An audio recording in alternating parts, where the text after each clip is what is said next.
Sorry for the technical difficulty. We are back on. Nikisha and Kendall reporting to you live from Canadian National Dodgeball Championship. You're watching Avonlea Armada versus Halifax Scotia Sirens, and the score is now 1-0 for PEI's Avonlea Armada. Yeah, that was a long first match. They are very equally matched teams. Took a lot of time. Very careful with their throws. Oh, and then that was number McNeil 9 with a big show. Halifax veteran McNeil, been on Team Canada, been an alternate for Team Canada. Just an all-around really, really good player. Nice person too. Yeah, sending one right through in between the wings on that side. We're going to see now 3 players coming up with that burden to throw. Block down into Tiffany the knee. Wong with a huge hit there, wing to wing. Tiffany Wong, a crazy strong arm out of Halifax. Also debuted her first year in the national program last year, and another hit and a catch. Tiffany's eating breakfast, lunch, and dinner right now. Yeah, very strong aggression coming from the side of the Sirens. Avonlea Armada in that Canadian red jersey. 4 balls in hand. Now they're going to have burden to throw going towards the center. Oh, down and into the stand. She lost her grip on that one. She missed dessert. She's full though. Still 4 balls now for the side of the Armada with burden to throw. A lot of pump fakes, taking their time, using that referee count, only sending 1 over. Very smart move by Armada with only 2 players left versus a full line on the Sirens.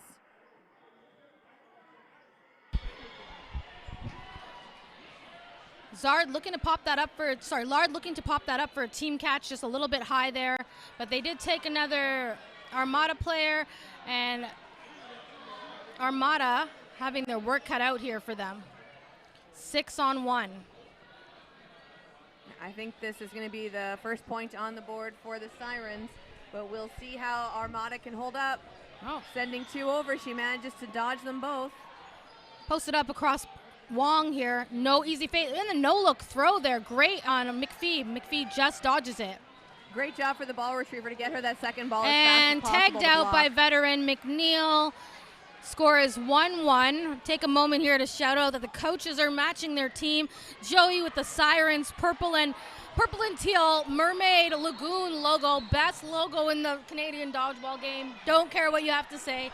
And Richie with the red dress shirt matching her Armada team and the red and black blazer.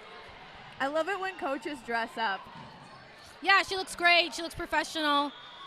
She's taking this seriously. She is their new coach this year. First round time of her coaching. Beautiful block from Armada right into the ground, up in the air. That's going to give them burden to throw now. Just discussing strategy as they come up to the line. Great shot there. Ooh. Yeah, and that play call worked out for them. Another one by Wong. There was a catch on the side of the Sirens. Absolutely well done. And that was Tiffany Wong with her second catch. Awesome. When you talk about players that, are double threats, triple threats, you're talking about Tiffany Wong here. Great movement, good blocking, great catching. She just misses that one, but she did take out Rachel Creamer from PEI before she goes, which is a great person to take out, one of PEI's best. It's a 4v4 situation right now. Armada with a block, returning throw at the Sirens. And great cover by McKay there, getting McPhee back. McPhee took a throw, and McKay brought her all the way back. No one was able to counter her when she was wide open. Sometimes you got to shout out the elite support in the middle. Great coverage there by McKay, saving McPhee.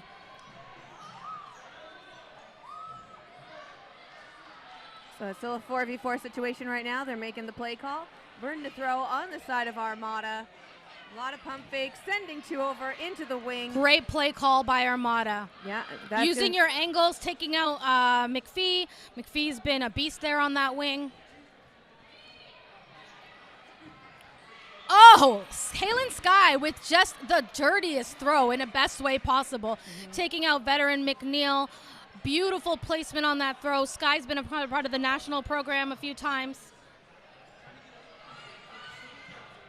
Great take there. Almost getting that catch, but sliding back, not able to connect and get control of it. That's going to take them down now to just McPhee left for the Sirens. McPhee with big blocks, 3 balls coming at her, no hits here. Oh, reach, a reach. Oh, good no look there. Great pressure by Armada and not losing that ball. Great pressure, number 23. Great block, bringing in balls for her team. Oh, I love that kind of block. Just right in dead in midair. Gets it, sweeps it. Beautifully She's like, done. get that out of here. And a great team throw, Armada finishing it off. And we've got 1 point for Armada, 1 point for Sirens, another point for Armada. 2-1 here, and we're not even at the half yet, but I anticipate a sudden death no blocking coming up soon. Yeah, we're going to see that no block coming up shortly. The balls are actually be distributing to the line right now, so they've been playing some very long rounds. We can see the ref call for no blocking. So we're going to start off the second half very shortly after we start this round. Very evenly matched on both sides. That score is tight. They've been playing long rounds. And we're into the no blocking. If you're tuned in and you're not sure what that is, when our half goes up, almost a team catch. Yeah. You cannot block. A block counts as a hit. They switched Tiffany Wong to the middle for this. I anticipate they're going to use her arm out of the middle right now. Keep Amy McNeil on the wing. Boom. Right in the splits.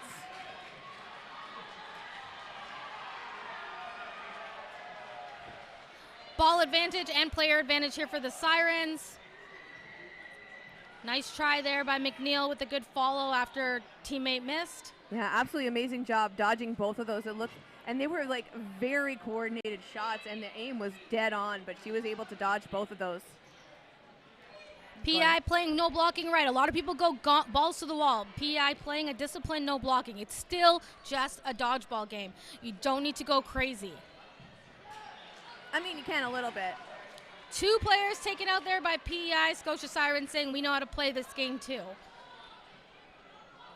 Still 5 players left now for the side of the Sirens. Oh, beautiful take by McNeil. Right Nothing she can do about it. You got a player coming up there with 2 balls. McNeil's not going to let him come up much further. We've got just the 1 player left now for the Avonlea Armada. It's a 1v5 situation in no blocking.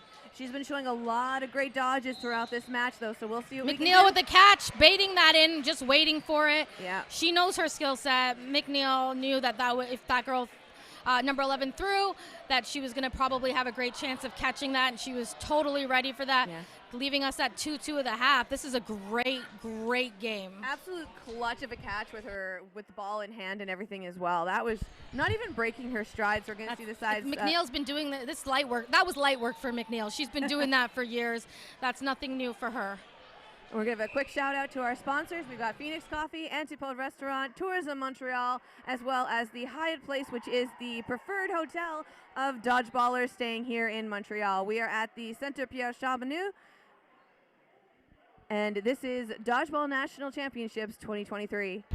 You know, Kendall, I've seen, we just did a match together with the women's before with Nightmare and Obsessed, and now we're seeing this game here with Armada and Halifax, and that's 4 different provinces and just these very close games. I remember a few years back, there were you were in a landslide usually, or the games were never this close, but the athleticism I think we talked about before has been brought up, and the women's dodgeball is just so exciting here. Yes, I will say it, a lot of what you said earlier in the other match on the other channel was normally teams were very specific, we need 2 catchers, we need 2 throwers, we need these kind of people for dodging, but now everyone's pretty much a triple threat. It wasn't even that you needed them, it's we didn't have the depth. Yes, you had 1 person on the team who was a softball player, maybe 2, and now you have all these people with these women, these non-binary, these men, all of them have come up, and they are just, like what you said, some of them do all 3, some of them do 2, but the level of sport is coming up, and it's just so great for dodgeball. I gotta say, one of the best things about it too is because we have seen the skill sets change so dramatically over the years, is the fact that everyone is not afraid to hype each other up either. They are, hey, how do you throw like that? Well, let me show you. Yeah, a great example of that is Lisa Mora. She runs a bunch of dodgeball, a Mora fitness page, and she's a player off Reckless. Player 1, Lisa Mora, good friend of mine, and she runs a great social media page, and it's helping a lot of women upskill and see and men too, and seeing where you can take your practice and up your skills. And like you said, she's helping other people. And now we're back. Let's get back to this game. I kind of sidetracked there. Absolutely. So we got, I mean, how can we not hype up women's dodgeball? We got 4-on-5 right now. Avonlea Armada. They are just making a play call right now. Gotta love that one player on the wing holding that ball out. That was... Oh, Rachel Creamer with her infamous no look. Like, the release on that was perfect. The amount of, like, intimidation from those no-look throws, absolutely just chef's kiss. Love it. Rachel Creamer's been doing that no look for a real long time. I would say she was one of the first people really started using it effectively in competitive women's dodgeball. Mm-hmm. Oh. And that's going to take out Dixon. Chandler, Harding, and Sky coming up. Good placement there by Sky, but Sirens read it, jumped up before even the release was happening.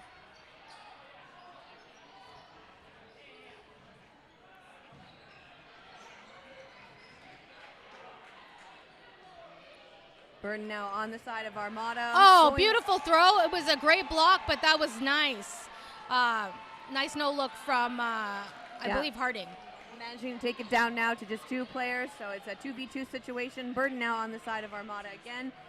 A lot of pump fakes coming from those Armada players. No throws made. They're retreating. This is an important game here. Yeah. Whoever wins this one, their bench is going to go wild. Yeah. Good throw. Beautiful coordinated throw from the Siren side. That was, like, That was risky of Sky. Yeah. Sirens on onus to throw. Armada through last. Sirens really zeroing in on trying to take Harding out and then leave. Sky took that throw again because no one's punishing her for it. 1v2 now going for it. Nope, that was a dodge. She manages to get that ball. Hopefully One rolls over to her side, though, so she still has 2 to to block with. 4 balls here for thing. They should do a team throw. Great job. Gotta love those slide dodges and managing to keep your awareness that you can put the balls down and get out of the way just in case. Because those toe shots, those are what get you. What's the call here, Armada? Going for it with a side block. Another one coming up a little bit high, getting down. Sirens predicting that throw now from Sky and taking her. Woo! And the PI bench goes wild. And that one's going to be great finish there by Harding after Sky got punished there by by Halifax. 3-2 for Avonlea Armada. Very, very close game here in the second half. Everyone bringing it. Yeah, these are the A games that we're going to see all weekend here. Because everyone has brought the A game. Nobody taken here off the rush. We've still got 6 players on each side. If this goes down to a no blocking, you're going to want player advantage.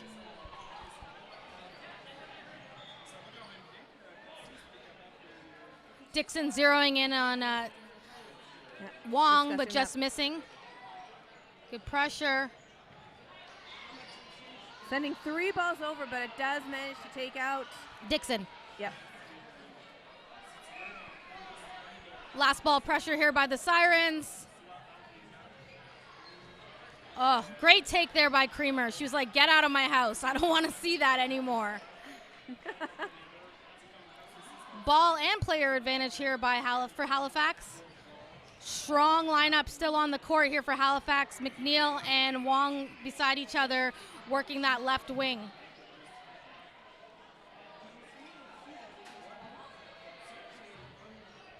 Five players still in for the side of the Sirens. 4 players in for Armada. Armada with 5 balls in hand. They had the burn to throw. Well, they had 4 balls in hand, pardon me. Sending just 1 over, no connections made. Again, these teams very evenly matched, and both have been playing so very well. There have been really long sets played. Yeah, and this is why we only see the 1-point difference, and both teams have been scoring like crazy. These girls must be exhausted. Oh, yeah. Creamer there with the no look again, but does not connect with Wong. Playing very smart with a lot of strategy. It's great to see from both sides. And they don't want to exhaust themselves either, because we're still Wong taking out Creamer. Done. Chandler applying pressure. It's a big feat here for Armada. 5 players, and you've got some really strong Sirens player still on the court. Wong making the play call. Going for the cross-court shot, manages to get blocked. I don't even think it even blocked. I think it bounced, so it didn't even connect. Ah, okay. Rempel entering the court now. Lovely block by Sky just now. Oh, great setup here by Halifax. Trying to take Rempel out. Rempel's a veteran player, also been a part of the Team Canada program.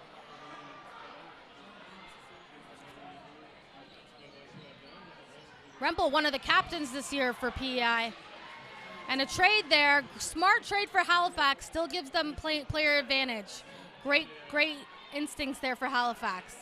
They did manage to take out 2 of the Sirens players before that one player from Armada got taken out though, but with the players left on the court for the side of Armada with Rempel and Sky, I think they'll be able to hold their own.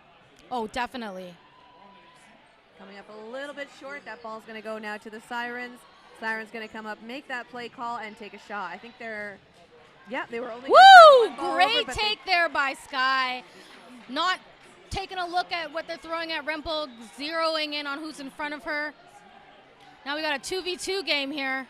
Very smart to take that counter. A lot of bounces here. It's gonna come down to who stays alive on their feet here. Ball in for Sirens. Sirens are onus to throw.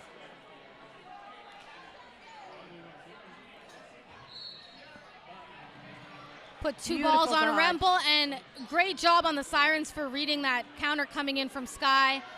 She was ready for it, number 12. Nice block by the Sirens. McNeil continuing to make the play calls here, making good ones. Coming up a little bit wide, so it looks like she gets to stay in. So it is just Sky now left for the side of the Armada. Locked forward, that's gonna give that ball back to Sky now. She's gonna have that burden again. She has 4 balls on her side, going down. Hit! Great hit there by Sky. It's gonna be another one. Whoever wins this one, that bench is gonna go wild. It's gonna be a 1v1, throwing a little bit high, blocking both up. She stays in. Preemptive dodge there. Sliding the other way.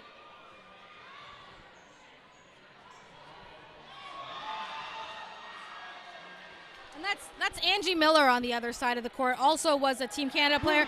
Oh, and that's a hit from Armada. And Halen wins that game. That's going to be their 4th point of the game now. That was the win, I believe. They went to no blocking. I believe that was the win. She blocked. Or no, they're lining up. Wrong. What is the game clock at our person with the headphones on who is controlling the stream? I don't know if he can hear us yet. It should be getting close to the end of the second half. 45 seconds till no blocking. Yeah, so I was wrong there.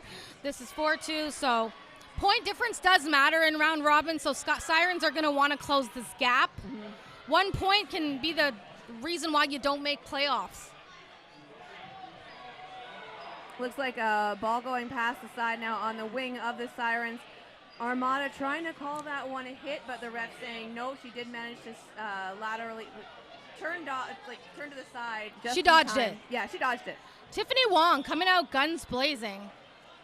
The big hit there. We're going to see a lot of rushing. And She's going to go again. She's lighting up right now. That's 2 for her. She's taking that point different. They want to win this really fast. If they can win this in 10 seconds, big catch. Chandler, yes. They could have pushed for a tie. And now we're going to sudden death, no blocking. Yeah, so now we're going to we're going to start this in and no blocking. Chandler feeling herself after that catch. I'd feel myself too. I'd crip walk. Yeah, I mean, that was like a millisecond before the whistle just to get that catch, and that's going to be a huge advantage for the Armada team to bring a player back. That's going to take them up to 4. Sirens still with 5 players on the court. This is the last no blocking of this game, with Sirens taking on the Avonlea Armada. thing to note here, now that we've gone to no blocking, this win is definitely going to go to Armada. It's just whether they win 5-2 or 4-3. And that was Miller being taken out.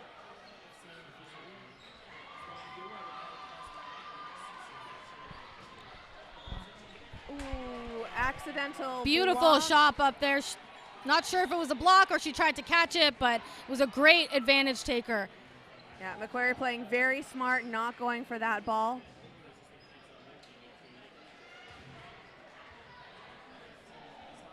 Nice, we see the play call being made now. 4 players still on the side of Sirens.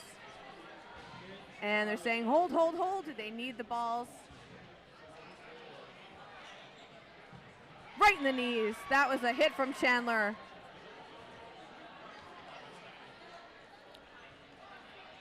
Armada coming up to the line again, taking 2 balls over and no hits made. What a great game for the Atlantic Provinces here today. Mm-hmm. This one's a very evenly matched game. Armada playing their strong game against the Sirens. Sirens putting up a fight.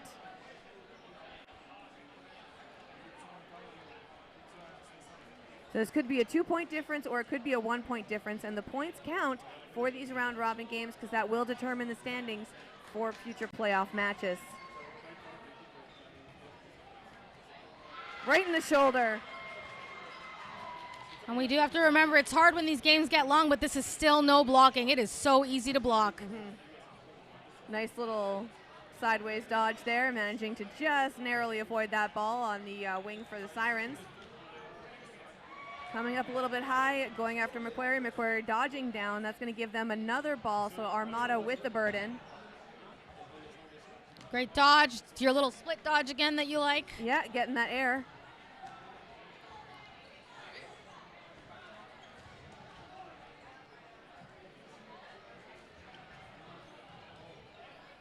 Nice horizontal dodge, managing to stay out of the way, rushing up to the line with the pump fake, then retreating almost right away, but it does push the Armada back, and catch there by McQuarrie. Yeah. Amy McNeil's got her work cut out here. She must be exhausted. These games are long. McQuarrie looking like she was going to go for another catch, but doesn't. Oh, and she makes that last grab. She wins the team for a game. I remember Richie telling me McQuarrie's quite an exceptional catcher when she'd flown out to PI the first time. PI solidifies that win, 5-2, 3-point win. Great game. I don't think the score reflects how close the game was for Halifax. I'm Nikisha. I'm here with Kendall. We are live from Montreal here for your Canadian National Dodgeball Championship. Stay tuned for some more spicy matches. Yeah, coming up next on this stream, we're going to take a look at, let's see here, Vendetta taking on Zenith coming up next on the stream. And over on the stream 1, we've got Mint taking on Our Fangs, which is a hometown team from Quebec, not necessarily from Montreal, but we will see that coming up shortly. Again, a huge thanks to our sponsors, Phoenix Coffee, Tourism Montreal, Hyatt Place, Antipode Restaurant. We will see you shortly.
There it is. Hello? Hello. I think we're live. We are live. Great. Well, this is yet another match here at Canadian Nationals 2023 in scenic Montreal. Terry Thrasher here with Bill Fisher. Terry, glad to be joined by you. Yeah, it's our first time together today, and we'll be taking in a match between Zenith and Vendetta. I got to see Vendetta come up through the BC Provincial. They were on the ropes throughout the elimination bracket. It felt like everyone went to like sudden death to qualify here. Wow. They got through it all, got to the finals, and put on a show against Hardest Foam. The hardest result that Hardest Foam has had at the provincial in years. So I'm looking forward to seeing what they do on this stage. Yeah, Hardest Foam has been pretty dominant out in BC, so another team coming up, maybe becoming rivals. It's pretty exciting. Oh yeah, a lot of talent coming out of that BC side. And now we have Zenith coming out of, where's Zenith from? Manitoba, I believe, because I see a couple of people I've played with in the past. You see Mike Bailey and Riel Wilmot out there for Zenith in the middle. Riel Wilmot hanging out up high and helping to drive the pressure for his team. That was a long cascade there. Yeah. That was like 7 counters. All right, coming close. Zenith coming into this match 2-0. Vendetta 1 win and 1 tie, so 2 undefeated teams, which is a feat when you're at Nationals. So Yeah. This is the 3rd match, is that right? should be the 3rd one for each team. Yep. You see Wilmot let that go, and I like what Zenith is doing now. Everybody keeping a ball in hand for defense. Okay, well, that return shot going a little high. Can see him going through the throwing motion again. It must have slipped or felt a little wrong as it went out. Tagged out there on the counter. This Vendetta side is a lot of very decorated veterans. I'll leave it. Like very experienced players that have come together to form this team. And so their knowledge of this game is what's really going to make them stand out. And of course, in BC, a lot of these players are a lot more familiar with playing with 8 1/4 inch foam, and so slightly different style of game. Throwing the balls, I know some of them have to adjust a little bit coming over to foam, but I think if you're used to throwing those bigger ones, I think it's easier to go to the smaller ones than to go in the reverse direction. Yeah. And they've been practicing 7-inch now for a couple of years. Yeah, they've been picking it up, no doubt. Ooh, we see them connect on Wilmot, and I think, closing it out. Vendetta, 1-0. Much easier to get through blocking balls with 7-inch than 8 1/4. Oh my gosh, yeah. Those big ones can be used for blocking so long sometimes. It feels like a slog to get through people's blocks if they're good defenders. The VDL style definitely helps with it. The individual ball count keeps things moving very fast. But we're here. We're at 7-inch. Yep. WDBF standard. And quite a scramble off the rush. Wilmot bouncing up and down so much my knees hurt. Looks like a line out. I guess the sideline. Yeah, must have been. Okay, nice shot. I think that's Gonzalez taken out.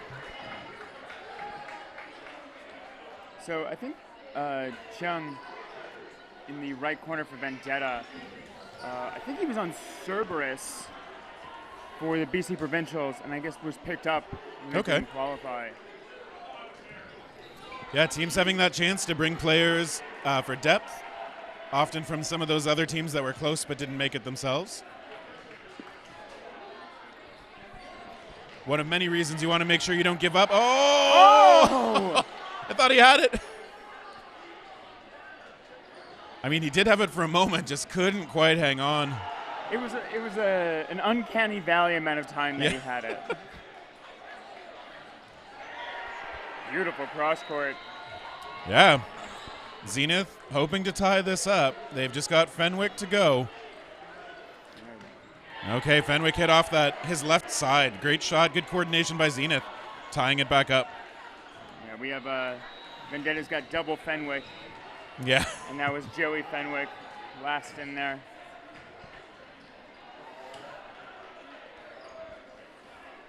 Yeah, Peter Fenwick, the captain of this team. Yeah, from the BC Provincial. Ooh. Oh, and gets a double out on the that's rough. Especially after starting off with a single ball runner with getting all three. That defensive style. Yeah. Oh, heartbreaking. It's a hard way to start off the point, but okay. They get one out. It's got to start somewhere. And, oh, nice little curve from Peterson. That moved very well. And a line out? Yep. So the referee getting the signal from those line judges at the back. They are wary. I do like the flag. It definitely helps. Agreed. Joey Fenwick tapped out. I mean, if you're reffing at center court, you're not easily going to see those lineouts, and it's hard sometimes for those back judges to get your attention. So, flag's a good addition. Nice. Preemptive shot taking out Wilmot.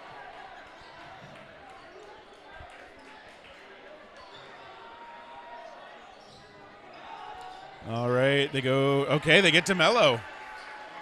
Good to see DeMello back after there. I think he was the one that landed on his shoulder at the BC Provincial, and it was going through it. It was not a fun recovery. Well, if that was him, he's throwing pretty well so far. Okay, Molika's shot missing. A couple back and forth, just kind of skipping short. I want to say it was I want to make sure I had the pronunciation right. Where is it? Missing. It's, okay. I think it was Malika that had like 7 catches in one set. What? Or like maybe it was like 9 catches in like a half. It was some insane amount. Like if you go back to the BC Provincial, wow, he was. Ugh. Okay. Oh. That was quick after some good defensive play by both sides. Vendetta finding some great shots to close it out. Peterson and Malika, great job there.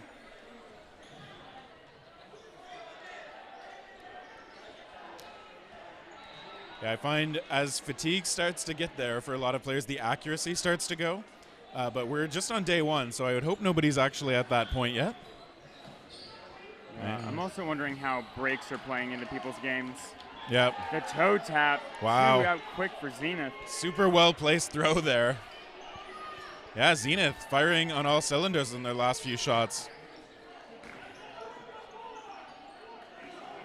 Okay, so Zenith's going to hold 2 balls on defense. Vendetta coming up 6 strong. Nice shot. Oh, and almost a double. Oh, and they do get Bailey, too. Yeah, they had to throw that second ball, and whew. That's the danger with giving the team that's up the double team, giving them 4 balls. And I feel like the Zenith players relaxed a little bit, and one of the Vendetta players was just like, all right, I'll take this then. I think that was Davies' shot, catching Bailey. All right, Zenith with 2 now. Still playing it a bit slow.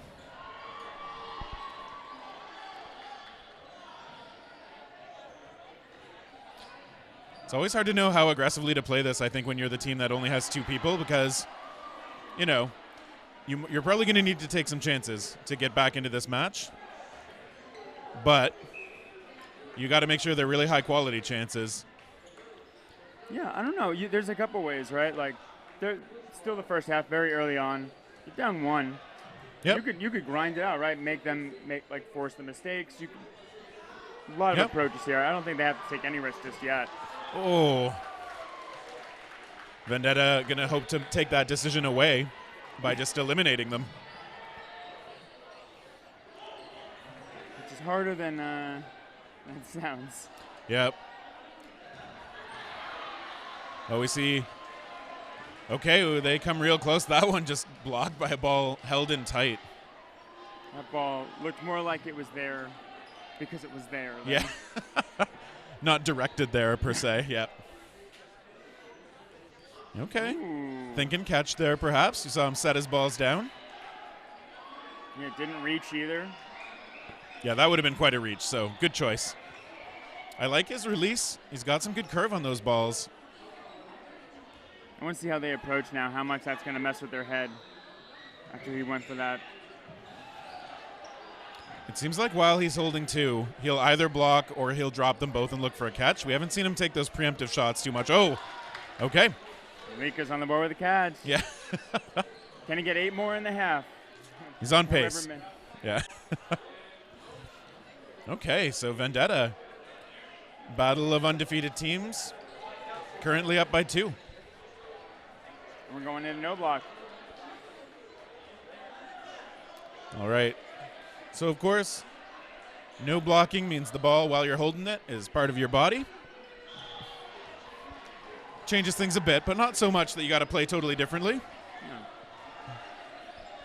Those first-time watchers, we end our halves with no block. It Yes. forces the half to end quicker.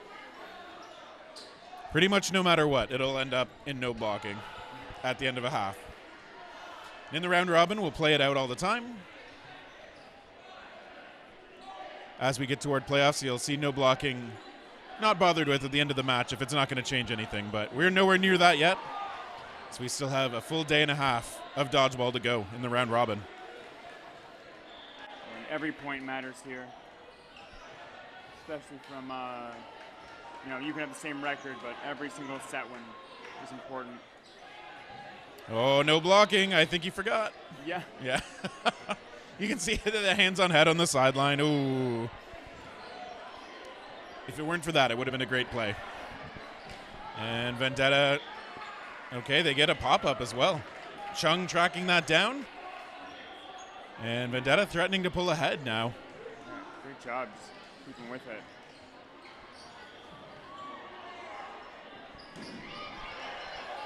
All right. Vendetta willing to send all but one. Oh, no, they've still got 2 on the side, so they send those over to their corners. Okay, everybody missing.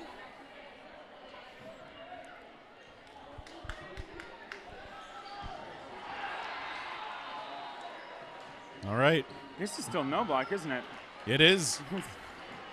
And And one of the longest sets we've had. yeah, a lot of throws coming close, but that was the first one we saw connect in a while. As Malika hit out, and that one popping up and taken out of the air by a teammate. All right, those are the bounces I'm sure Zenith wants to get a few more of. Yeah. Zenith getting a big 3-player swing there. Peterson tapped out. He's checking with the ref. Yeah, the ref. I think the near ref, yeah, saying, yeah, you were hit. That's why they check. Joey Fenwick last in. All right, gets a hit, gets under that.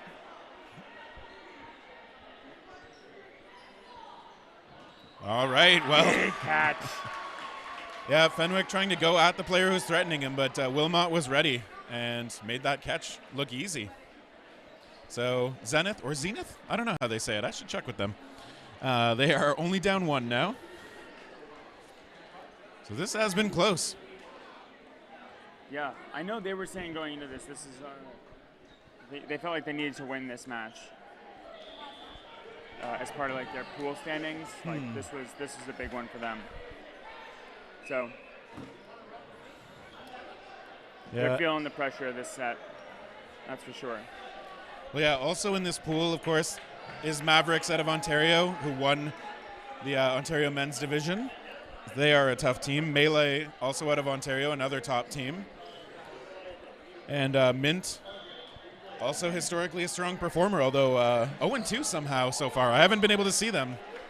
Yeah, Mint with an absolutely incredible finish against Future in the finals of that Alberta Provincial. Okay, we get 1 hit from the Vendetta side now.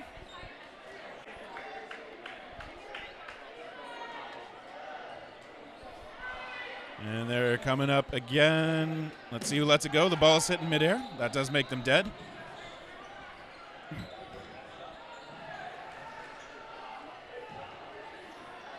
always like watching that one ball roll slowly and players across from each other contesting it, but everybody coming close, but no luck here. The number of people who sacrifice themselves to that rolling ball. Sometimes you have to. Okay. Everybody coming close, but not quite there yet. Okay, nicely blocked. Ooh. Second one just accidentally blocked up into his own face. After the commentator's cursive, nice one. I like it. I have the power. Okay, Malika trying to put a bit of pressure on. They do get another ball out of the Zenith side.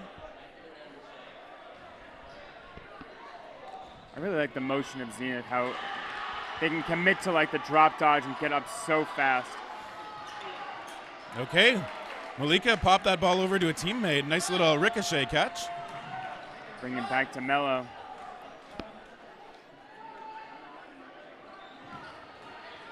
All right, they get High Rose out with authority there.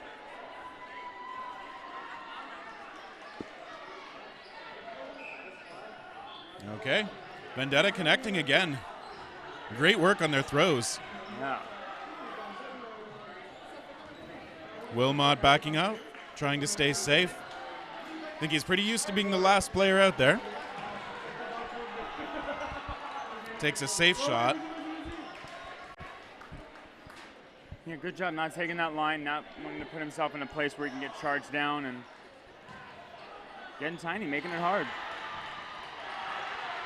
Yeah, he's very good at getting low and behind those balls. He's very difficult to hit if he has time to set up. He's playing it really safe. I think if you believe in your throw, it's a good idea to take them from farther back in these situations. Oh, yeah. Right, either immediately counter or...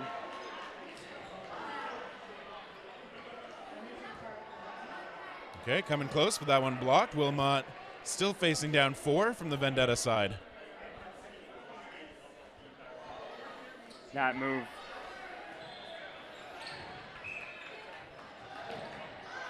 All right, still Vendetta absorbing the pressure when Wilmot brings it, but so easily able to transfer from dropping to the knees to getting up and throwing. I'm really impressed by that. We see him add in some of those side-to-side slides and some of those high shots. Oh, wow, what a catch! You can't do that! Hassan Ayubi What a catch! Lunging out with one hand for a sliding catch. That catch! I've seen a couple of those today of people just fully laying out to commit to save their teammate on those little pops. What a move! Love it, the quick reaction, the willingness to sell out for that ball, and a 4-2 advantage for Vendetta.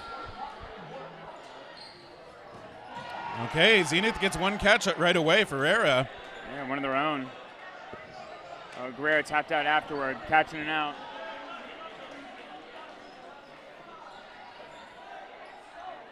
All right, they send 2 over to the far corner. It looks like they got him.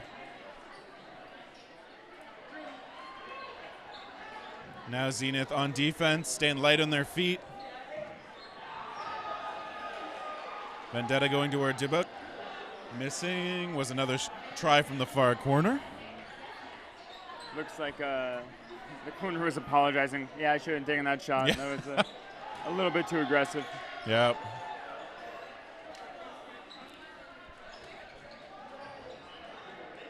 Sometimes they know. Sometimes they know it wasn't worth it. But okay. Beautiful shot. Yeah. Double team. And these are the kinds of hits that Zenith is going to need to try and force a tie here. They got lots of time. Denham Dubuk going low to get under that. Bailey absorbing a bit of pressure up high too before deferring a ball. Getting another. Yeah, good job at everyone just keeping moving even after they throw, not staying too planted. Okay.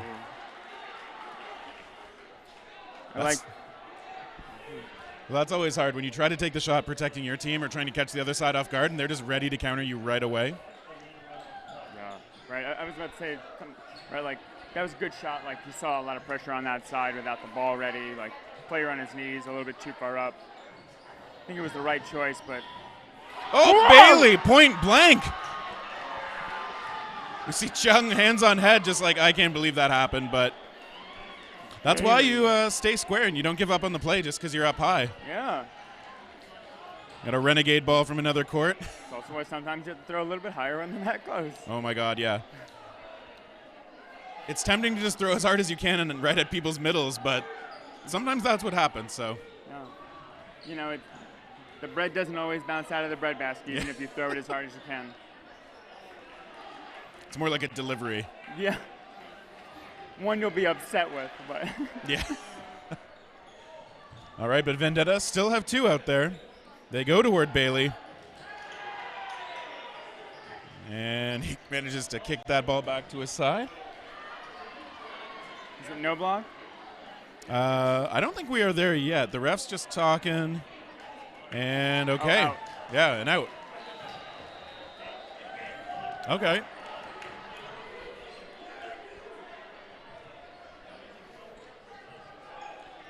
So now coming up to the line, trying to hold the line, the pressure.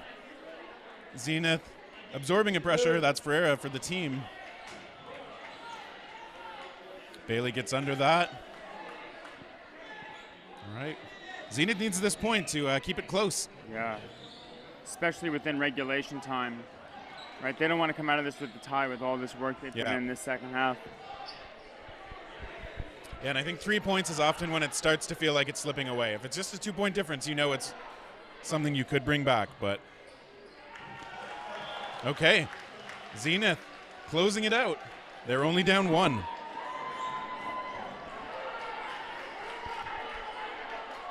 No, isn't it?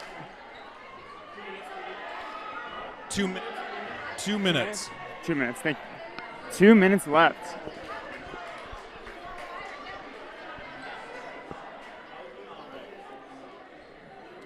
Yeah, so 2 minutes, enough time to see at least, well, we will see at least one more point on the board. Obviously, Zenith will hope it's theirs, force a tie, a bit of a botched lateral play off the rush.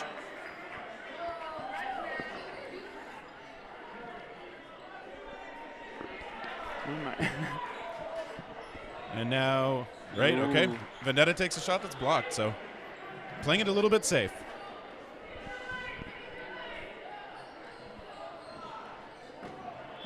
Two takes out Bailey on the second. He'll be third in line on a catch coming back in after being so dominant that last set. That's rough. Yeah, things can shift for sure. Vendetta, absorbs one shot. That one popping up, not tracked down this time. 3v3. Wow. All tied up. Yeah, good break this time for Zenith. And now that one nicely blocked by Wilmot. Again, back up to his feet quickly, like you were saying before. He's just showing off now. Peterson tapped out. Okay, Zenith trying to force a tie, maybe even in regulation, to give themselves a shot at the win.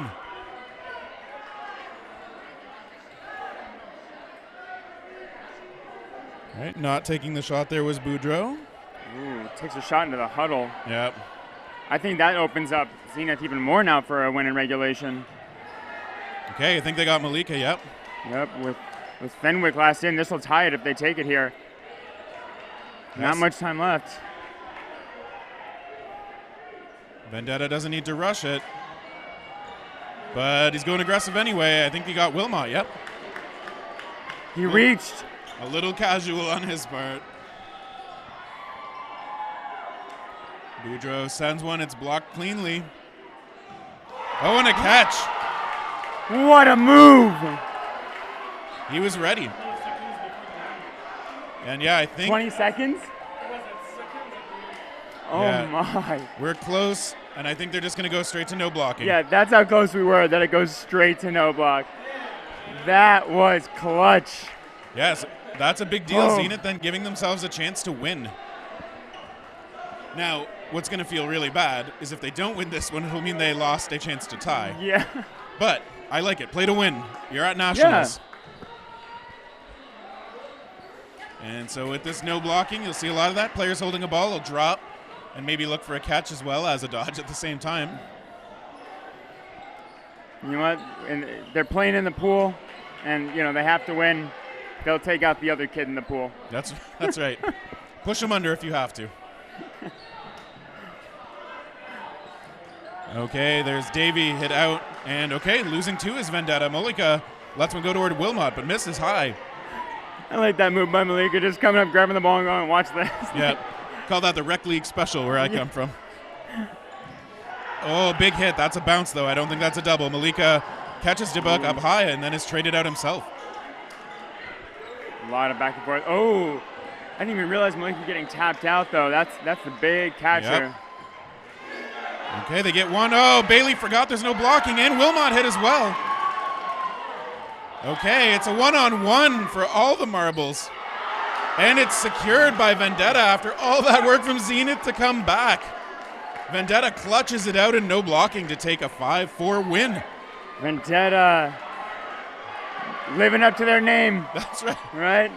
How dare you push us down under the water for the last couple sets. Yeah. I'm coming back up. I'm pushing off the diving board.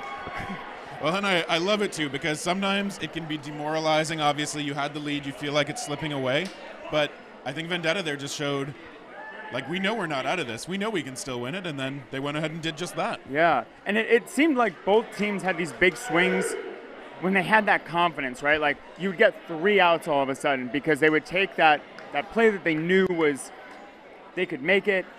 They took the shot. They didn't play too safe, right? Like, they've all played for so long, and both sides just had these really big moments. I really like when both these teams played their most confident.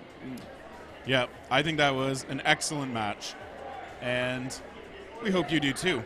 We have another excellent match coming up on this court. Will be Leviathan versus Tritons, continuing the sort of nautical metaphors here. We've seen all these matches. They're all excellent. Yeah. All these players, all these teams, obviously solid. You have to be to get to nationals. Well, Bill, I guess we'll take a little break and we will see everybody soon for the next one. Twitch, I want you to put who you think is going to win the next one. Put those. Yep, Leviathan or Tritons. Yeah. What's the score going to be? 100-0? That would be bold. That would be a bold choice.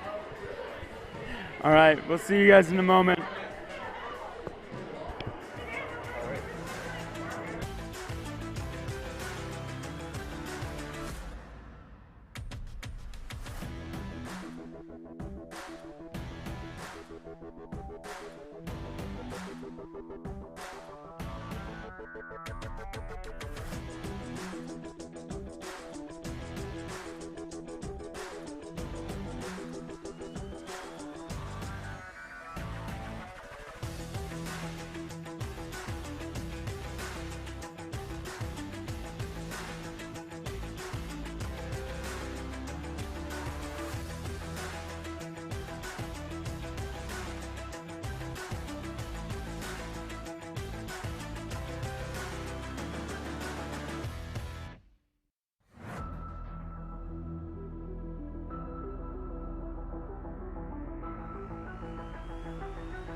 We're about to get underway on the near court.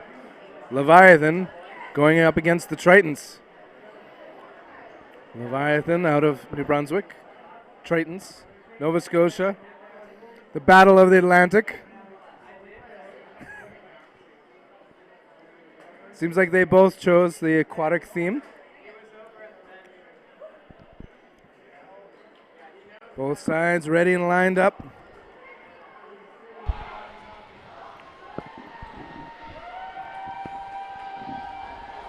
Cheers getting going as the final seconds before the clock begins.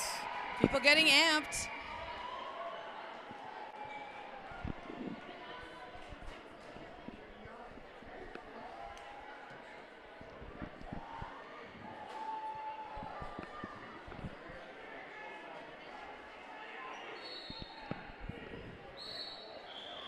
And they're on their way. Opening rush. Both teams electing a pretty defensive toss back. Inman with the throw, but okay. Why are we resetting? False start, possibly? I'll admit that was probably the slowest false start I've ever seen. Yeah, that was. I don't know who was going too fast on that one. Big rep. And Inman's taken out, so a different start this time around. Yeah. Burden to throw is on Leviathan. And they send it on the winger, Barkhouse. Yeah, that's going to take him out right in the ankles. Oiko, great throw, great winger. Former Team Canada player. Slow to retreat. It's something about those like really tall players. They're great at dodging, but they've got so much leg, they're very easy to hit. Big rip, great block. Wallace retrieving the ball for teammates. Paquette. We're down to 4 now on the side of Leviathan. Another hard throw by Oiko. Great catch by the net from that ball off of the block. Special shout out to the Nets.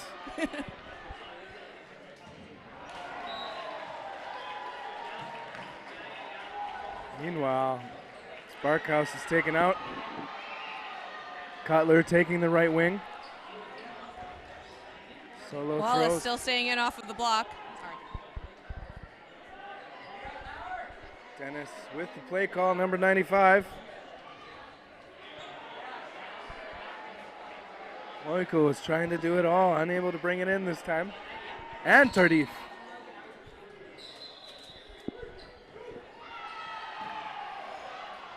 Couple nice fakes there before they throw down the center. We've got a 3v3 going on right now. Burden is going to be on Leviathan. Nasty throw, but great work getting those feet out of the way. Oh, absolutely. Sokolik with the throw.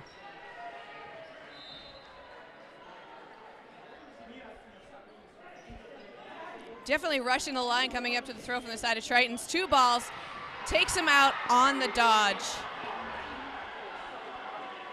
Burden is on Leviathan. Extra balls, extra player. Taking the time, they head to the line. Ooh, that's another Champion. hit. Leviathan playing very methodically right now, and it seems to be working for them. Just eliminating players one by one, pegging them out. Ball's up and way out. Yep. Shot Shout clock out. counting down. I was going to say shout out to the ball retrievers. Lots of wild throws today. We get a jinx. I thought we were about to say shots at the same time. I'm like, oh, shots later. Here we go. First point on the board. Leviathan. Now we're going to see that score changed over. You know, it's funny. With not seeing the score change, I wanted to tell our producer, but it's like, wait, no, it's the score there that needs to change. I don't think they'd hear us from all the way up here, and I don't think our voices should do that. We still got 2 more days. But we're almost halfway done day 1. This is a long day. Yeah, we've It's a little bit of a smaller space compared to Edmonton last year, but I've been hearing a lot of feedback from the players that they're enjoying being able to watch a lot of these matches because it helps them study their opponents. Good shot, taking out Chambers. Yeah, if I had a say in it, I like the kind of bigger, smaller pattern. Yeah. So now if you make it through provincials, that's a really big deal to get to this nationals. And previously, as you were saying, in Edmonton, more teams. Deeper pool. It's Tardif taken out. 4 remaining for Tritons. And for Leviathan, so it's a 4v4 situation right now. Tritons with the burden to throw. Oh, a preemptive strike taking out Barkhouse. Yeah, Meanwhile, they were able to take out a player. Yeah, sounds like a good Goodbye, trade. Flood. Down to a 3v3. Both teams very evenly matched, both doing a great job. Champion off the board now, 2 against 3. Now I suspect, and I don't know, admittedly, these are both Atlantic teams that I can imagine they've squared off a fair amount of times at Quebec Cup, are familiar with one another. So either way, we're watching the Battle of the Atlantic. Oh, a great preemptive strike. Yeah, it seems to be what Tritons are doing. They're just like, they can see them coming up to the line and they're like, you know what? We're doing it. It's risky, but it's definitely paying off for them. Ooh, right in the ankles. Sokolek off. Now 1v2. Yeah. The captain remains. Yep, calling himself out on that one. 1v1. Whoa! Goes coast to coast. Inman just getting low enough. 2-ball block. Right Ready. into court number 4. Even numbers. Ooh, A lot of movement on that. It was and an exchange, tags and him in the back. that was a hit. I almost didn't even see that one hit him, but that was just such a fast, hard throw. 1-1 game, all squared up. You're seeing both teams electing a more defensive opening rush. 2 balls on the inside. Got about 3.5 minutes now left on the game clock before it goes into no blocking. Right off that opening rush, no hits made. Both players are going to remain with 6 on the court. Burden to throw, Leviathans. Shot clock counting down. Solo, 1-2. Barkhouse taken off. Yep. Cutler on that right wing receives the play call from his teammates. Can hear a lot of excitement over at court number 1, but we are seeing Leviathan take on the Tritons. I love how all of the team names are like nautical. it's really cool. Hi. All right, so they're just making the play call now, coming up to the line, 4 balls in hand. No hits made. That ball is rolling back over the attack line. He was tempted as it slowly rolled along. It's once it kind of goes past the activation line, it's in a bit of a no man's land, and it's a very risky move if your team doesn't back you up. Play call now. Leviathans heading out to the wings. Down to 4 players, still with 6 on the side of the Tritons. Oh! Bradley with a good rip, taking out his opposing winger. Yeah, I think that first ball that hit him managed to die before that ricochet took him out, so that we still have the 5 players left in for Tritons. Almost might have been a double tap there. So close. Missed it by that much. All right, so we see Tritons coming in again. We've got 2 minutes left on the game clock, and this is the first half. Tritons ready, hard throw, right on the shoulder, taking out Wallace. Yeah. Almost thought that one was a block, but he manages to just barely skip. All right, so we're going to see now taking a shot. Oh, right on the side of the leg from the wing on the side of the Tritons. That's going to be a 1v5 situation right now. Tritons are just taking them out very methodically. Oh, right on the shoes. Yep. So we're going to see about a minute left in play. So this is probably going to start in regulation, and then we're going to go into a no blocking round. Both teams, again, very very equally matched. We're getting some longer sets out of the teams where they tend to know each other a bit more. Both, again, are doing a great job. Opening rush. Not much in the way of toss back except for Champion. Tries to make something of it here. No limbs.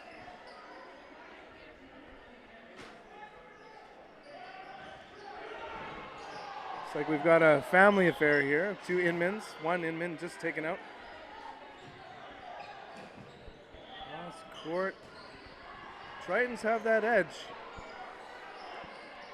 Yeah, they seem to be maintaining great control of the court. It's a lot of those counters that they're taking when Leviathan has burden that seems to be playing to their advantage right now, because that's what end up taking out a lot of those Leviathan players, and Tritons are just absolutely playing to their strength on it. Good jump Barkhouse, but he's fallen out. Yep. Tardif with the play call in the center. Gets targeted, resets the clock, so they go in for a new play call. Yep. And we're going to start no blocking very shortly. Whoa, big hit.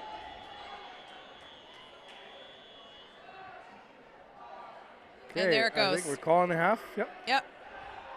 So we're going to reset the 3 balls to each side. So it's 3 members left for Leviathan, taking on the 4 players left for the Tritons.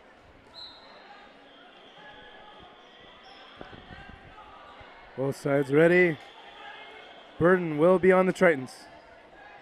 But Leviathan, quick. Yeah, 2 balls being sent over. Tritons going down, getting nice and low. That's going to get them burden with a ball in each hand for every player. Ooh. 1, 2, now final player remaining for Leviathans. We had a 1v1 exchange, and then on that counter, they take out another member of Leviathan. Coming up a little bit wide on that one, just trying to stay alive. Trying to get control of the balls. He's got a bunch on his side of the court. He's going to have that burden to throw. No blocking, and a wild team catch. Oh! Those 2 have played together forever. Tardif, Oikle shadowing just behind, making that 3-1. Absolutely beautifully done.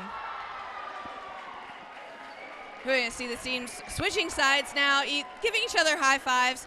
I think in terms of strategy, I think Leviathan might be catching on to the fact that Tritons are taking shots early, and I think they're going to try and counter that as much as possible. And if they don't notice it, I think that's what they should do, but I can't tell them because we're all the way up here doing commentary, Ben.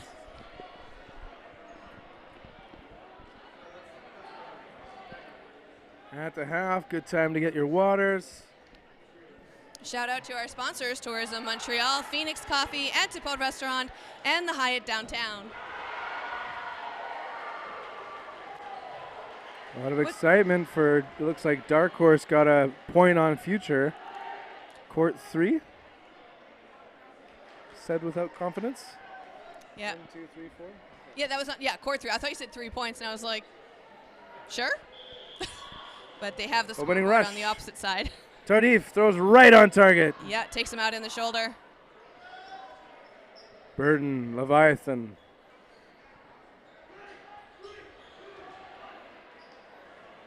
Beautiful counter by number 22. Doesn't connect with anyone, but he knows when to take that shot after the attack.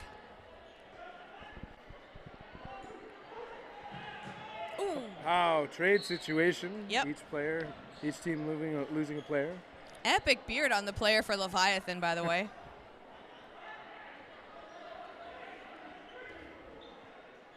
Both going wide of their target. Got nice and low, managed to keep the ball up. Head down so it doesn't get hit in the face. Smart move. 2 on Oikle, ball goes up and uncatchable. Yeah. Champion, though, gets one for Tardif. Not worth it rushing that close to the attack line for the catch. Very smart move by Tritons. DeVoe sends it. Opposing winger does a better block. Tardif takes the right wing now.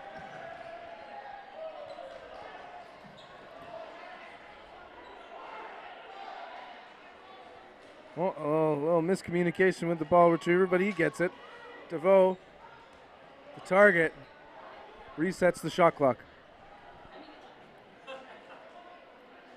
All apiece for the Triton men. just missing the Leviathan right winger. Kind of a crisscross throw there, one going up, one going down, manages to stay alive. Crisscross applesauce. And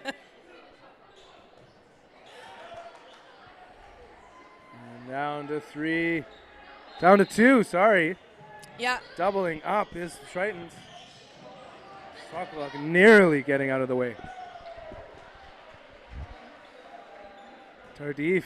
Ooh, coming up, just taking him out in the back after that, off of the block. That's going to take it down now to 4 players for the Tritons. Another shot taken out a Triton player. That's going to be down to 3 now. Leviathan catching on to that early throw. And a point on the board, 2 great back-to-back throws. Sokolok going for the catch, but Oh not yeah, quite like connecting. the way you made me feel, it was Triton was slowly losing that set. Yep. And then suddenly, just a quick rush to the line. Something you don't tend to see from Leviathan is like Triton is so good at hustling up to the front line, taking their shots. It's those little TSN turning points that always get you.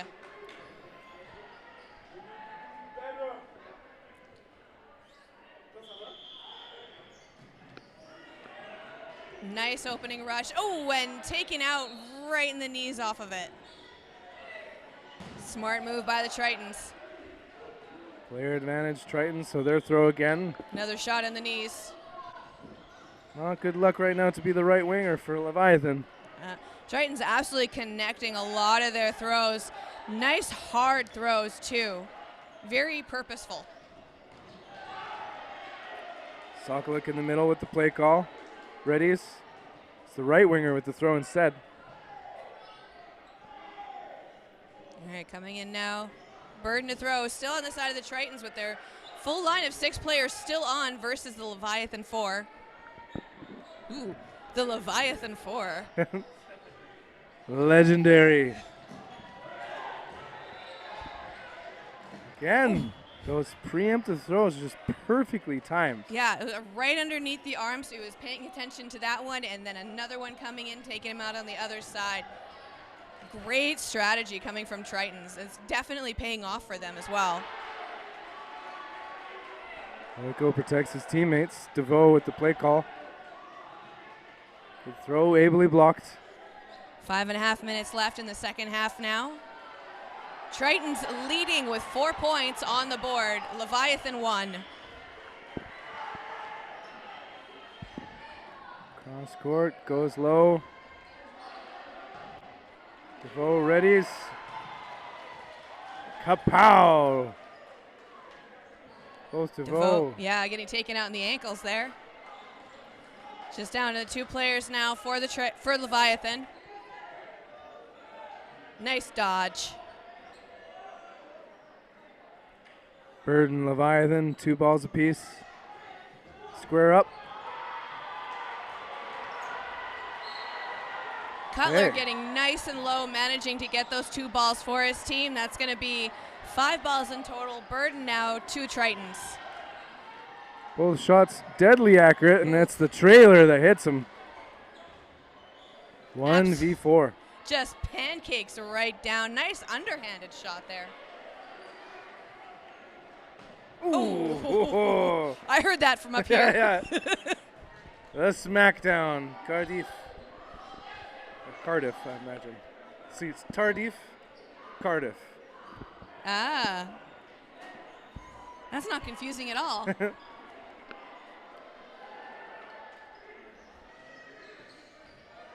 We see signs being held up in the stands. There's a Daddy Chatty number 21. Murray has joined. He's done the toss back. This is when you tend to see if a team knows they're up, they might change the roster a little bit. Work in some other players. Yeah, we're just over halfway through the first day, so players are definitely trying to keep a lot of their strength still. You know, they don't want to throw too much. They don't want to overexert themselves. They still have a lot of more round-robin games tomorrow, but at the same time, you want to win as many points as possible right now to get good standings. That's sad. Oh! All day Oiko with another throw. Crosses. Gets his opposing winger. Yeah, he was going for that catch too. It connects just under the arm, not able to gain control, but that would have been a really amazing catch to see.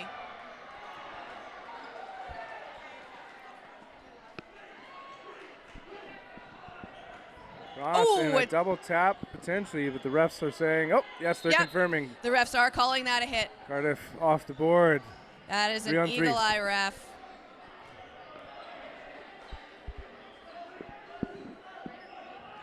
Cutler, the target. He's staying alive, though. Yeah, Cutler managing to get nice and low, coming up just in front of him. Sweeps that ball over, immediately pops back up and returns it. But it's still a 3v3 match right now, so we're just changing one ball at a time, it seems. Ooh. Or three. All those throws, they've got deadly accurate, but they're going just a little bit too low of Cutler. You kind of have an idea of what some players are like, but they definitely try to change up and add new strategies when it comes to nationals. 2 minutes, 30 seconds left. Lining up.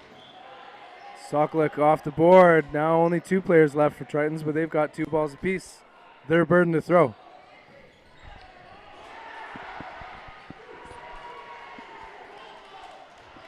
Beautiful blocks by Leviathan there. Got 4 balls in hand. They're going to have burden to throw. Coming up to the line. DeVoe's got to go. Now 1 versus 3. With just under 2 minutes left on the clock now. Play call time. Leviathan has the shot clock down. It's reset, though, with Cutler's early throw. Again, Tritons taking that early throw. Oh, and that is a hit on the head. I'm guessing that was a finger tap off of the block. Just gets narrowly clipped. 2-5. That's going to narrow the gap for Leviathan. Well, we only have a minute and a half left, so it is going to add to their point scoring, though.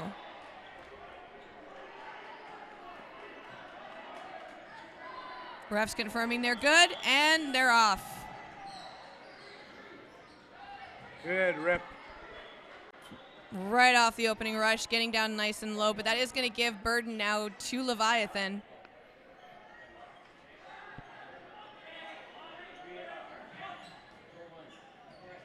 Ooh, going up and taking him out in the arms, going for a catch. DeVoe again with the play call in the center. Now Leviathan trying for the early releases. Yeah, the wing on the Leviathan side definitely tried to take a page out of the Triton book. And big catch! Oh, that was just clutch.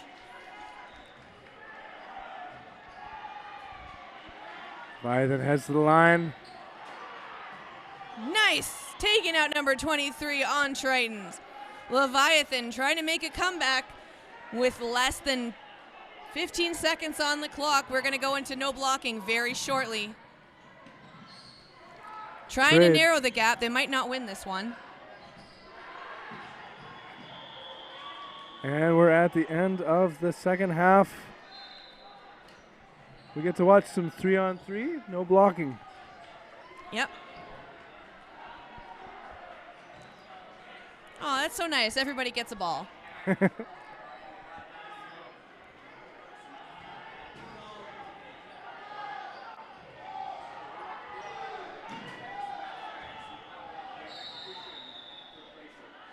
Ref calling the count now for Leviathan. They need to take a shot. Oh, not quite connecting again. Big shot, big back hit. Now 1v3 very quickly. Lost his footing a bit there. Shot 2 clock balls counting in hand. down, reset. Getting down nice and low, managing to avoid that one. His hair flew up a little, so held my breath a little bit for that one. Nice air from number 77 on Tritons.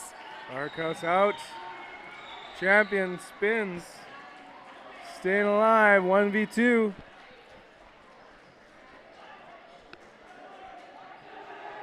Ready for the catch? He does! And he gets the so close! So first catch is good. He's out. But that 1-on-1. Yeah.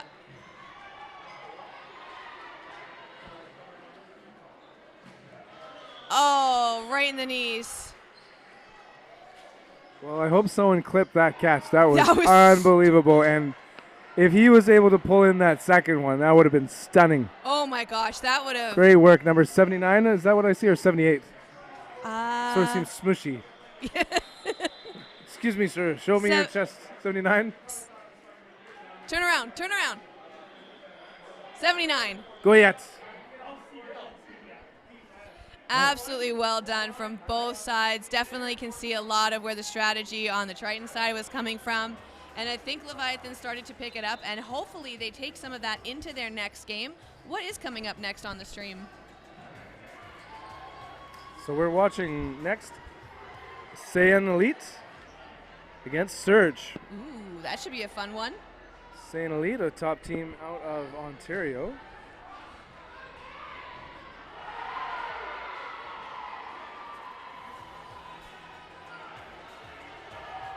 Surge, the number 2 Nova Scotia team.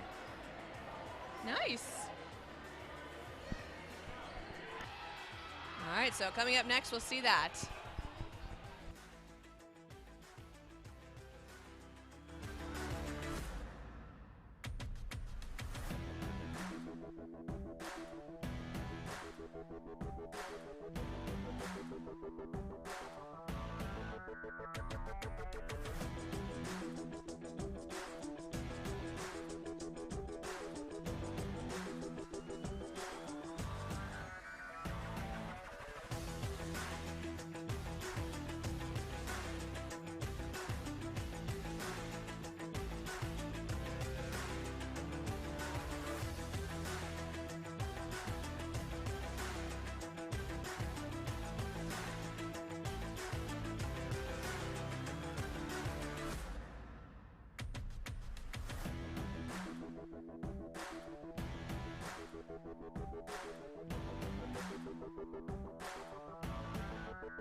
Bonjour tout le monde.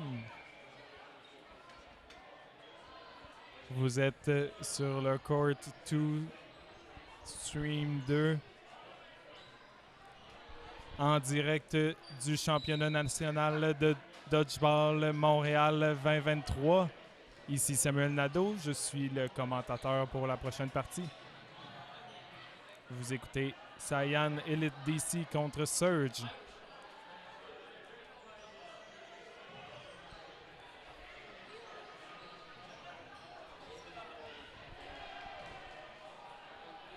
C'est maintenant 3-3.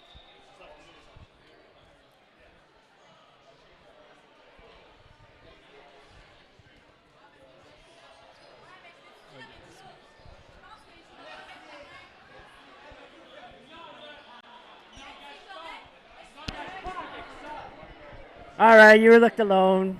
I'm going to come keep you company. Plus, we're good together, so, you know. All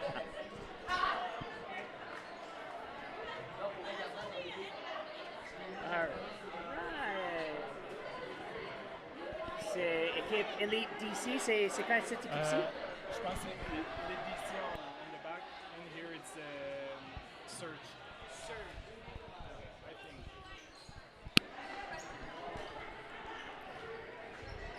All right.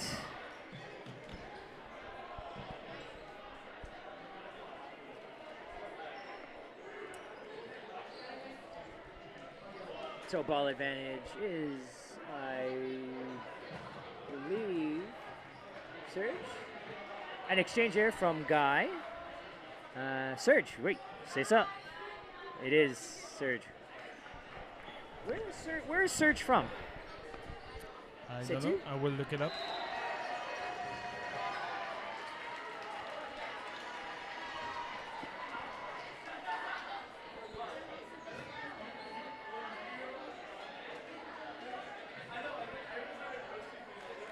Yeah, that's okay. That doesn't matter. All right, so Elite DC takes the first point. And Nova Scotia. Oh, okay. Surge is from Nova Scotia. So we have Team Ontario versus Nova Scotia.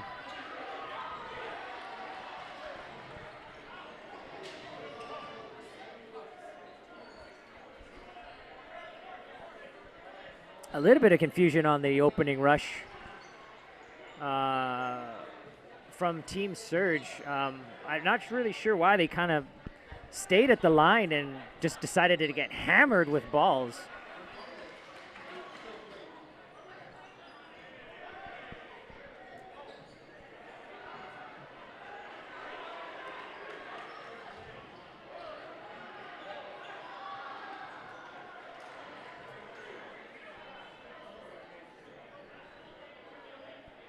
So,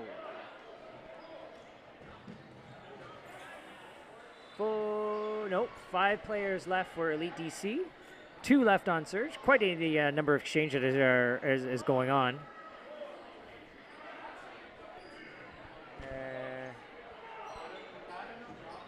Josh with 2 big pump fakes and backs the guys up from Surge.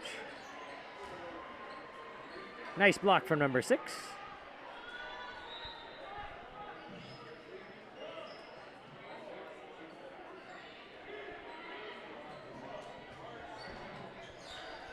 Josh with the block and a dodge, gets out of the way. So Elite DC with ball advantage. It's their turn to throw. 3 shots on number 6 and takes him out.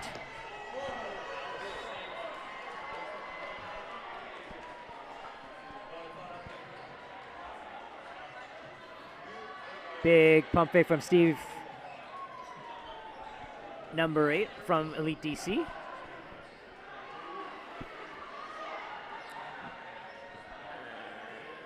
Two shots, 2 misses from Elite. Surge is going to have ball advantage, so it'll be their turn to throw. Oh, hit takes out Chatterton right in the feet. So it's 3 players for Elite, 2 for Surge.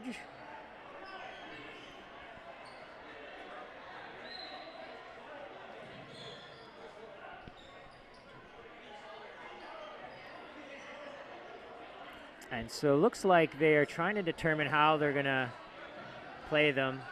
Josh making the hit on number 24. 2 big blocks. Guy decided to, weirdly, oddly enough, I'm not sure what he was thinking, to jump out of the court to try to make that catch. That ball I don't think was even remotely catchable. That was a bold move. It was. I mean, it was a high risk, no reward on that one. So, but that's okay. There's still 2 phenomenal players left from Elite. 1 player left from Surge. And the advantage is on Elite, so they are to throw. 2 shots, 2 misses.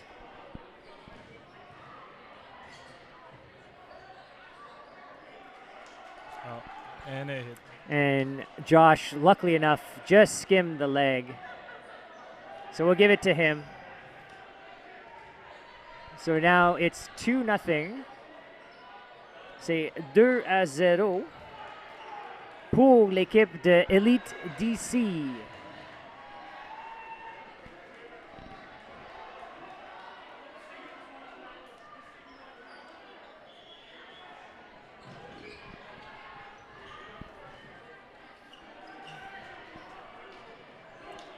Opening rush, nobody out. So Team Surge with the ball advantage here. Let's see if they can capitalize this and take at least a player out. But nice Chatterton catch responds with a very big catch. Yeah.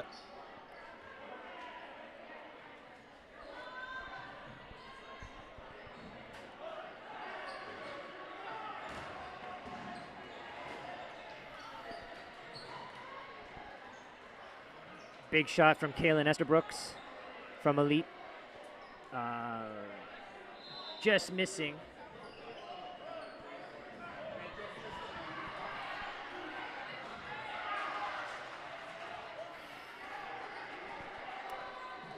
And I know on Elite DC is a newly, I don't want to say a newly formed team, but they're a reformed team based on a lot of players. There's a merging of 2 teams, actually no, a number of teams put together, and they decided to come out with this, a retooling. They used to be Z Warriors originally, but now they've retooled. They got new players on there, and they're now known as Elite DC.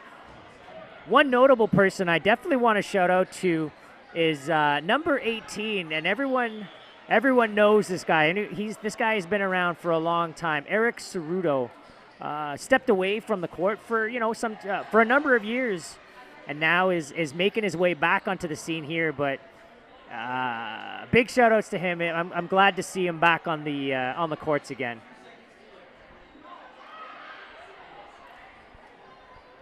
I'm not too familiar with the Surge Nova Scotia. I know there's one former Team Canada player, Corey Oikel, number 22. Does he play on this team? No, he does not. He has a different jersey, but I'm assuming that he's probably coaching these guys.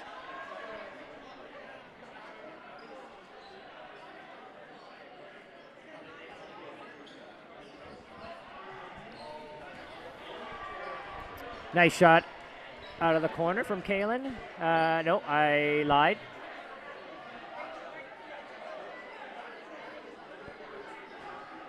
And ooh, big less throw than from number 10 14. seconds to play. Okay. Yeah, so And we're going in no blocking. 2 no blocking.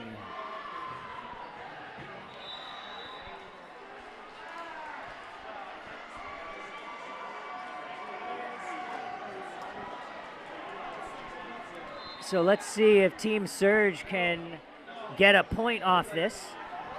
So for people that are watching that don't really know, no blocking basically means exactly what it means. Strategy is very different from compared to regulation time. Oh, nice catch. Wow, and an excellent movement from number 24, dodging all those balls, getting small. And another catch but from number yeah, 9. Number 9, big catch to end that. And basically at the halftime, it is now 4-0 for Elite DC.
All right, so we are about to kick it off with the second half.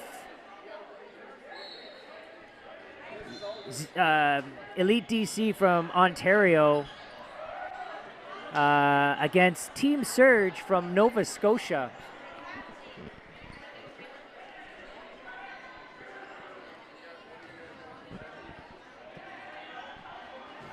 So it looks like a false start at the beginning. But it looks like they're up. Oh, big shot from John. I don't think he got the intended target, but someone that was lying on the back line was the unfortunate end of John's throw.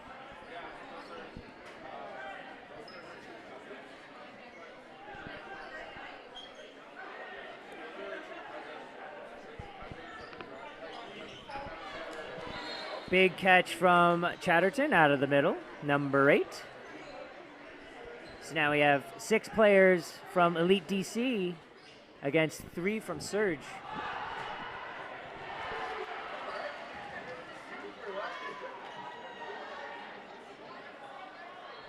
Wu decides to pump fake a no ball. No one ever falls sucker for that. So FYI, John, if you're looking at this, no one's biting on that. Take that trash home. Not to Carmen, though. Just kidding. Is it bounce? Yeah, it's Oh, that was kind of weird. That looked like a hit. A number 69 on Surge, but I don't think the ref saw it. At least it looked like a hit from here, from where we're sitting. So, but that's okay.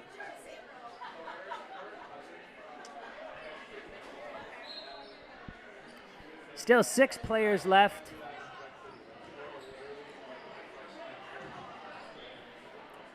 And Miles gets hit on that one.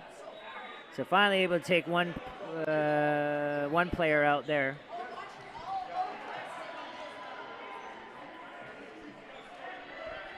But here we go.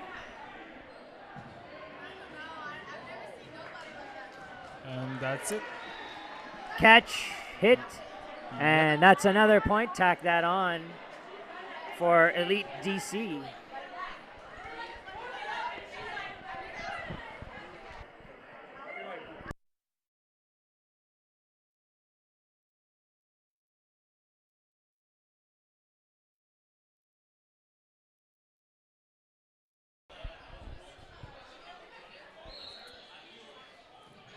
And we're back. Ooh.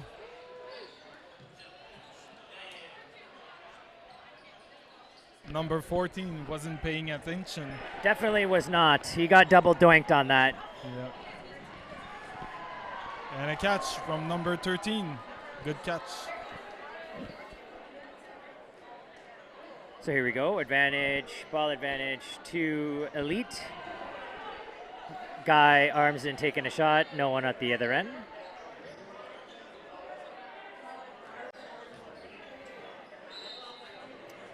Nice shot from Josh, number 11. It's good to see that he actually does something to contribute to this team. I'm just kidding. I seem to razz Josh a lot. So I hope he watches this and I hope he hears me.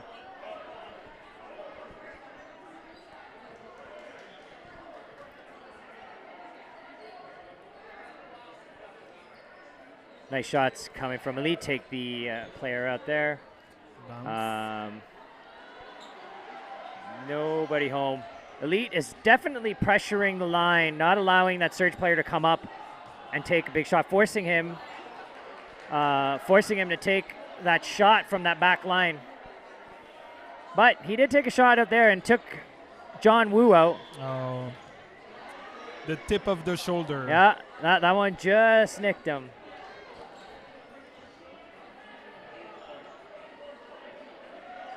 And put another check mark there for Team Elite. So now the score is 6-0. And there should be about 5 minutes, a little over 5 minutes left in the match here.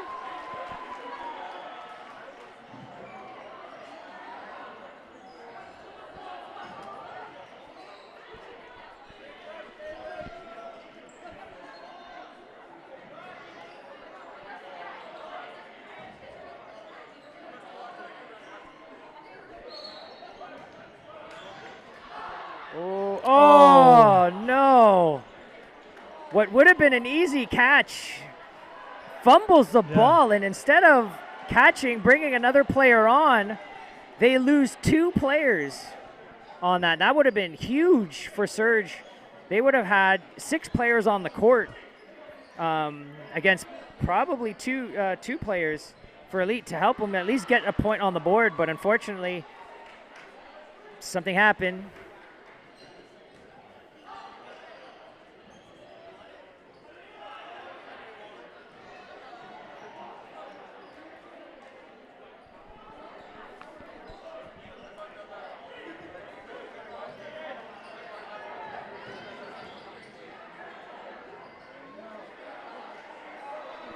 Oh, exchange fire.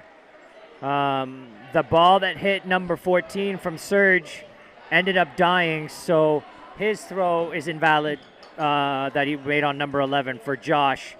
Because he was already a dead player, that ball that he threw was not valid. So that leaves 3 players left for Elite, 1 for Surge.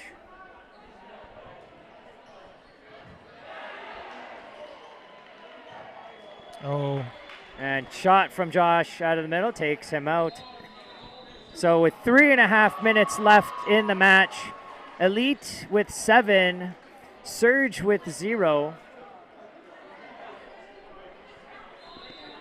And let's see if Surge is going to make some adjustments, try to at least get a point on the board here.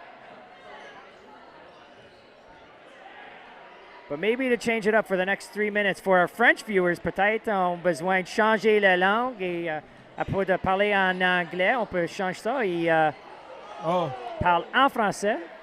Excellent catch du numéro 69. Et c'était qui lançait la balle? Numéro 13, Guy Armsden.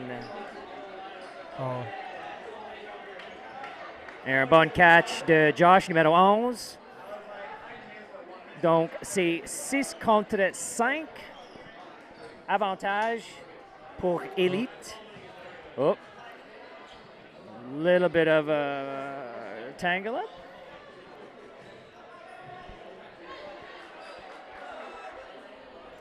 Beaucoup de balles qui traversent sur les deux côtés ici.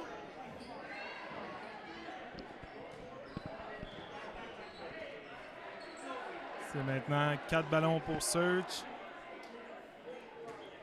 Oh, no. Numéro 19, faites pas d'attention sur ça. Et malheureusement, Excellent réflexe. boom, c'est un out. Ouais. Ouh. Elite a lancé 4 ballons à numéro 16. But it all missed. Et maintenant, c'est 3 contre 1. Et double tap comme ça. Un autre point pour l'équipe d'Elite. Le score est 8-0. Il reste 1 minute 30 à faire. 1 minute and 30 seconds left in this match here. It's probably safe to say that Elite will win this match and move ahead with the win. Avec le W. Ou, non, en français, c'est... avec un point, c'est gagne, ouais. Ouais, gagné. So in English, it'd be getting away with the W. In French, avec un G.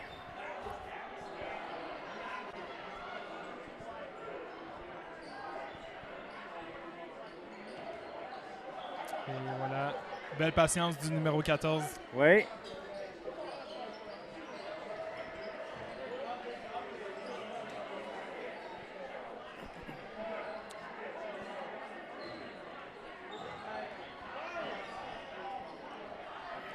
Donc, ça laisse 30 secondes dans ce match ici.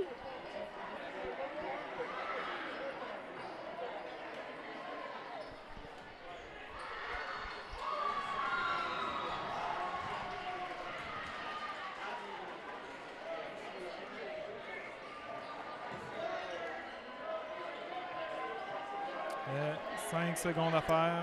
Un échange des balles. Ah, Et voilà. comme ça, c'est fini. Ça laisse 1 seconde, mais non, oui, c'est fini. Donc, le score final, c'est 9. Non, on fait nos blocking. Ah oui, c'est vrai, oui, oui. C'est vrai, no blocking. Dernière chance pour Surge de s'inscrire au pointage.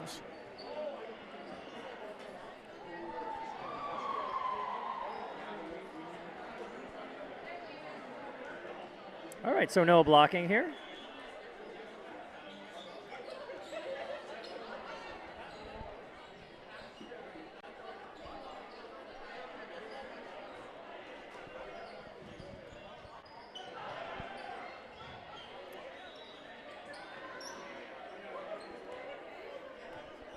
Six on six.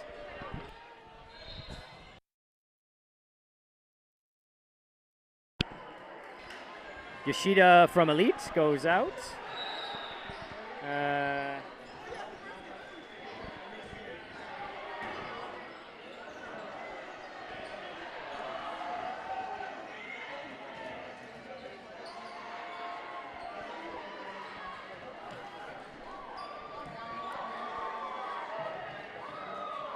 Donc, ça reste 5 contre 5. Wow, bonne. Oh, OK. Je pensais que numéro 4 était bien, but looks like they did hit them with the ball. But nice dodges. C'était des belles dodges. Ooh.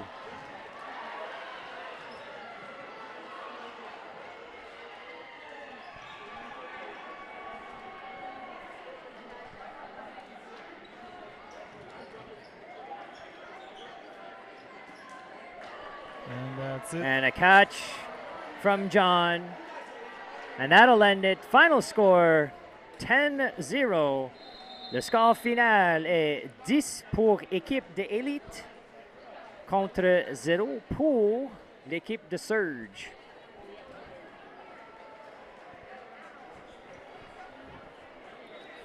Et pour nous, on se revoit dans quelques minutes pour le prochain match. Oui, absolument.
Et re-bienvenue tout le monde sur le court 2.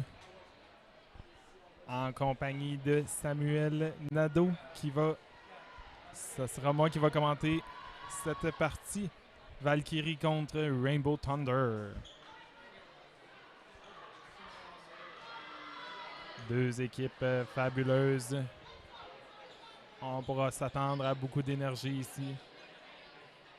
Des beaux lancers, des beaux catchs. Et la partie commence.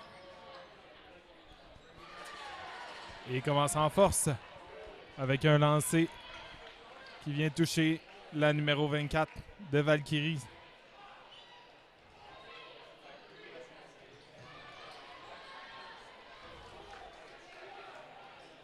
C'est maintenant 5 joueuses pour Valkyrie, 4 ballons. Préparation à l'attaque. Et lancer qui connecte dans les jambes de la numéro 15. Très beau lancer de la part de numéro 3. On poursuit encore Rainbow avec l'avantage. Et c'est bloqué par la numéro 29 de Valkyrie. 89 de Valkyrie. C'est maintenant avantage Rainbow. Plus de joueuses. Se prépare à l'attaque. Lancé malheureusement dans le filet. Maintenant avantage Valkyrie. 4 ballons. Préparation à l'attaque. Montée à la ligne. Lancé dans le filet.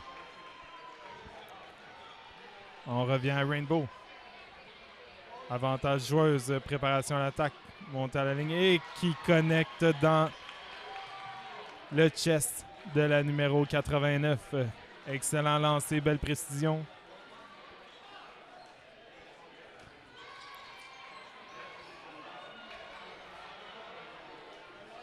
Voilà, quelques échanges.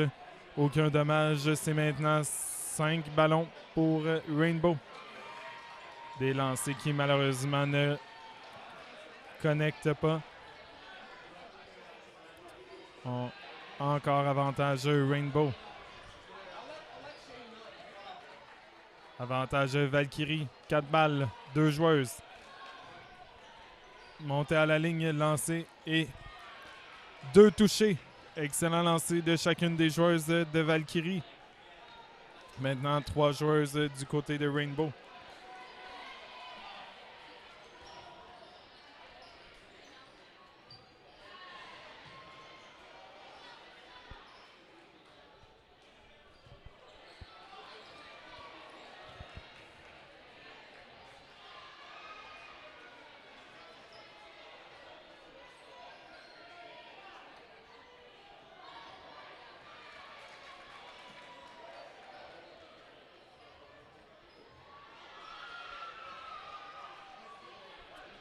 Encore 3 joueuses pour Rainbow.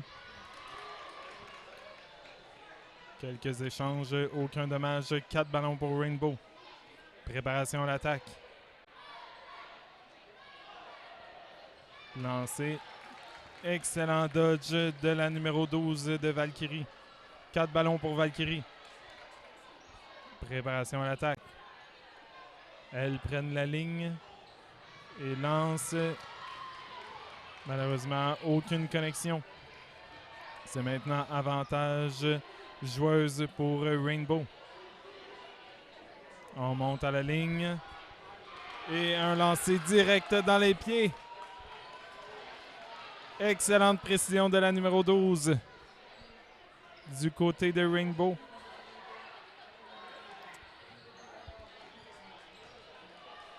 On continue avec l'avantage ballon pour Valkyrie.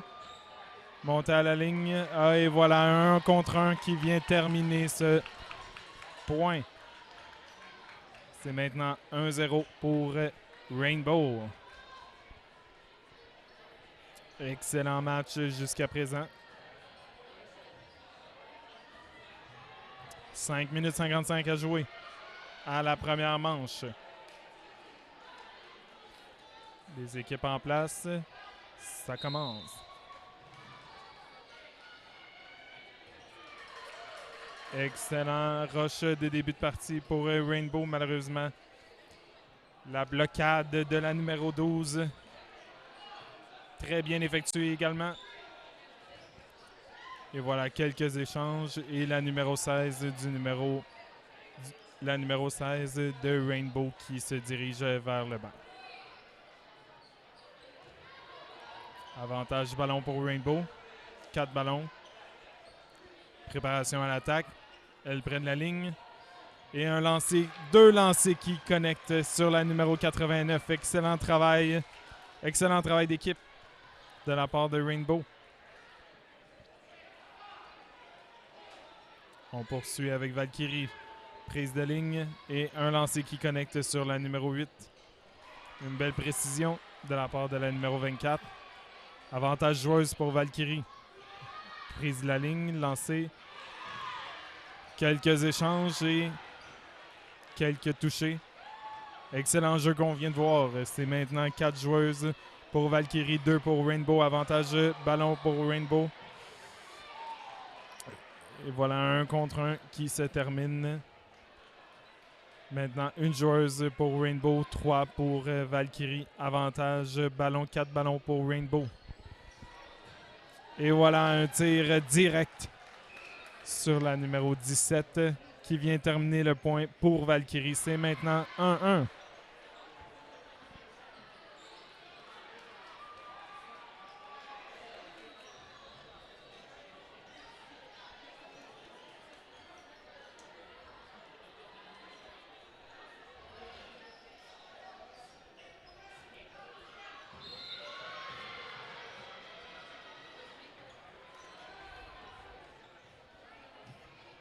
Quelques échanges en début de partie.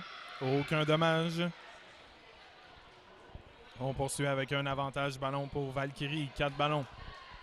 Préparation à l'attaque. Prise de la ligne. Et voilà 2 lancers qui malheureusement se terminent dans le filet. C'est maintenant au tour de Rainbow. Avantage ballon, 4 ballons.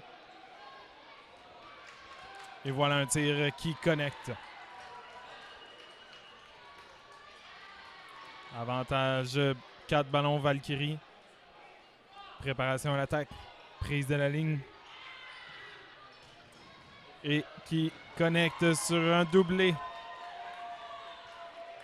Un doublé sur les joueuses de Rainbow. C'est maintenant 5-4 au niveau des joueuses. Excellent bloc. Avantage joueuse Valkyrie.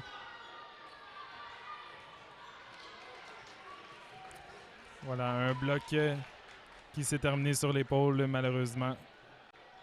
La joueuse numéro 2 qui se dirige vers le banc. Avantage joueuse Valkyrie. Dernier lancé. Et voilà quelques échanges.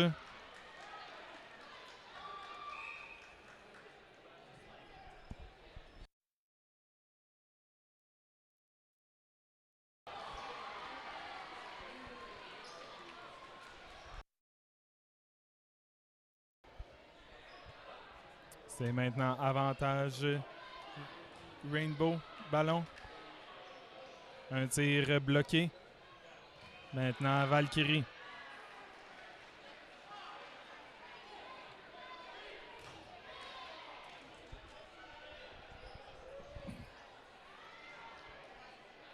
On poursuit Rainbow, 4 ballons.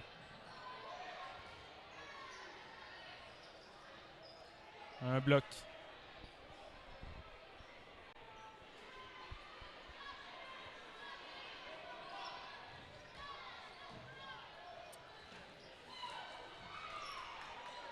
Et la joueuse numéro 2 qui voulait un contre un, malheureusement, qui se dirige vers le banc. C'est maintenant avantage joueuse pour Valkyrie. Préparation à l'attaque. Et 2 lancers bloqués. Excellent bloc de la part de la numéro 12. On poursuit. Excellent tir de la numéro 12. Avantage ballon. Rainbow. Et voilà un autre bon tir qui qui a trouvé sa précision sur les mains de la numéro 12 de l'autre côté.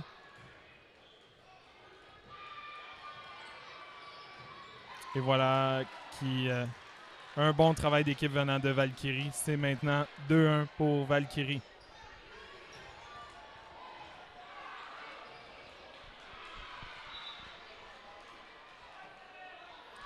Et on s'en va en no blocking.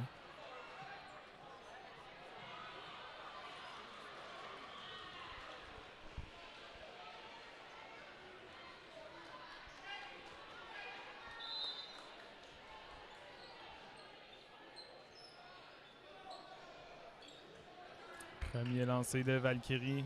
Aucun dommage. C'est maintenant avantage 4 ballons pour Rainbow. Préparation à l'attaque, prise de la ligne. Aucun dommage. À l'exception de la joueuse numéro 25 qui se dirige vers le banc. Valkyrie qui se prépare à lancer. Et un lancer qui trouve sa précision dans les pieds de la joueuse numéro 8.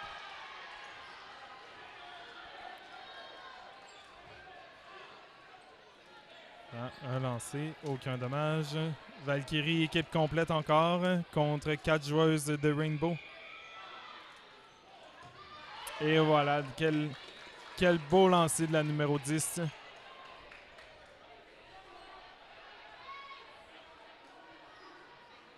Quatre ballons pour Valkyrie. Prise de la ligne. Oh!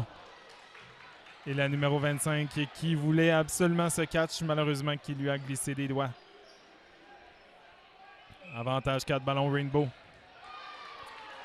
Excellent tir de la numéro 10 qui trouve sa précision sur les jambes de la joueuse de Valkyrie. Maintenant 3 joueuses pour... Oh, excellent catch!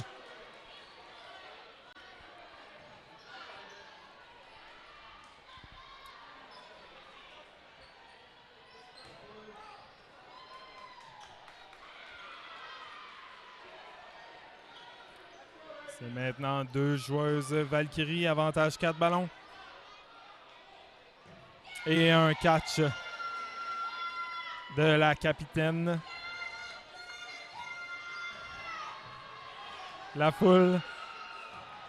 Oh, excellent catch! Numéro 16. Avantage 4 ballons pour Rainbow.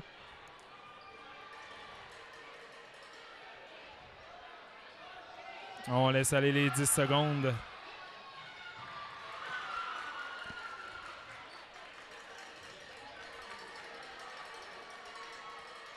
Avantage Valkyrie. Avantage joueuse. 4 joueuses. Et la numéro 8 qui a essayé une contre-attaque rapide. Malheureusement qui manquait un peu de précision.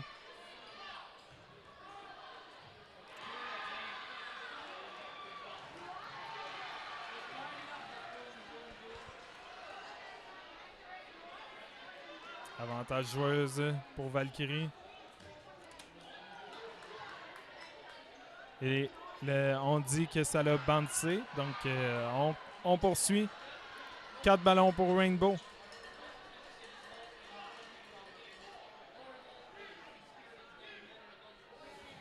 Et un attrapé. La marque est maintenant de 3-1 pour Valkyrie.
Et il reste 2 minutes à faire. Je suis de retour.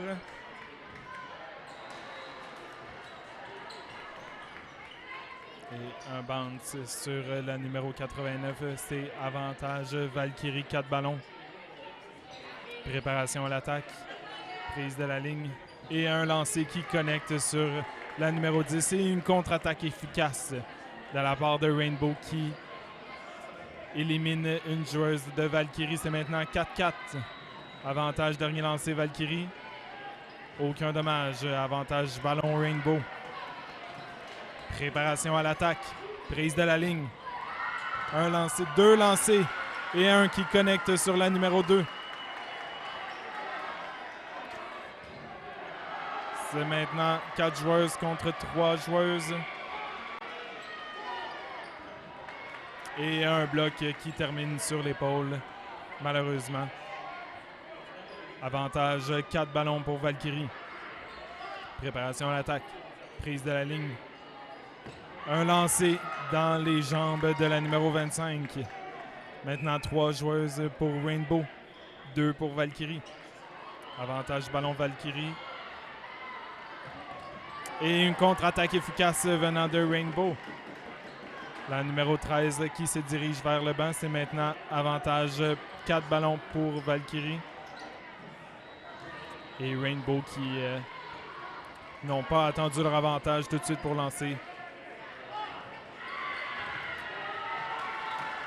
Et une contre-attaque efficace de Rainbow qui vient à bout de la dernière joueuse de Valkyrie. C'est maintenant 4-2. 4-2 encore pour Valkyrie contre Rainbow. Et on poursuit en no blocking.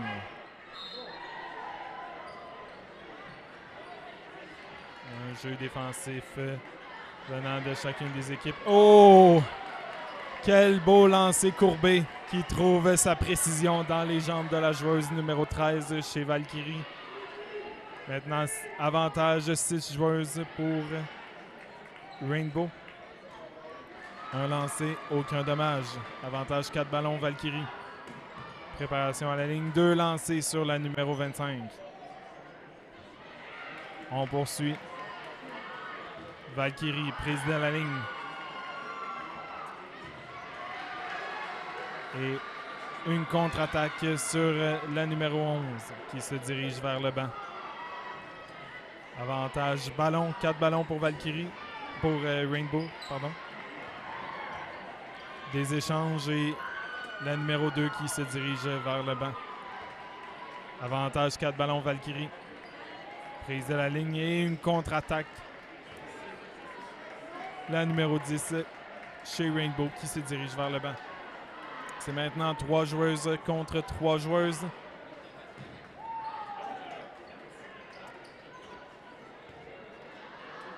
Et il semble avoir confusion chez la joueuse de Rainbow, malheureusement. Elle était éliminée. 4 ballons Rainbow. Prise de la ligne. Un échange. Aucun dommage. On reprend 4 ballons Valkyrie. 4 ballons Rainbow.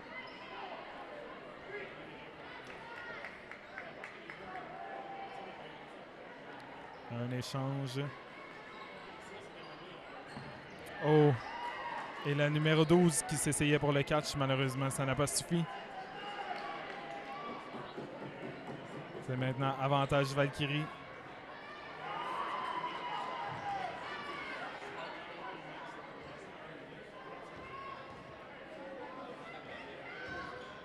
Avantage 4 ballons Valkyrie. Préparation à l'attaque. Prise de la ligne. Et 2 lancés, 3 lancés qui trouvent leur précision sur la dernière joueuse de Rainbow. Le score final est de 5-2. Et pour nous, on se revoit de l'autre côté de la pause.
m'entendez? Est-ce que vous m'entendez bien? Est-ce que tout le monde... Je suis au bout? Je suis au maximum. Peut-être si je lève ça. Je sais pas. Là, je suis au maximum ici pour vrai, là. C'est bon?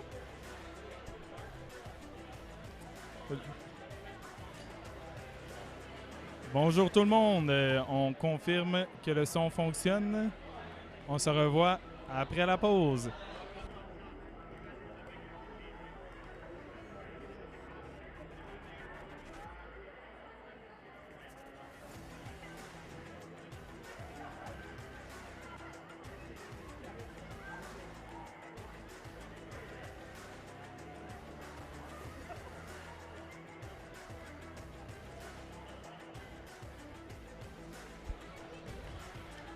Soyez là dans 5 minutes pour un match qui va opposer Sirens contre les Storms au terrain 2. Be there in 5 minutes for the game that will oppose Sirens against Storms on the second court.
I'll grab more.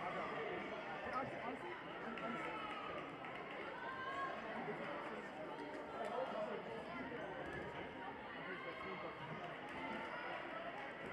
we're playing Tritons, not Titans. We're playing Tritons.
You can't do that, man. You can't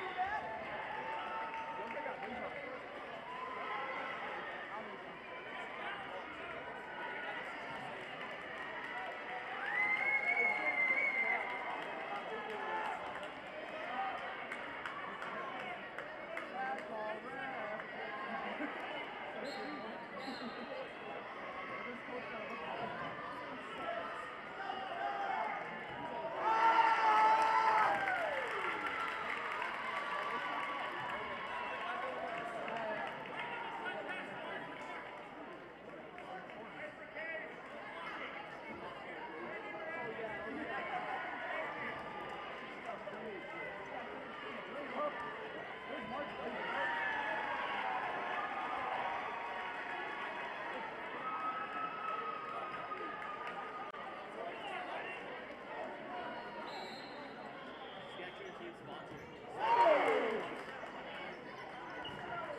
Bonjour tout le monde. Désolé pour cette intermission.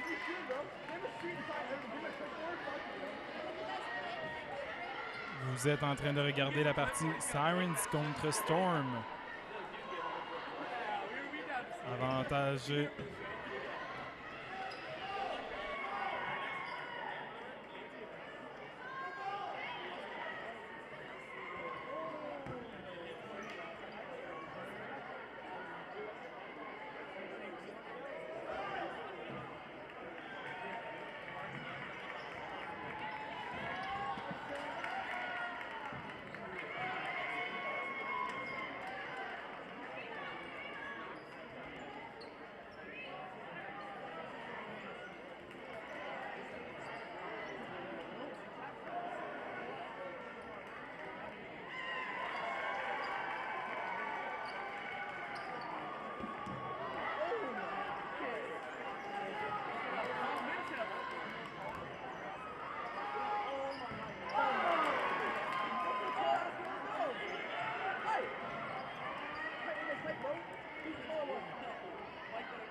c'est maintenant 4-0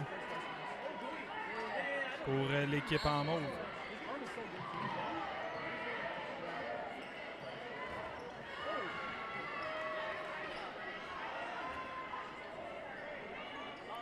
Sirens.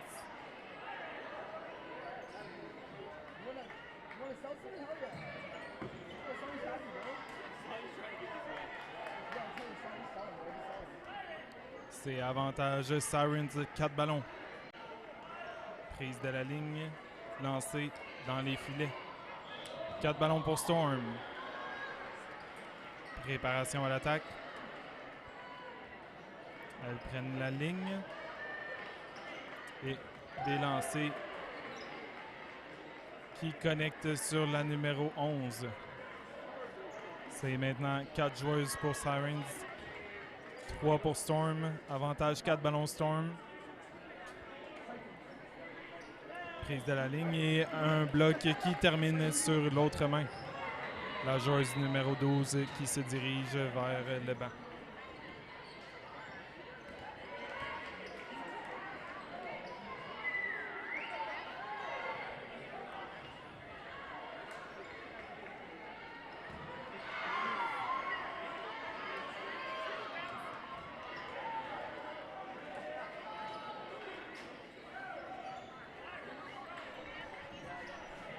Avantage Sirens, plus de balles et un bloc. Quelques échanges. Storm avec une joueuse maintenant, 2 pour Sirens.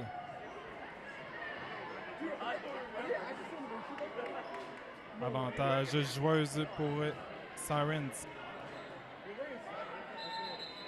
Les deux joueuses se parlent. Ah. Semble avoir confusion sur un des ballons qui est roulé vers l'autre équipe, vers l'équipe Storm. On va reprendre en fond de terrain.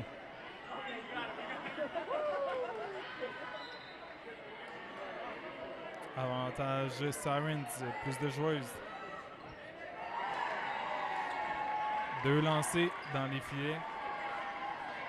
5 ballons pour Storm.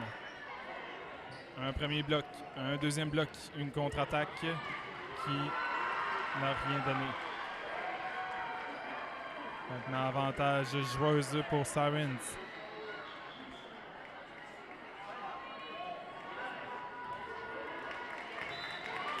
Et qui termine le point. C'est maintenant 5-0 Sirens.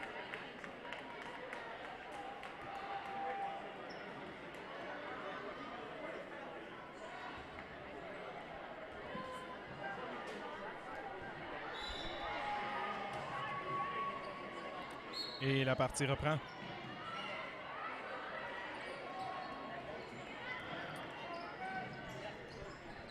Une joueuse du côté de Storm qui se dirige au banc. 6 joueuses pour Sirens. 4 balles. Préparation. Excellent dodge de la part de Storm. 4 ballons pour Storm. Préparation. Prise de la ligne. Et 2 lancers. Une contre-attaque. Un bloc. Et un bloc qui se termine sur les jambes, malheureusement. On poursuit avec Sirens. Prise de la ligne. Oh! Un bloc qui termine sur le thorax, qui rebondit. Et la joueuse de Storm qui se dirige vers le banc. Et un autre bloc dans les pieds. Cette fois-ci. Avantage ballon pour Storm.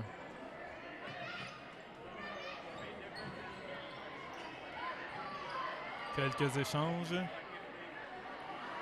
Aucun dommage.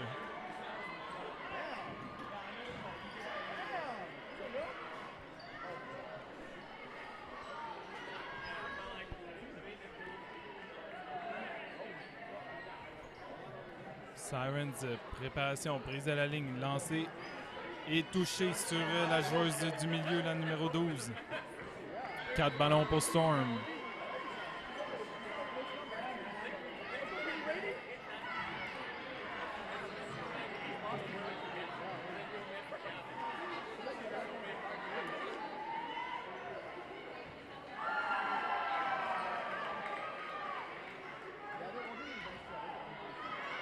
Avantage ballon pour Sirens, 2 bloqués, 1 esquivé.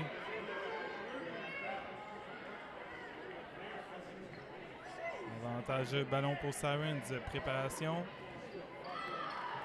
Et un bloc sur les cuisses.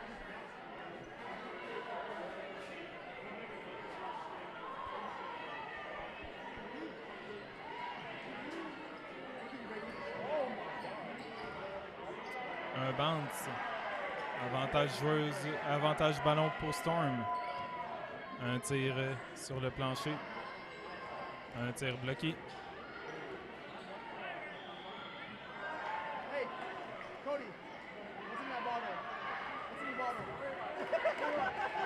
Et un bloc sur les pieds, malheureusement. C'est maintenant 6-0 pour Sirens.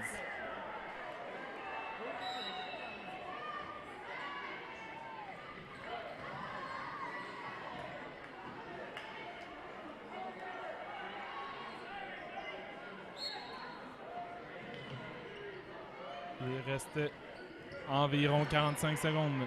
Et voilà une joueuse de Sirens qui n'était pas attentive, qui n'a pas vu le ballon s'en venir vers elle. Avantage ballon Sirens. Préparation. Avance à la ligne. Et un lancer qui connecte sur une joueuse de Storm. On poursuit. Avantage ballon pour Storm. Préparation. Prise de la ligne et un lancer, une contre-attaque. Aucun dommage. On reprend. Avantage ballon pour Storm. Prise de la ligne. Un lancer dans le filet. Maintenant Sirens. Préparation à l'attaque. Et un lancer venant de Storm. Et voilà quelques échanges. C'est maintenant 3 joueuses pour Sirens, 4 pour Sirens. Et on s'en va en no bloc.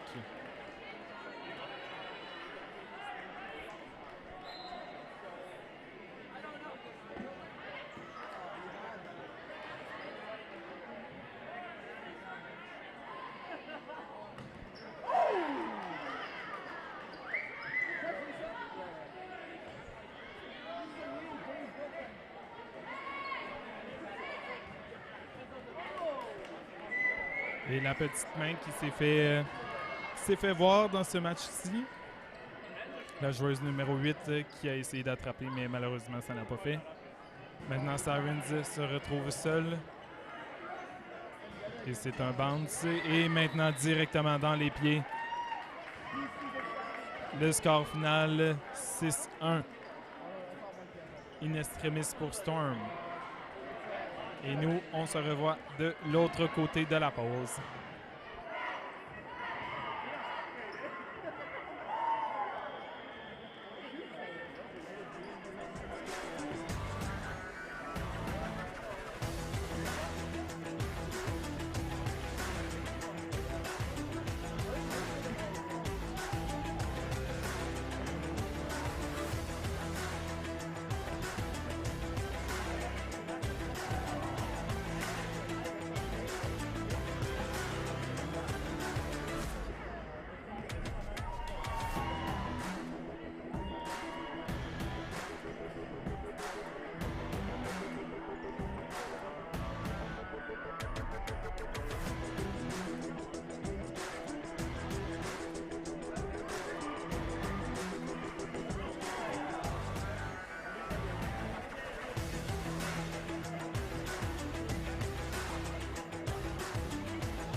Next game featuring Mavericks against Zenith in 4 minutes. Le prochain match opposant les Mavericks contre Zenith dans 4 minutes.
Et la partie commence. Maverick contre Zenith.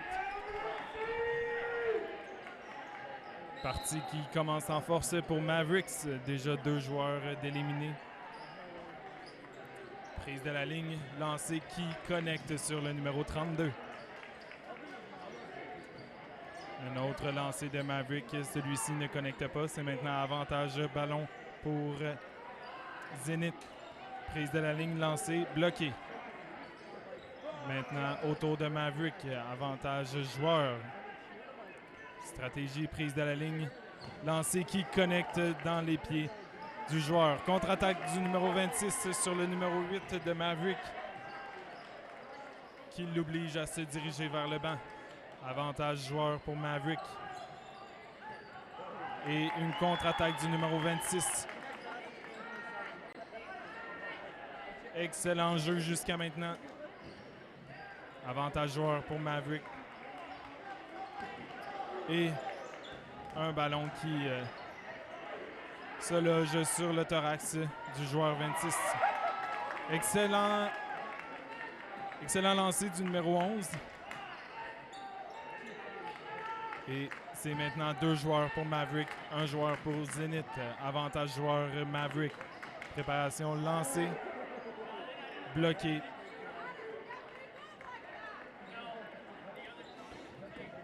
Et voilà, connexion sur le dernier joueur de Zenith. C'est maintenant 1-0 pour Maverick. Les deux équipes se replacent. On reprend rapidement.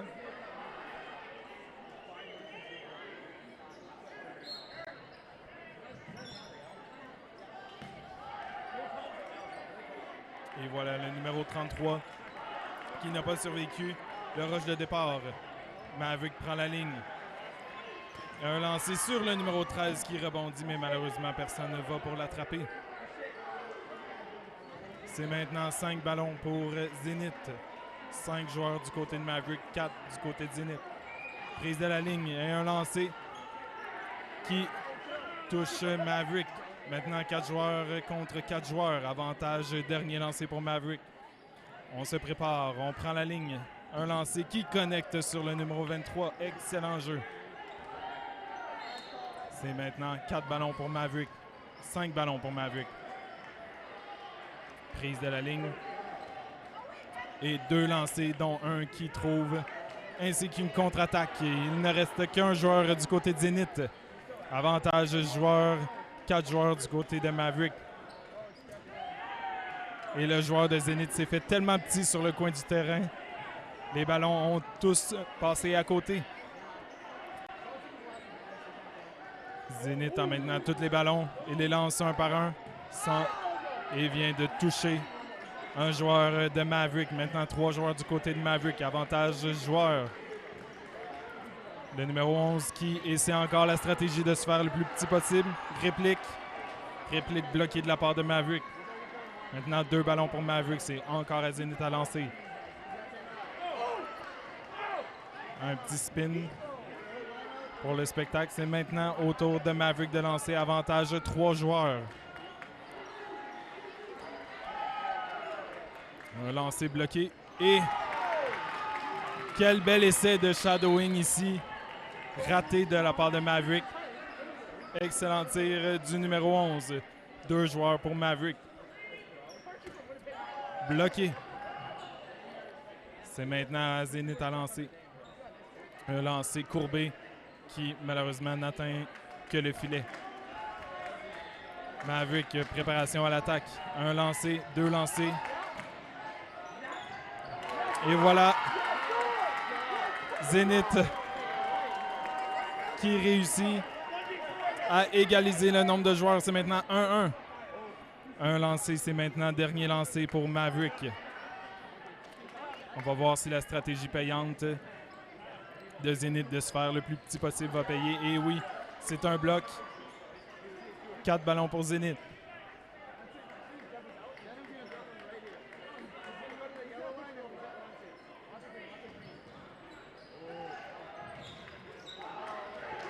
Et c'est maintenant à Maverick d'aller lancer.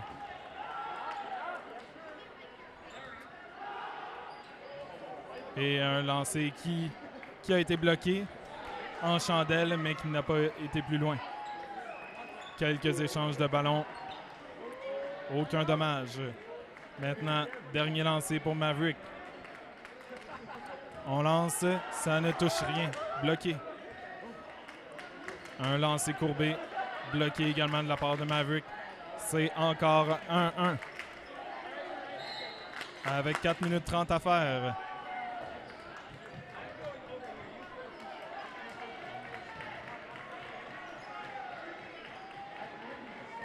On rappelle le pointage 1-0 pour Maverick.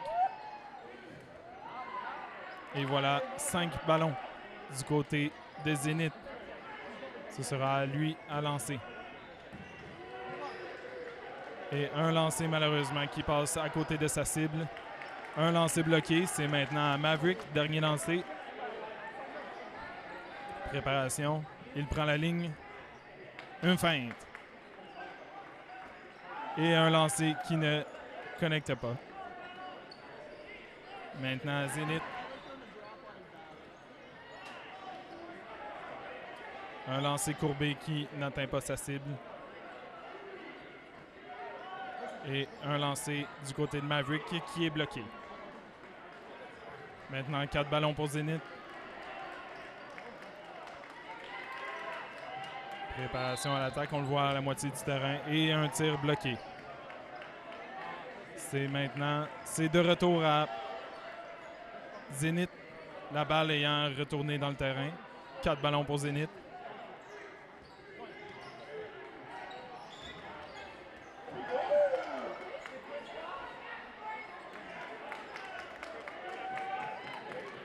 C'est autour à Zenith encore, 4 ballons. On voit le joueur de Mavericks qui se place un peu plus pour l'attraper maintenant, un peu moins en défensive de bloc. On sent qu'on a, de les deux côtés, on sent qu'on essaie de changer la stratégie, d'aller changer, voir qu'est-ce qui ne fonctionne pas pour aller closer le point. C'est maintenant autour de Zenith, 4 ballons. Maverick, dernier lancé. Oh! On a failli assister à une balle courbée sur les avant-bras, malheureusement. C'était un pied trop loin. Une autre balle courbée. Il reste 2 minutes à faire. Une balle courbée qui, malheureusement, termine dans les filets. Dernier lancé pour Maverick. Il prend la ligne. Il tire et c'est bloqué. 4 ballons pour Zenith. Et voilà que rien n'y fait. Dernier lancé pour Maverick. Préparation à l'attaque. Il prend la ligne. Et un beau jump de la part du numéro 11. Un bloc. C'est encore 4 ballons pour Zenith. 1 minute 30 à faire. C'est maintenant dernier lancé pour Zenith, pour Maverick. Et bloqué par Zenith. C'est maintenant autour de Zenith. On prend son 10 secondes, on comprend qu'on va devoir étirer ça jusqu'en no blocking. Il reste maintenant 1 minute à faire. Dernier lancé pour Maverick. Il s'élance, bloqué. Bloqué encore pour Zenith. Dernier lancé Maverick. Plutôt dernier lancé Zenith. La foule en délire. Il reste 35 secondes. Qui va gagner le 2e point du match?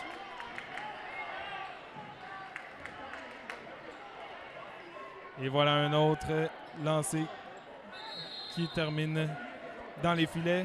Dernier lancé Maverick.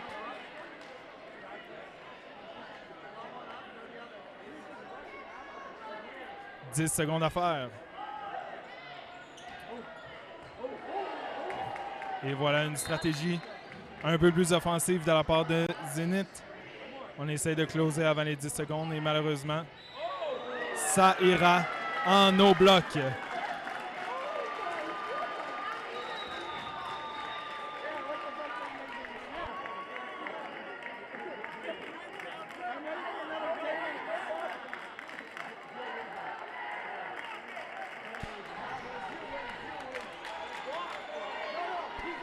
On entend la foule. Oh, les 2 balles qui se touchent. Et voilà que Zenith remporte le point.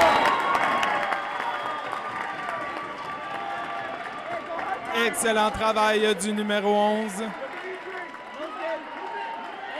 Il mériterait certainement un petit biscuit.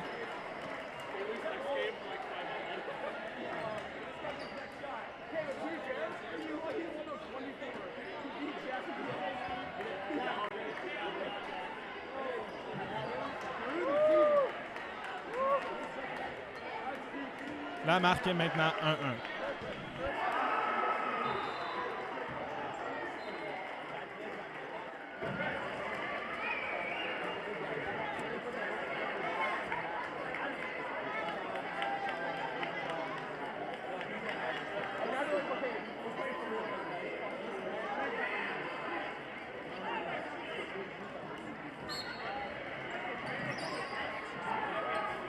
Et la partie qui reprend.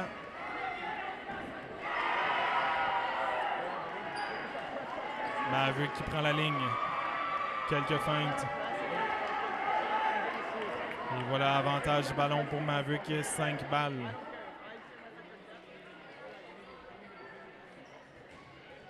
Et voilà. Échange et dommages collatéraux. 2 joueurs, 1 de chaque équipe, se dirigent au banc. 5 joueurs pour Maverick et 5 pour Zenith. Et voilà un lancé qui termine dans le filet. Préparation à l'attaque pour Zenith. Ils prennent la ligne. Quelques feintes. Et bloqué par Maverick qui contre-attaque sur le numéro 13 qui se dirige vers le banc. 4 ballons pour Zenith. Préparation. Ils prennent la ligne. Quelques feintes. Et directement sur le juge de ligne. La juge de ligne. Malheureusement, elle ne fait pas partie du match. On peut la laisser en dehors de ça. Ballon qui retourne du côté de Zenith. Avantage joueur pour Maverick. Préparation à l'attaque, ils prennent la ligne. Un lancer contre-attaqué, mais qui termine dans les mains du numéro 36. Excellent catch. Directement à la ligne d'attaque. Merveilleux. Et voilà, contre-attaque de Zenith. C'est maintenant 4 ballons pour Zenith. 6 joueurs du côté de Maverick, 3 du côté de Zenith. Zenith prend la ligne, quelques feintes, un tir qui ne connecte pas. Maverick prend son temps, prépare une attaque, prenne la ligne. Et... oh! Si près d'un catch. Malheureusement, en redescendant les mains, on a descendu le ballon jusqu'à terre. Et le catch ne s'est pas fait. Excellent. Excellente prise de bec ici. Entre un joueur de Maverick et Zenith. Et voilà un ballon qui connecte dans les pieds du numéro 8.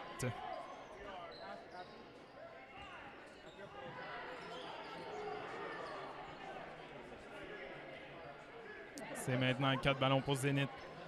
Préparation à l'attaque. Ils prennent la ligne, quelques feintes et lancent dans le filet. Contre-attaque de Maverick qui trouve précision sur les cheveux de l'autre joueur, du joueur de Zenith maintenant. Un seul joueur chez Zenith. Et voilà que Maverick termine le point dans les jambes du joueur de Zenith. La marque est maintenant de 2-1.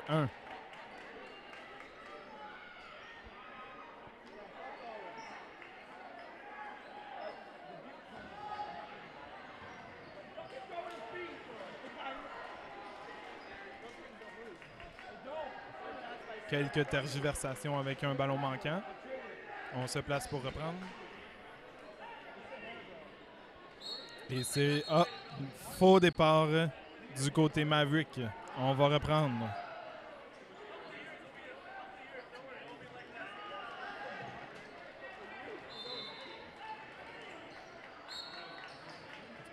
Et voilà qu'on reprend.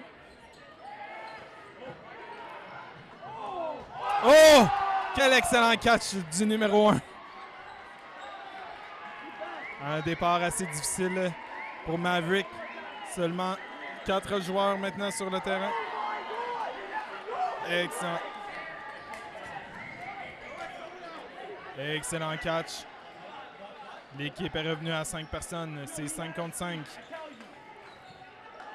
Et voilà la contre-attaque de Zenith qui a trouvé précision sur le numéro 9. C'est maintenant au tour de Zenith à lancer. Maintenant Maverick. Avantage 4 ballons. Prennent la ligne. Et lancer trouve précision sur le numéro 11 de Zenith. C'est maintenant 4-4. Les joueurs. Avantage dernier lancé. Et voilà quelques échanges. Et maintenant, Zenith avec avantage ballon. Préparation à l'attaque. Ils prennent la ligne. Et 2 lancés sur le numéro 8 qui se dirige vers le banc. C'est maintenant 3-3. Avantage dernier lancé Maverick. Ils prennent la ligne. Et un tir qui vient à bout du numéro 9. Chez Zenith, c'est maintenant 2 joueurs Zenith, avantage 4 ballons. Ils prennent la ligne. Un tir qui termine dans le filet. 3 joueurs chez... Et voilà, contre-attaque de Maverick. Maintenant seulement un joueur du côté de Zenith. 3 du côté de Maverick, avantage 4 ballons. Maverick prend la ligne. Lance et se retrouve dans le filet. C'est encore à Maverick, avantage joueur. Et voilà qui le joueur a touché la ligne. Et je pense également que le ballon lui a touché avant de toucher le sol. La marque est maintenant de 3-1. 3 minutes 50 à faire.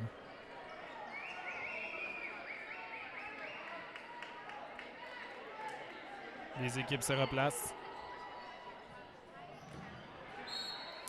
Et voilà que un ballon de l'autre côté est venu à bout du chiffrier de points. Une chance que nous, ici dans le stream, nous prenons des notes. On se souviendra, c'est 3-1 la marque. Et voilà que Zenith perd l'équilibre et tombe sur la ligne. Maverick également qui connecte sur le joueur numéro 9. 5 joueurs pour Maverick, 3 pour Zenith. 3 ballons de chaque côté, avantage joueur Maverick. Une contre-attaque efficace sur le numéro 36 de Maverick. C'est maintenant 4 joueurs pour Maverick. Avantage joueur Maverick. Préparation à l'attaque, ils prennent la ligne. Un tir, un contre-attaque. Et un rebond du numéro 10 attrapé par le numéro 6. Maintenant 5 joueurs du côté de Maverick. Et voilà le numéro 8 qui s'est essayé avec la petite main. Malheureusement, elle a failli.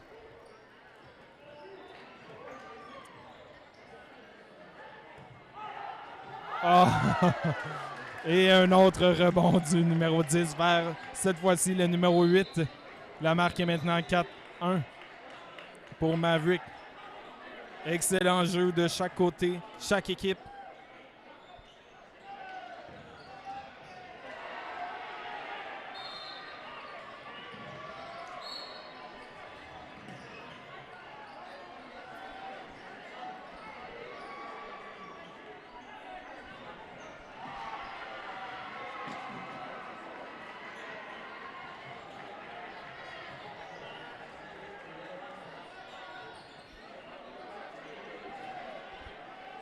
Avantage Zenith, avantage joueur.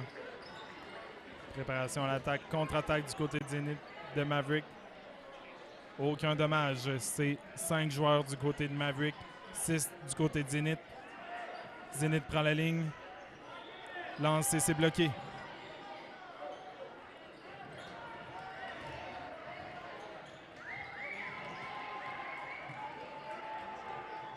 Et voilà quelques échanges. Ce sera maintenant du côté de Maverick. Dernier lancé.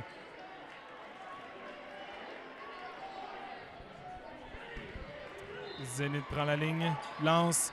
Et c'est un tir mal bloqué du côté de Maverick.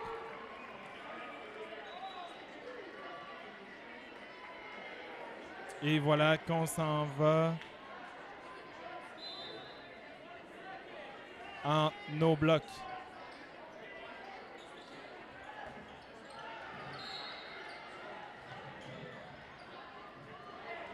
Je sais pas si c'est no bloc en fait. C'est comme pas clair. Ah non, on n'est pas no blocking encore.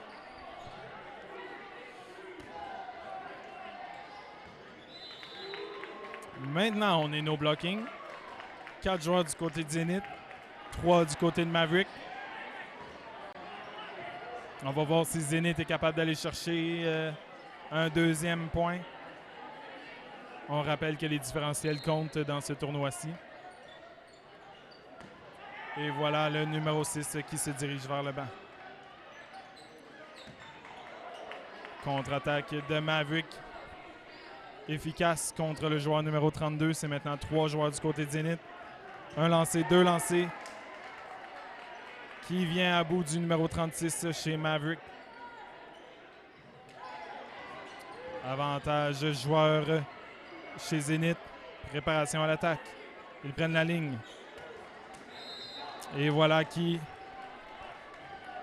Le joueur numéro 10 qui a bloqué en no blocking. Donc, il est mort.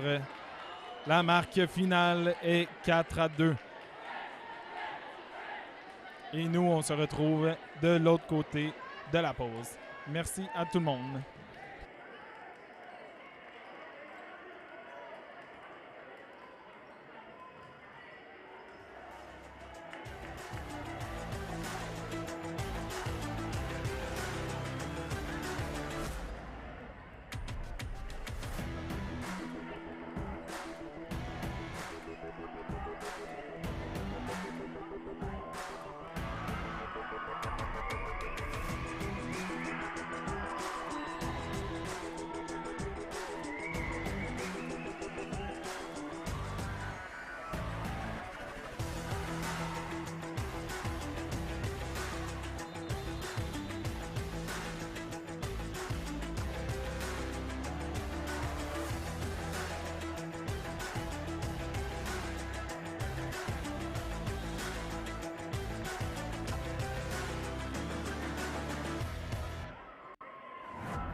Re-bienvenue tout le monde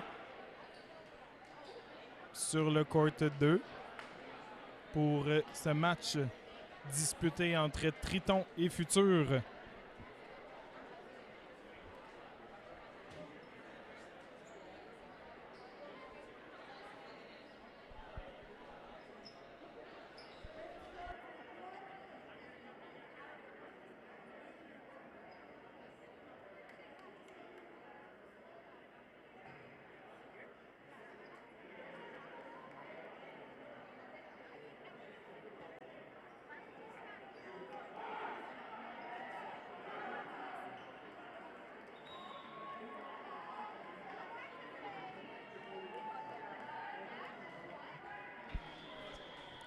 Et tout le monde en place.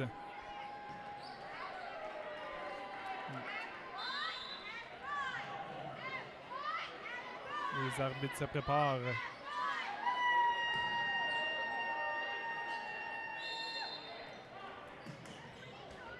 Et voilà, c'est parti. Premier lancé par Futur qui ne trouve pas preneur. C'est maintenant 4 ballons pour Triton. Ils prennent la ligne. Quelques échanges et le numéro 77 qui va au banc. Et voilà un tir que le numéro 22 n'a jamais vu arriver à cause de son collègue en face de lui. Et un bel attrapé qui fait revenir le numéro 17. C'est maintenant 5 joueurs contre 5 joueurs. Dernier lancé Triton. Ils prennent la ligne. Et la balle trouve le dos du numéro 5. 4 joueurs pour Futur. Avantage ballon. Ils prennent la ligne. 2 lancés qui ne trouvent pas preneur. C'est maintenant au tour de Triton. Avantage 4 ballons. Et voilà un bloc qui termine sur les doigts pour le numéro 7. Il se dirige vers le banc. C'est maintenant 3 joueurs pour Futur. Encore 5 pour Triton. Et voilà que la balle du numéro 3 qui trouve preneur dans les pieds du numéro 2 chez Triton. 3 joueurs du côté de Futur, 4 pour Triton. Un lancé dans le filet, une contre-attaque. Voilà que l'arbitre signifie au numéro 10 qu'il doit aller sur le banc. C'est maintenant 3 joueurs de chaque côté. Avantage dernier lancé pour Triton. Quelques échanges, aucun dommage. Dernier lancé pour Triton. Se préparent, prennent la ligne. Et voilà une contre-attaque efficace du numéro 26 chez Futur. 2 joueurs chez Triton maintenant. Avantage ballon chez Futur. Et voilà 2 lancés dont un qui touche le numéro 88.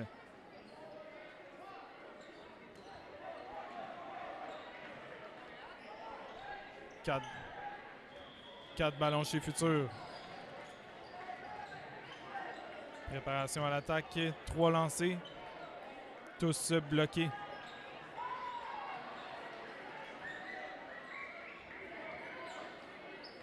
Un lancé. Rien n'y fait. Avantage 3 joueurs chez Futur. Il lance et touche. Finalement, le joueur chez Triton. La marque est maintenant inscrite 1-0 pour Futur. 6 minutes 50 à faire.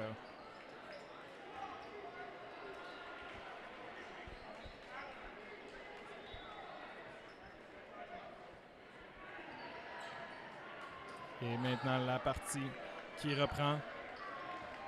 Qui aura le deuxième point? On le saura dans quelques minutes. Début de partie sans dommages collatéraux. À l'exception du numéro 26 qui s'est dirigé vers le banc. 5 joueurs du côté de Futur. Et voilà. Un lancé qui touche le numéro 2. C'est maintenant 5 contre 5.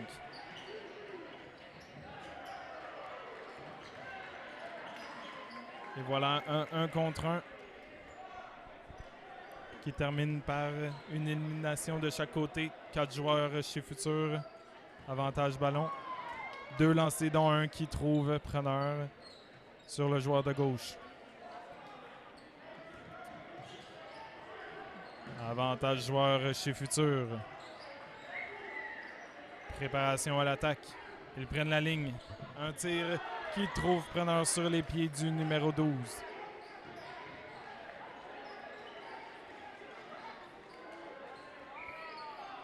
Le numéro 13, pardon.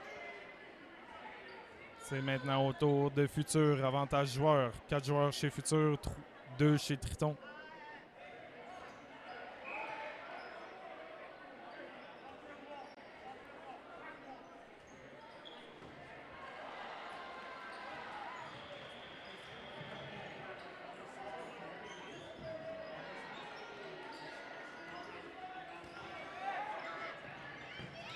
Et quel beau jeu de la part de Triton. Être capable d'éliminer le joueur numéro 4. Avantage joueur chez Futur. Préparation à l'attaque. Ils prennent la ligne. Un lancé dans le filet. Encore 3 ballons chez Futur. Ils prennent la ligne. Un lancé dans le filet. Maintenant 4 ballons pour Triton.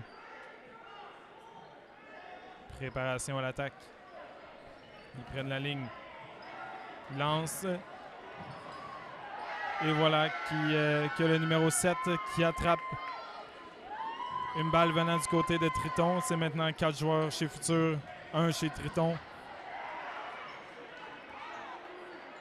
5 ballons pour Triton.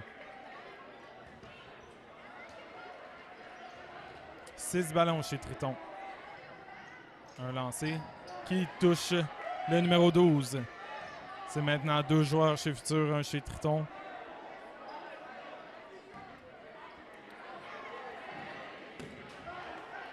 Et c'est maintenant 1-1.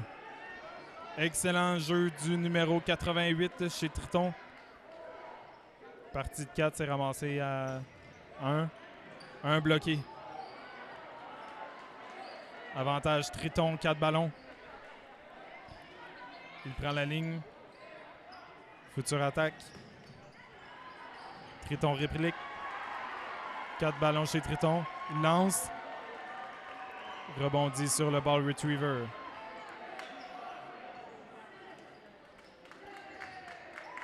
Et voilà que le joueur numéro 88 qui a bloqué, mais malheureusement qui a échappé son ballon, donc éliminé.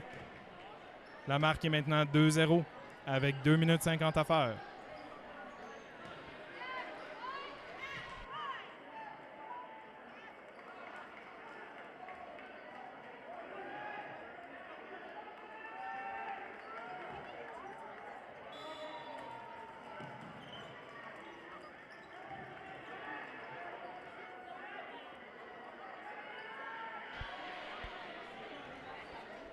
Retour de match. 4 ballons chez Triton. 2 lancés. Bloqués par le numéro 5. Avantage ballon chez Futur. 4 ballons. Ils prennent la ligne. Un lancé qui rebondit sur le numéro 26. 5 joueurs chez Futur maintenant. 4 ballons pour Futur.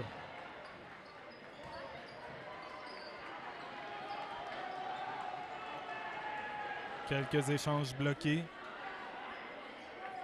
Futur encore avec 4 ballons. Un lancé dans le filet. C'est maintenant au tour. Avantage de 6 joueurs pour Triton. Ils prennent la ligne.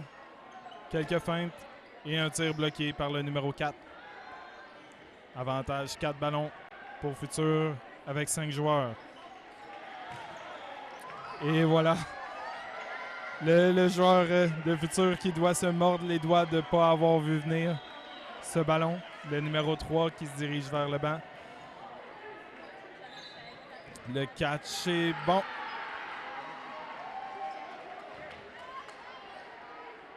5 joueurs chez Triton. Avantage 4 ballons futurs. Une contre-attaque efficace contre le joueur de Triton. C'est maintenant 4 joueurs chez Triton. 3 chez Futur. Avantage 4 ballons futurs. Préparation à l'attaque.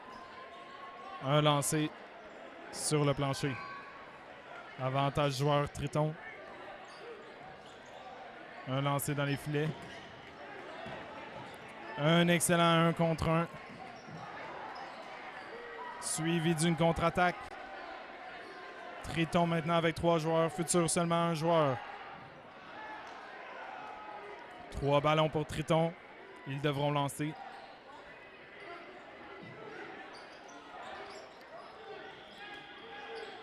Et voilà qu'une balle se retrouve dans le public et revient dans la partie. Numéro 13 qui s'alignait pour un attrapé, malheureusement il était trop haut. Contre-attaque rapide de la part de Triton. Et on s'en va en no blocking.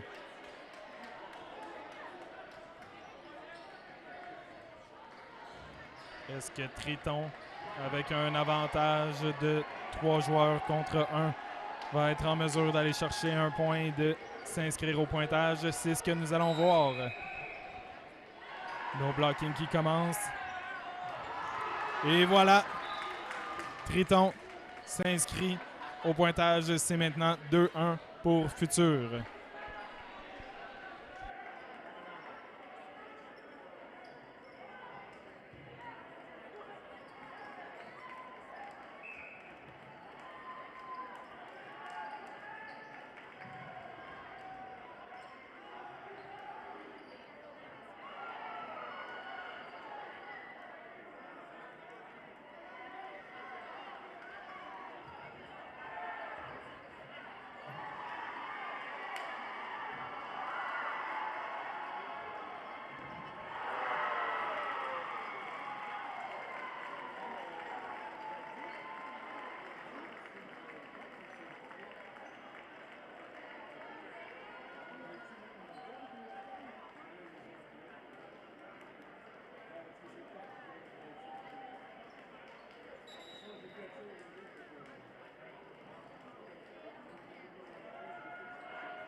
Et la partie reprend.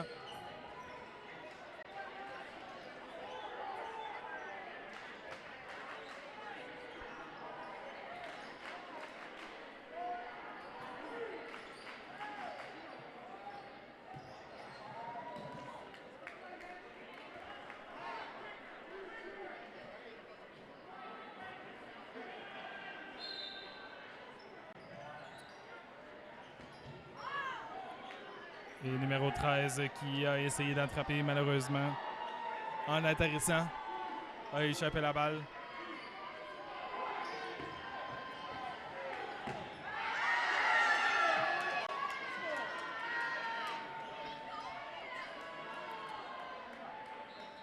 Futur qui revient dans la partie. Avantage joueur pour eux. Un lancé dans le filet. Préparation à l'attaque. Ils prennent la ligne. Un lancer qui rebondit.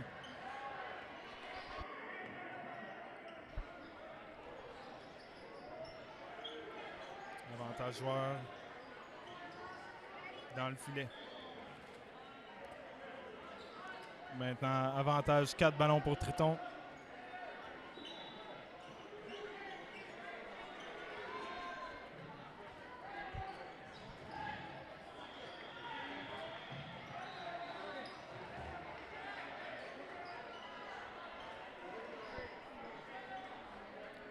Avantage joueur chez Futur. Préparation à l'attaque. Ils prennent la ligne et lancent sur la balle retriever, malheureusement qui ne fait pas partie du match.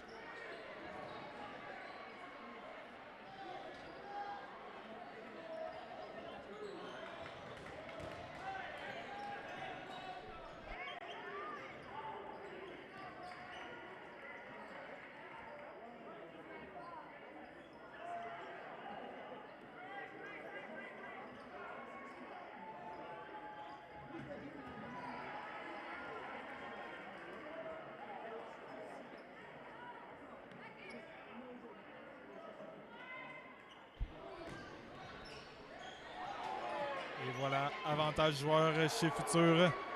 2 joueurs chez Triton. 5 chez Futur. 3 ballons, 3 ballons. Et voilà un double lancé. Un lancé sur le numéro 2 qui se dirige vers le banc.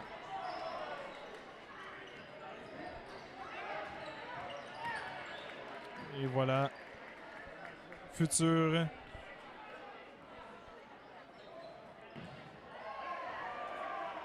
C'est maintenant 3-1 pour Futur.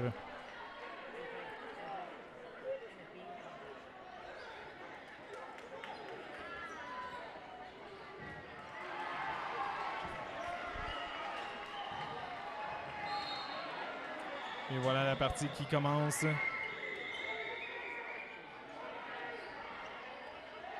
Et il s'agit d'un faux départ selon l'arbitre.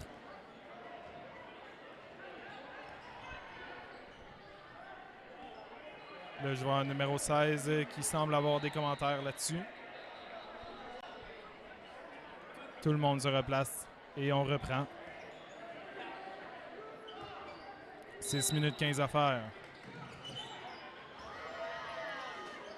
Et Futur qui a mal pris son ballon, qu'il donne à l'autre équipe en le laissant rouler. Et voilà, 2 lancers suffisent à connecter sur le joueur de gauche chez Futur. Contre-attaque de Futur, 4 ballons.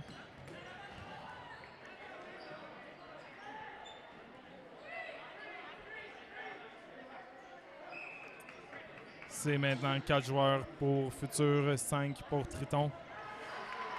Et un bon lancer du numéro 22 qui connecte dans les jambes du joueur de l'équipe adverse. Un bloc du numéro 52. Préparation à l'attaque chez Triton. Ils prennent la ligne, lancent dans contre-attaque rapide venant de chez Futur. C'est avantage 5 joueurs chez Triton. Ils prennent la ligne. Un lancé qui touche le numéro 4.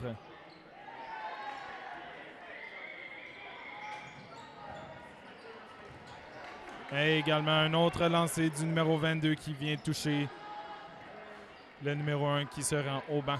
Il ne reste qu'un joueur du côté de Futur. On va voir comment il va se débrouiller contre les 5 chez Triton. Et voilà, le numéro 22 qui vient terminer ce point. C'est maintenant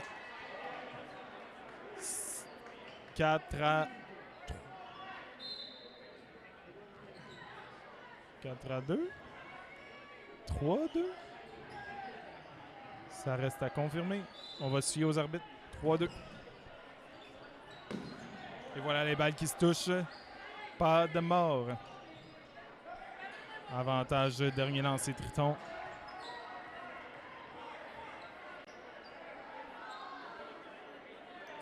Quatre ballons chez Futur. Préparation à l'attaque. Ils prennent la ligne. Malheureusement, le numéro 26 qui a mal bloqué, qui se dirige vers le banc. 5 joueurs chez Futur. 6 chez Triton. 5 ballons pour Futur. Et le numéro 13 chez Triton qui s'en va au banc. C'est 5 contre 5. 4 ballons pour Futur. Un lancé dans le filet. Un lancé qui rebondit. C'est maintenant 3 ballons de chaque côté. Avantage dernier lancé Triton. Il lance dans le filet. Contre-attaque dans le filet. Dernier lancé pour Triton. Préparation à l'attaque. Ils prennent la ligne. Un lancé et qui déloge la balle du numéro 3 chez Futur. C'est maintenant 4 joueurs chez Futur avec 5 ballons. Préparation à l'attaque. Ils prennent la ligne. Directement sur le numéro 16. La balle qui roule et retourne chez Futur. 4 ballons chez Futur. C'est maintenant 4 joueurs contre 4 joueurs. Et voilà que le numéro 20 ne regardait pas le numéro 22.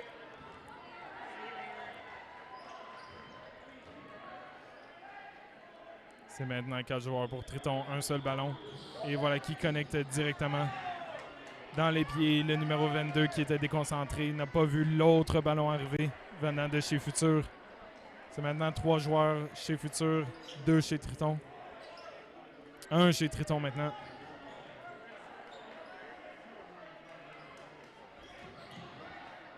Quatre ballons pour Triton. Il lance dans le filet. Contre-attaque efficace venant de Futur. La marque est maintenant 4-2. 1 minute 50 à faire.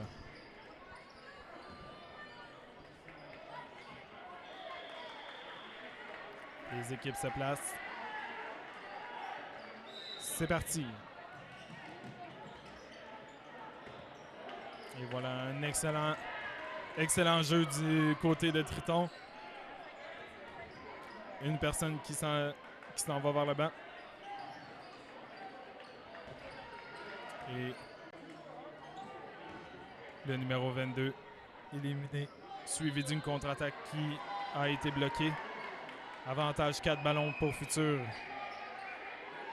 Un lancé chez Triton, c'est maintenant 5 ballons pour Futur. Préparation à l'attaque. Ils prennent la ligne. Ils tirent. Touche le numéro 13. D'autres tirs. Contre-attaque de Triton. Tout dans le filet.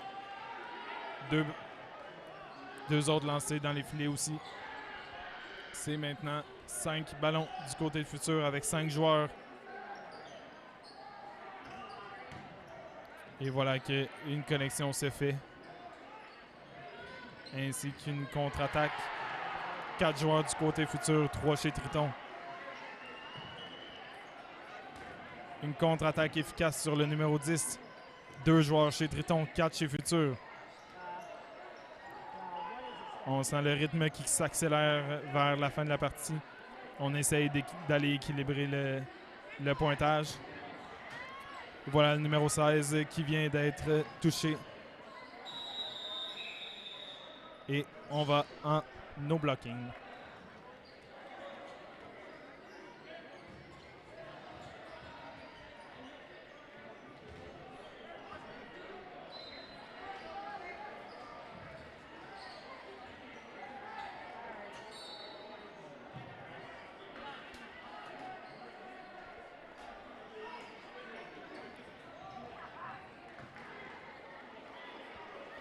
Bounce.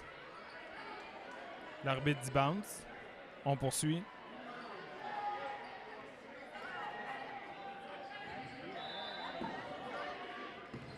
Et un bel attrapé du numéro 3. Le score final 5-2.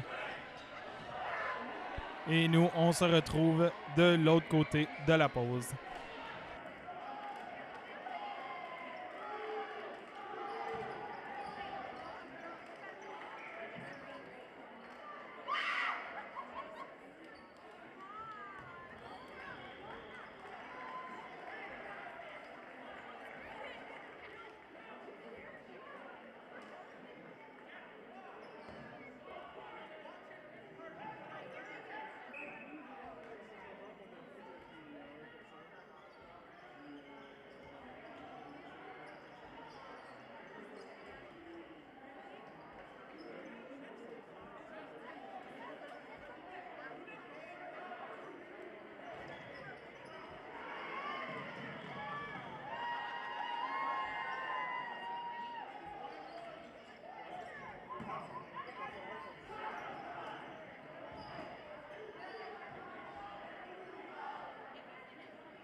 Are you guys ready for the match of Surge against New Era on the court number 2? Alors le match va bientôt débuter entre Surge et New Era sur le terrain numéro 2. Restez avec nous.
Well, I guess we're just underway here. 1-0 game.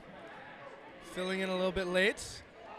Ben Johnson here. We're watching New Era take on Surge. New Era out of Manitoba. Surge, the number 2 team out of Nova Scotia. Austin Woods getting the ball on receive. Got Pantel, Hoser, Dupasquier on defense. Hard throw by Surge. Right on number 4. Taking out Wade Betts. Oh, brilliant throw, winger on winger. 2 players remaining now for Surge, going up against 4 New Era. Cross court, Woods he was out on that. Now 1v3.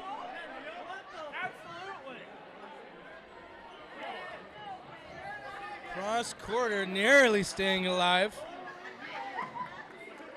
Taken out in the end. Good work, Captain Pasuiata. Okay, 2-0 for the dominant team out of Manitoba. Ferris joins the roster here, going on the number 2 spot. Ready for a likely double toss back. Holster to Charte. He sends it hard on target there, taking out Moores.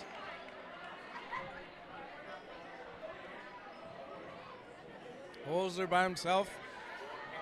Active on defense, pressuring. Almost ran off court. Meanwhile, Nguyen takes a solo throw. Woods, both wingers, just so quick up to the line. Woods baiting that ball.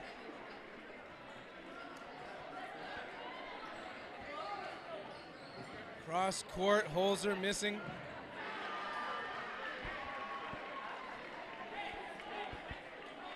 Burden to throw on Surge. Good ups Charte, but it's Ferris that's the target. Charte across courts and he gets countered. The counter of the counter is successful, leaving 3 players remaining for Surge. Number 69, Caitlin Bradbury. On the right wing, complemented by Jordan Thomas.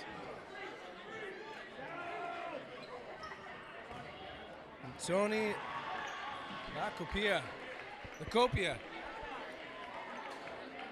3 on 3, sorry, with the hit on Ferris.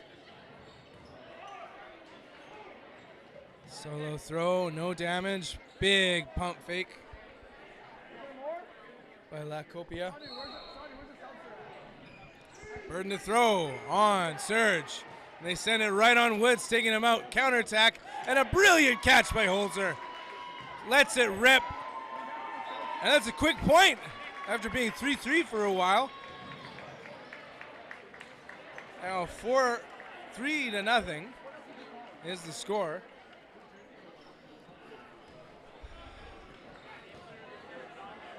Pantel now on that inside, ready for the rush. Levois as well. On the far right, Rylan Yarjow is joined, taking left wing. Hard throw. First limb of this latest set, taking out Betts. Play call and the burden on Surge, but Dupasquier doing his best to provide pressure. Strong catch. Wins the match, maybe. We'll see. 33 staying alive. Stephen Mills on the right wing. They let it rip. Dupasquier staying alive. He readies for a potential catch. Ferris saying, hey, what about my catch? Refs having a discussion first. And bring in line judge. He jumped over me. I'm like, what the fuck?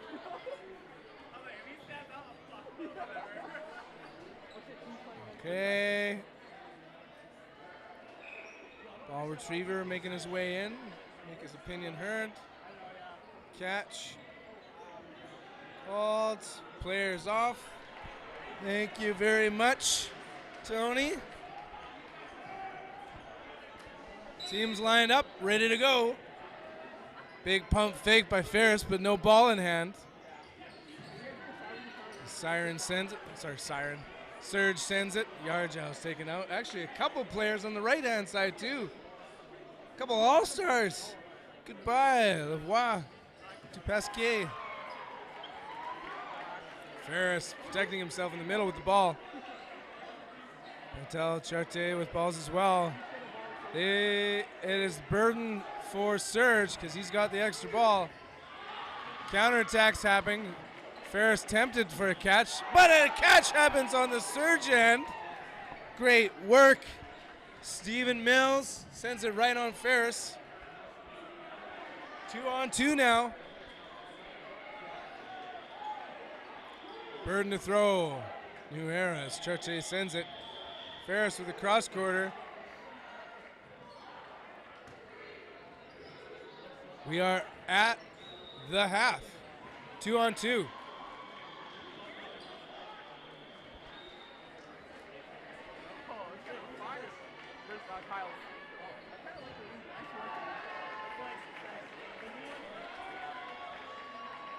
Both sides ready. No blocking. Burden to throw. New era. Everybody's letting it go, though. Big rip and a hit. Another point on the board now. New era makes it 4-0 at the end of the first half. We're going to take a couple minutes and then 10 more minutes.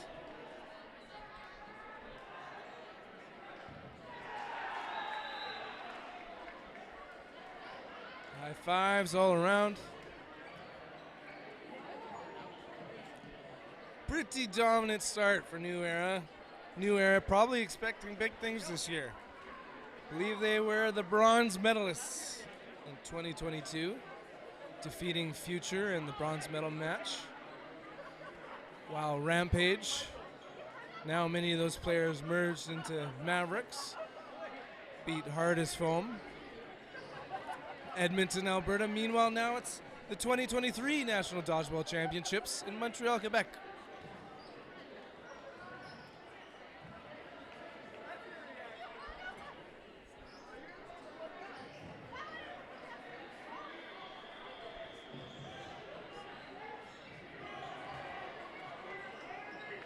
Both sides ready. Opening rush. Dupasquier. Incredibly accurate and agile. He already has another ball in hand. Pump fakes and protects that right wing. Holzer's taken out to Pasquier and eliminates yet another. And a big team catch. Great work. Scott Finley, one of the co-captains of Surge. Bradbury getting the ball, number 69. It's the right winger, number 14. Michael Moores with a good throw. Shot clock counting down against Surge. In the final 2 seconds, they send it on Dupasquier. He's staying alive. Hard to take him out.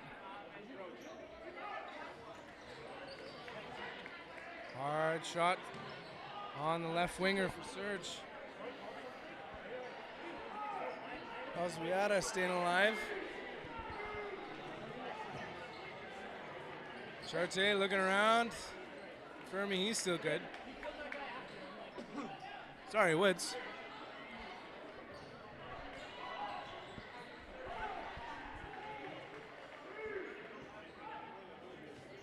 Nice throw. 4-on-4 and a sneaky throw. Dupasquier takes out another. Thomas, Finley, Moores remaining. Going up against 3 New Era players.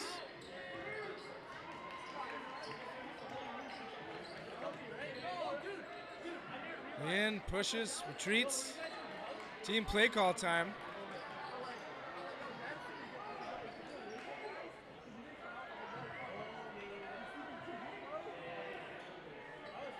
Burden to throw on Surge. Thomas with the play call. And a trade situation. Pasquier says is out. Refs confirming Finley is safe.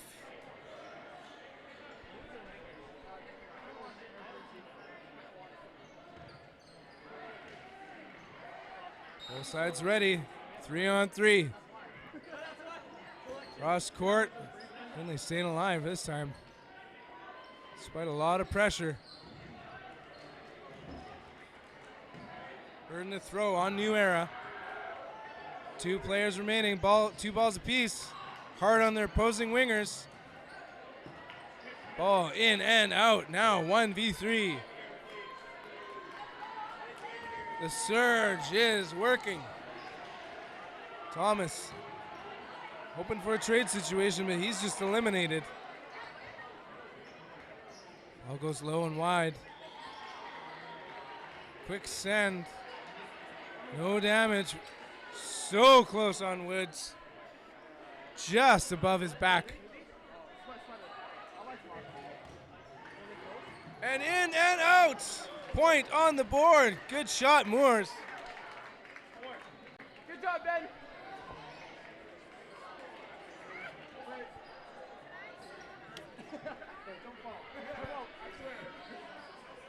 Here we go. 4-1.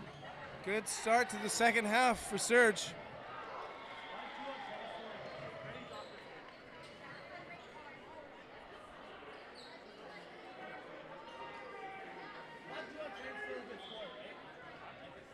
Rush, toss back. Charte gets the ball low. Ferris protecting his team. He's not throwing either. No one on Surge wanted to throw. It's Burden on them. Hard throw by Bradbury. Now Finley with the play call. He sends it himself. Gets countered by Charte, but no hit.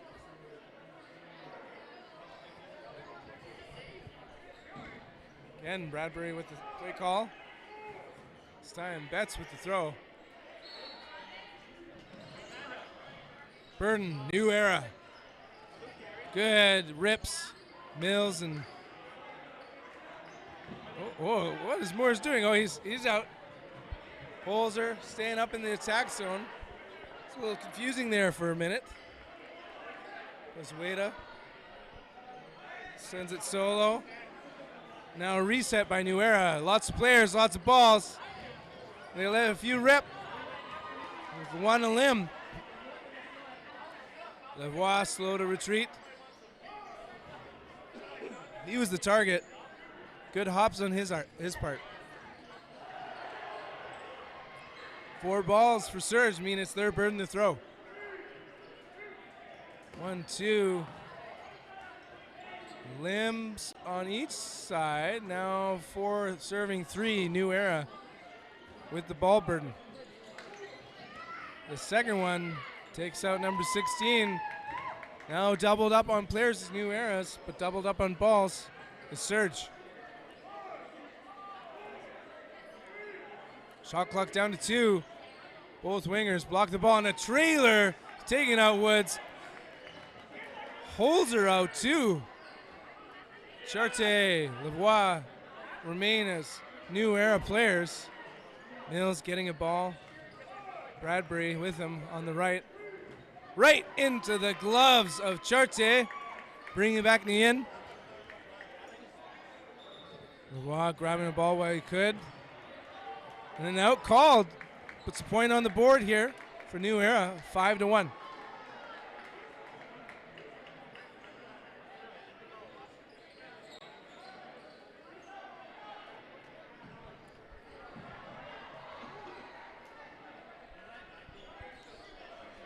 Surge lining it up. New Era already ready. Both sides ready. Opening rush, look for defense on Surge end. And a great throw by Dupasquier, but Bradbury staying alive. Play call, Surge with a Ball burden. Hard hit.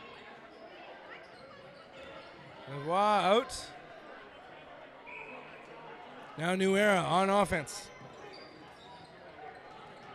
Good rip by Charte. To Pasquier, slow to retreat.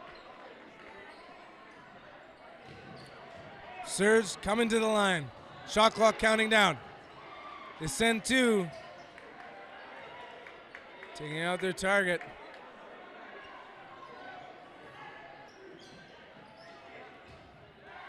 Three Surge men at the line. Counter attack. Yarjo staying alive. But not bets. 4-on-4 now. You know, as much as the score hasn't shown it, just the Surge men have done such a great job remaining competitive within each set. Pasquier rips it, and it's a late trailer by Charte. Takes the limb.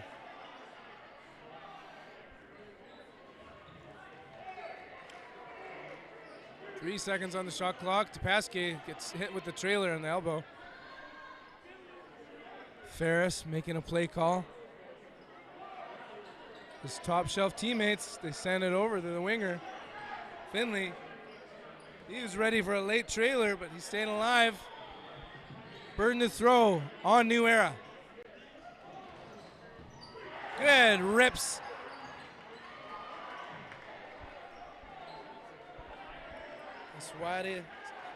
Zueda stayed taken out.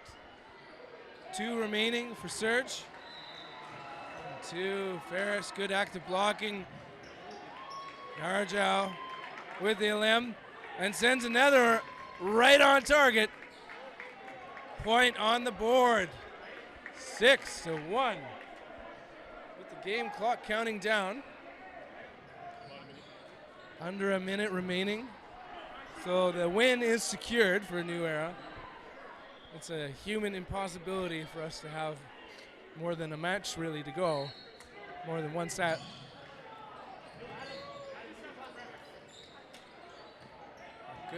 Good opening volley, but it's a trade situation now, 5-on-5.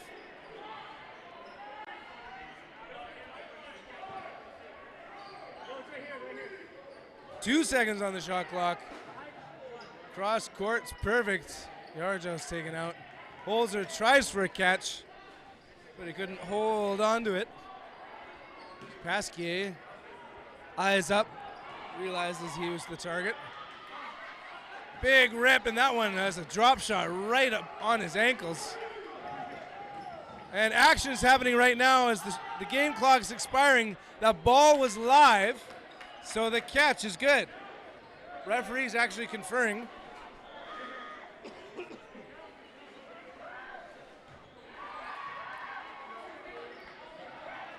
And determine no catch. Probably determining that the ball was dead.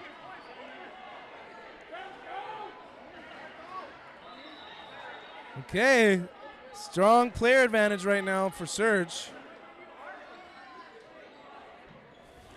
5-2. Ref still talking to the Surge team.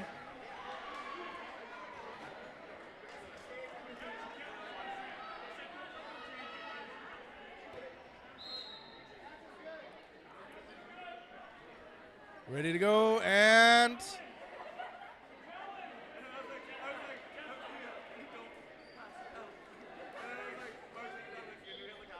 we're off. No blocking. Great curve on that throw from Morris. Just taking that left wing. Sends another. Mills taken out. 4 remaining for Surge.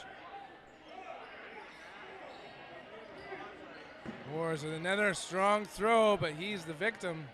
Oh, actually, even might look like his hamstring. Big catch! Thomas Pratt back. 1v4 with a strong throw here. Another, this one going wide. 3 to the line. 2 sent wide of its target. Yep, get those balls as he does. Sends one, gets countered, and the weirdest, coolest catch brings back the end. That ball had some serious hang time. Oh, and a 1-2 punch. Leaves just Thomas remaining. Good rip. Wide of its target. Ian readies for a throw. So does Thomas. Both right on target. And yet another point on the board for a big W for New Era over Surge. So after this, you will be watching one of the final 2 games of day 1. Let's see here. Valkyrie against Obsessed. We'll tune in again soon.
Hello.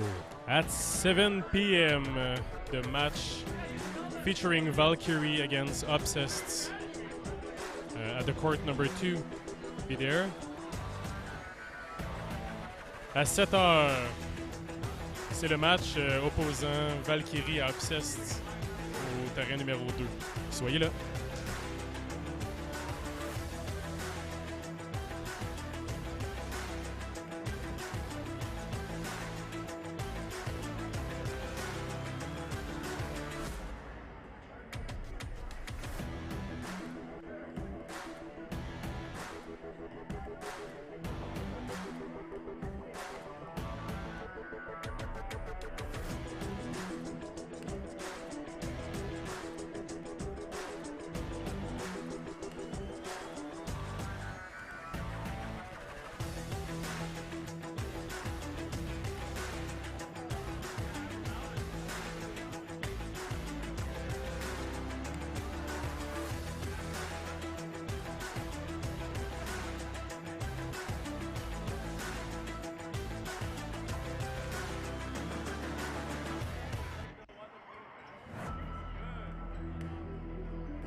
Et re-bienvenue tout le monde.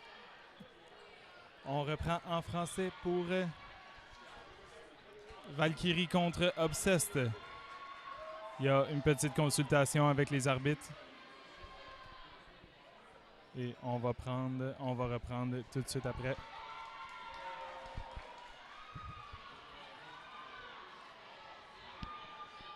Hello. Hello.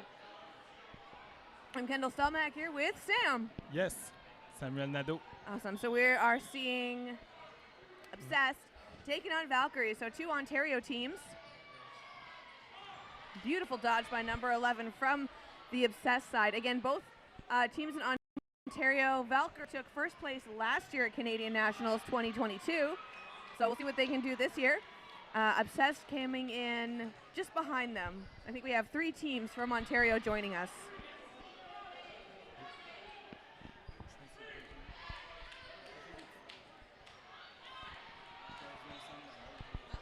There's no sound.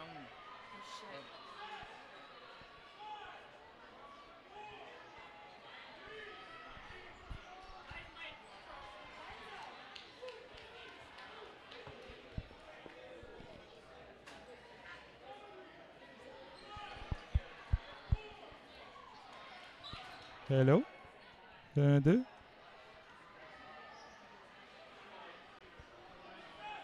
My boyfriend is at the bathroom. He's gonna come back and he's gonna fix it. Maybe we're live. Maybe we're live and it's just the speaker that's not working. Just keep talking regardless, I guess. Yep. All right, so you see the ref counting it down now. Sending 2 over into the wing, both of them missing. That's going to give a burden now to Valkyrie. They have more players on the court. 1 right from a player on Valkyrie.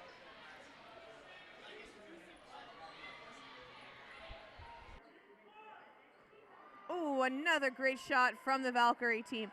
Going right into the wing on Obsessed. Beautiful jump dodge by Valkyrie there, right in the middle.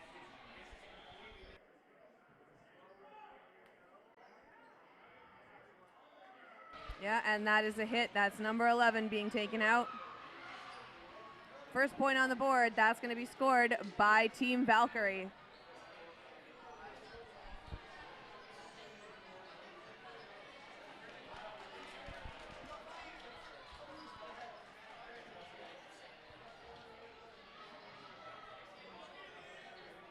Lots of high-level players on both teams, both coming in very strong, very unit-like. A lot of the Ontario teams have a very similar play style, but they do really well when it comes to these types of tournaments. They know how to adjust their short game and their long game.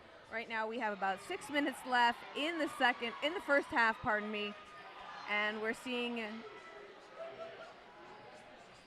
still a full lineup on both sides. Burden to the side of Obsessed, sending 2 over. No players from Valkyrie eliminated yet.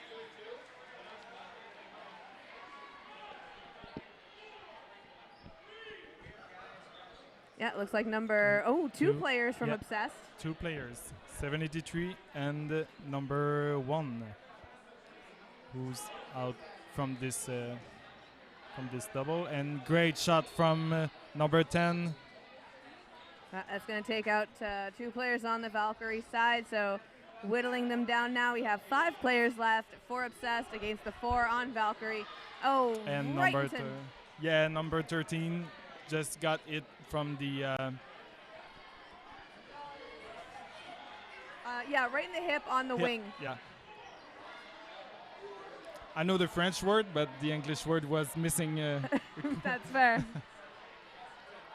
So 4 balls for Valkyrie.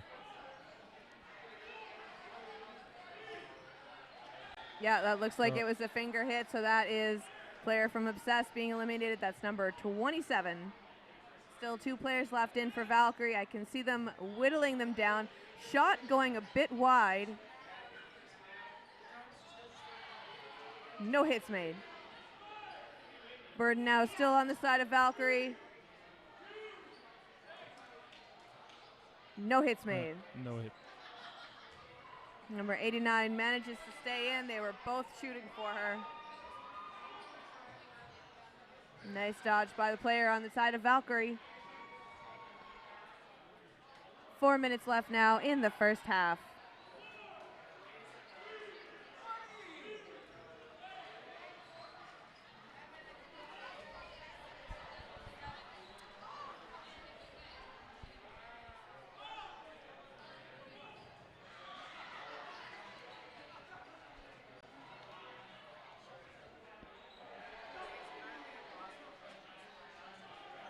Four balls for Valkyrie.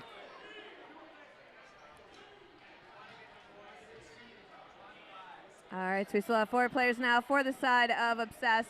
Still with the 2 players on Valkyrie right now. We have 3.5 minutes left in the first half. Obsessed now coming up to the line, Burden to throw, going for the wing, and yes, that is an elimination.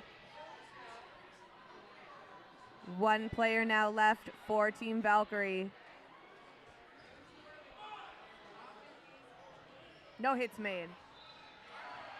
And one great shot on the number 73. Oh, catch! That was catch. number 89 on Obsessed. That's going to be the first point now scored for Obsessed. That one came in absolutely clutch, the way she just managed to bag it directly. Didn't even break her stride with it. That is a clip moment. Yes.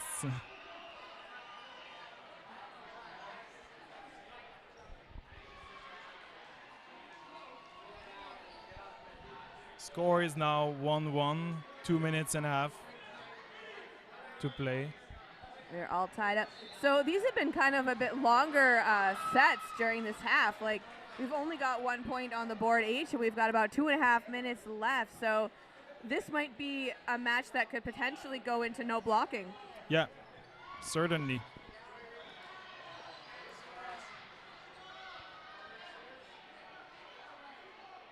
Each set was about 3 minutes and a half, maybe 4 minutes. So with 2 minutes to do, I feel like this one's gonna be the no blocking set.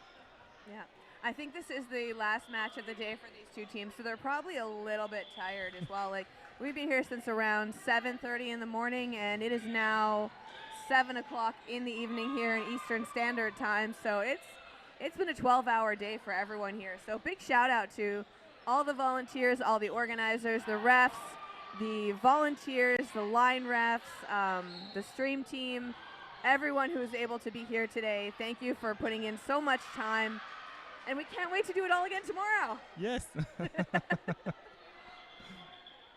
All right, so it looks like there's a little bit confusion going on. Refs are having a little chat.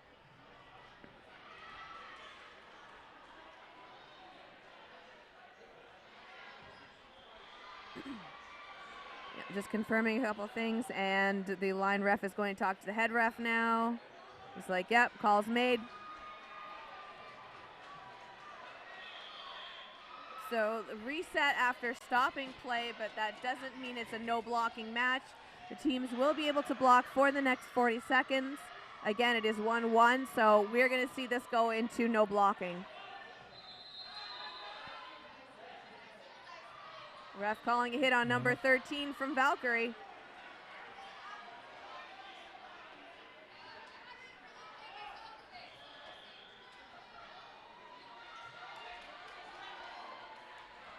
"20 seconds.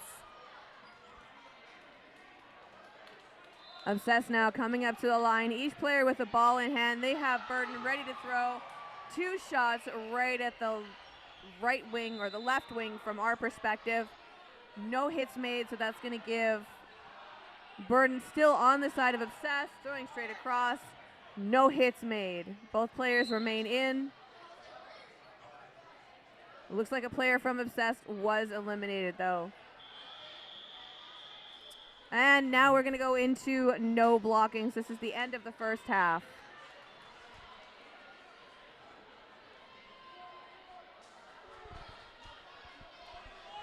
All right, on the ref's whistle. Awesome that people still have voices left. Yes. All right, and oh, going for a catch, not quite making it, connecting in the knees. Just one player left now for Valkyrie, coming up, picking up those balls, sending those shots off, going a little wide, and that was that a catch? No, it was a shot from okay, so it was a counter number shot. 27. Yeah. All right, so they got her on the counter. So the teams are going to switch sides, so they're going to probably talk a little bit of strategy, figure out what's going on, and we're going to go into the second half, starting very shortly. So that's going to be 2 points now on the board for Obsessed.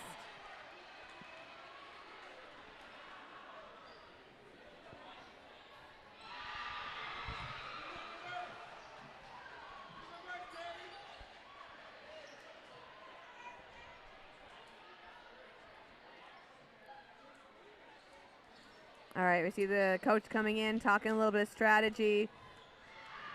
I'm not going to pretend that I know how to read lips, so I'm not going to guess anything he's saying right now, but I think it's, it's just you got to stay focused. You got to keep your head in the game.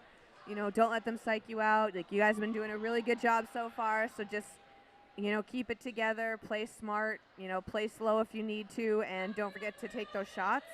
I think that's probably the best strategy for Valkyrie going into the second half. Yeah, totally. I think Valkyrie in this position, they should play more concise and be more aware of what's happening on the other side of the court. Yeah.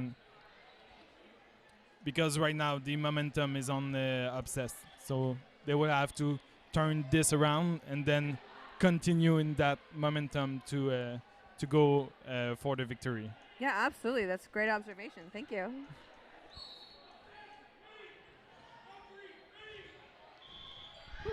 You can really hear the sound coming from the court. Ooh. We have a false start, I believe. Yeah, so they're resetting. So they're going to go for them again. So that was a false start. All right. So we're going to start the clock very shortly. And we're good. All right, and that is a clean rush. Oh, going for the catch, not quite connecting, still off of the opening rush there. Getting a little bit greedy, but that's going to take number 2 for Valkyrie out. You know what? I think it was a great move strategically, though, and she gets a high five from the coach.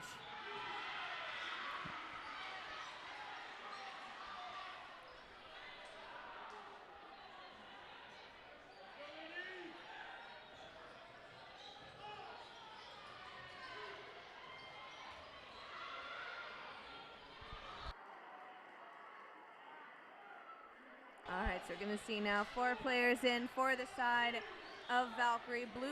Obsessed. 5 players on their side now. So they do have the player advantage, but it looks like Burden is on the side of Valkyrie and sending 2 over and, yep, clipping her out right in the arm. Just, right, I want to say in the ditch on the elbow. Yeah, on the inside of the elbow. So like not the outside, but the inside, so the ditch. Yeah. I think that's what it is.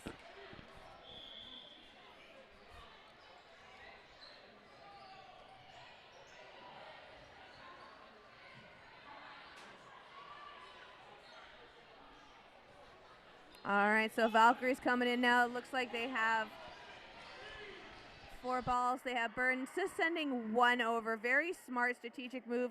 That's going to put a ball in every player's hand on the side of Valkyrie. So they've got a good defensive line. We're going to see now a little bit wide coming in, but taking her out right in the knee. That was the center player for Team Obsessed. That's going to keep now a 3v3 situation going with Burden in the hands of Valkyrie.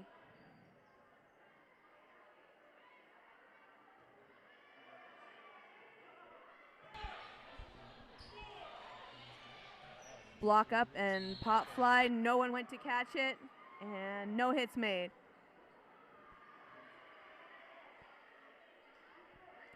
All right, so we're going to see now Obsessed coming up to the line. Oh, was not expecting that one. Gets hit out right in the hip.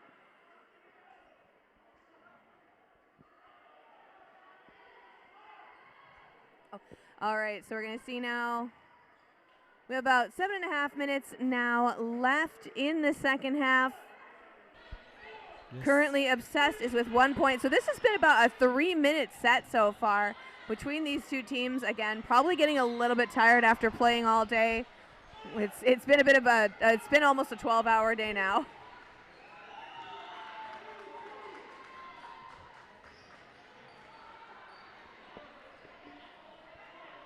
We will be back tomorrow. We will have the Phoenix Coffee Tent up and running. We have the Antipode Restaurant. Thank you to Tourism Montreal and the Hyatt Hotel for sponsoring this event. And thank you also to Tourisme Montréal, who sponsored the event. Yes. Also.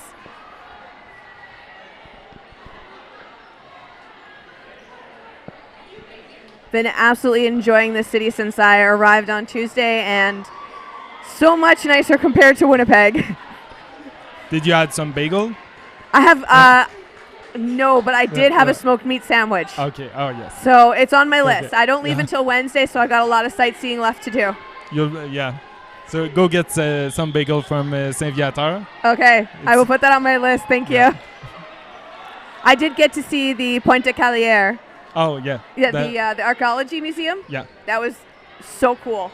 We don't have anything that old in Manitoba. Well, I mean, not made by Europeans anyways. Yeah.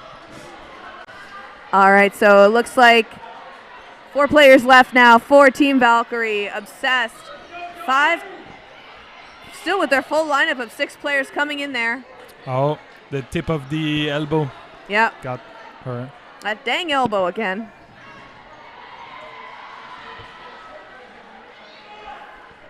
All right, coming up to the line, taking a shot, going straight across into their lanes.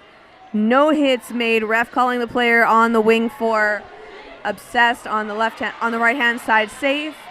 Making a play call now, coming up to that line, taking a shot. No hit. Right in between the lines.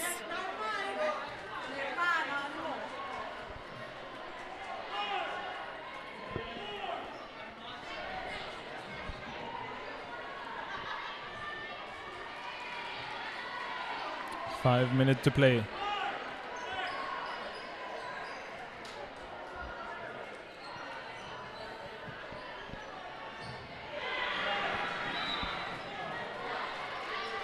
Oh, and number 24 just got it. So it's 5 against 2, 5 against 3 for Obsessed in terms of players. Ooh, that was a nice save there by number 2 Cooper, going in and sweeping the ball for her teammate. That's going to give them advantage now. 5 balls in hand. And a beautiful shot from number 2, connecting on a player from Obsessed. Yeah, a block by number 15 from Valkyrie. Big pop fly up, going up and over the court boundary, so not diving for it. Very smart move by the Valkyrie team. Oh, right in the ankle. Nope. Nope. Close to the ankle. Yeah. Very close enough to sound like it was the ankle. Yeah. And that's going to take out the knees. And that's a block from Cooper. Cooper stays in now, down to 3 players left on the side of Obsessed. This match is still going. Yeah. This set is still going, and we have 3.5 minutes left. That's superb. This is a long one. Yeah. And Valkyrie did. I think it was 5 against 3, and then it's 2 against 3. So Valkyrie did get the uppers on this one. Yeah, they're slowly whittling them down, just taking out that wing, and catch by Cooper. No, not a catch. It was floor. It bounced. She's saying not a catch. It was hit the floor first, and then it went in. Looks like they're keeping it as a catch, though. Oh. All right, the refs are going to talk this out. It looked like she was saying no, not a catch. Don't come in. But the player remained in. I think they're still trying to figure out what it was that happened. We've got both line refs coming in, talking to the 2 main refs. This is new compared to last year. we have 4 referees per game in the round robin match. Normally we only have 2 referees, so we get a referee upgrade this year to make sure everyone stays honest, especially with those false starts and line calls. So it looks like they are going to call it a catch and say it was good. So we're going to have 4 players now for Valkyrie versus the 1 player left for Team Obsessed. Dodges both of those shots. Absolutely well done. Block and... Oh, catch! What a catch. Oh, nice job. That's going to take Valkyries now down to just the 3 players. Oh, it's a catch again for number 15. Wow. This is so many turning points in between here. Oh. And that was a side shot right in the hip as she was going down to block. With 2 minutes left now in the second half. Valkyrie gets their 3rd point of the game, and this set will possibly go into no blocking just based on how long that one set was.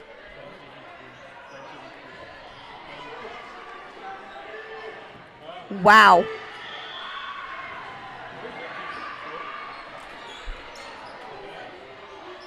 Rushing up to the line now, sending one back off of that opening rush, trying to do, I'm losing the word for it right now. Throwing back to her teammate right off of the opening rush. They're trying to do a pitch, but fumbling the pitch, so no shots made off the rush. Yeah. The pitch, Nothing that's happened. the word. All right, so we see now Burden in the hands of Valkyrie, making a play call, coming up to the line. And yeah, that's a hit. Ref calling it. Good honesty, good honesty. Another player on Valkyrie going out. Obsessed is coming hard for them. Beautiful dodge by the wing. She gets out on that 3rd one though. Nice Definitely shot one of those from shots that take at least like 3 throws before you get that player out. And we are resetting and we're going into no blocking. So there it is. Yep. Yeah, we see the ref making the crosses with the arms, so that means no blocking. They're going to reset at the line. We got 4 players for Valkyrie, 5 players for Obsessed. And Obsessed takes the first throw off of the whistle. No hits made. That's going to give 4 balls now. Burden's going to go to Valkyrie. Throwing one at the wing. No connection made. I think it's going to be a 1-1 exchange. I think this could be a possibly very long no blocking match. No hits. Flanagan getting nice and low and dodging that one.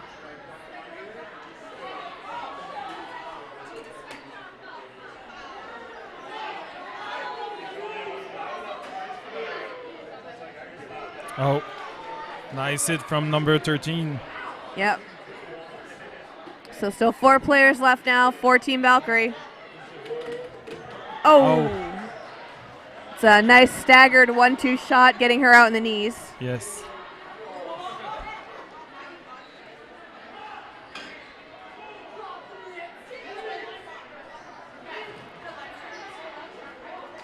Nice counter from number 25, I think. Yeah. Oh. And that's the hit, and that is going to be the game.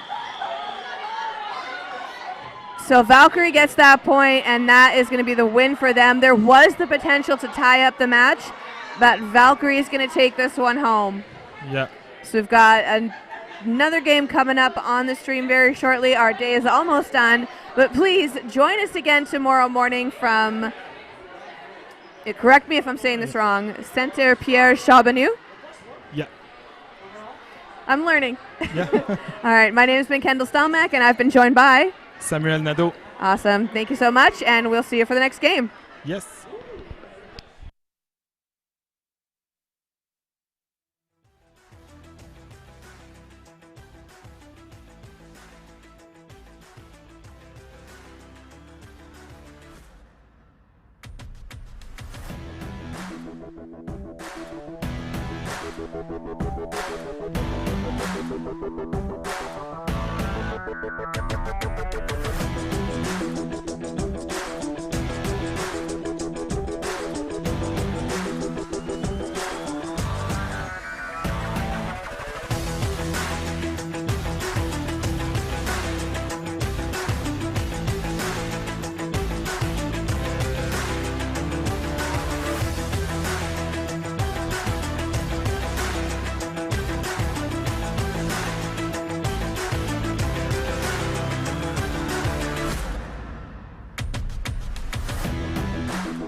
Coming up next at 7:35 p.m. we have Storm against Kaffeine Co. on the court 2. Dans 5 minutes, il y a un match entre Storm et Kaffeine Co. sur le terrain numéro 2. Soyez là.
Bonjour, bonjour!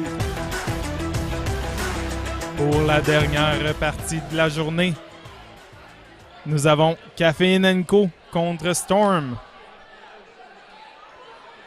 Kaffeine Co étant une équipe venant de Montréal.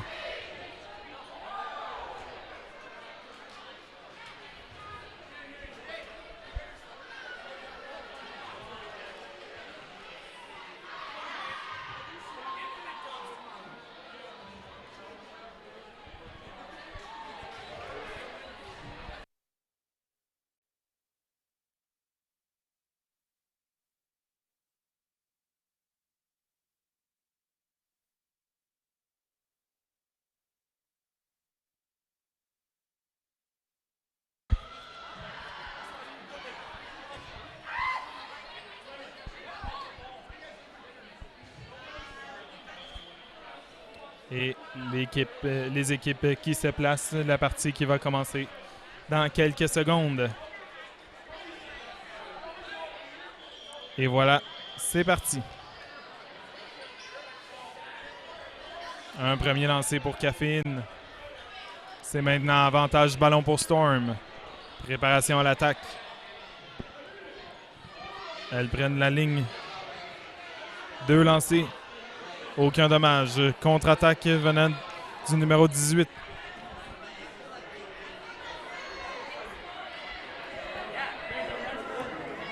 C'est maintenant avantage de rien lancer pour Storm. Un lancé sur le plancher.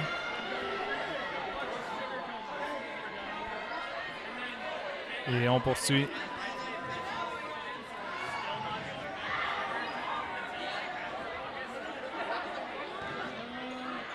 Maintenant, 4 balles pour Storm.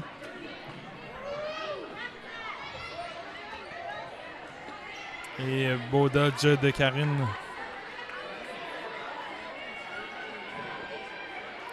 3 balles, on monte à l'attaque. Un lancer bloqué. On maintient la pression. Du côté de Kaffeine, c'est maintenant à Storm. 4 ballons, on prend la ligne. Un lancer dévié sur la capitaine Karine Biron. 4 ballons pour Kaffeine. 2 lancés, aucun dommage. Contre-attaque de Storm. Et la numéro 10, avec des réflexes, qui a réussi à éviter à la toute dernière seconde la balle qui venait au niveau du visage.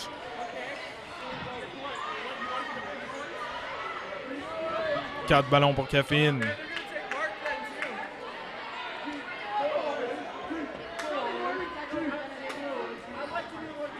Et c'est un tir qui connecte.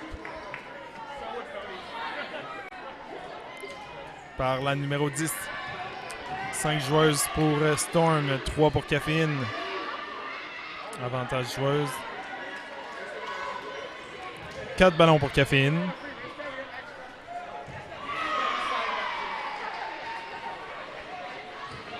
Et un lancer. Une contre-attaque sur la numéro 28 qui se dirige vers le bas. Avantage joueuse, 5 joueuses pour Storm, 2 pour Kaffeine. Et La numéro 10 sur un counter qui se fait avoir et s'en va vers le banc. Et voilà, un tir précis sur les jambes. Et c'est ainsi que le point se termine. 1-0 pour Storm.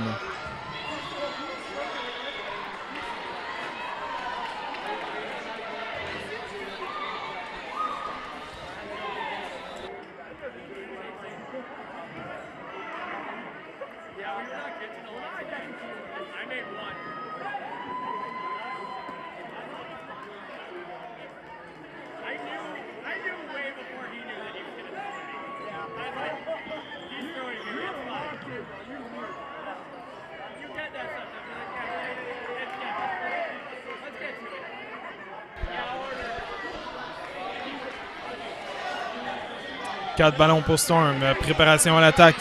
Lancé. Aucun dommage. 6 ballons pour Kaffeine. Ah, et un ballon qui roule. Et voilà un tir qui connecte sur la numéro 2.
Avantage 4 joueuses pour Storm. 3 du côté de Kaffeine. Et un tir qui connecte. C'est maintenant 3-3. Avantage 4 ballons pour Storm. Préparation à l'attaque. Excellent counter venant de Karine Biron.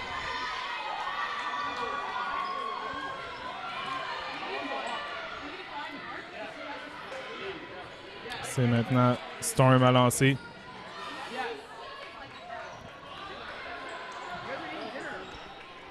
Kaffeine qui s'étique un peu, qui donne pratiquement tous ses ballons, seulement un ballon.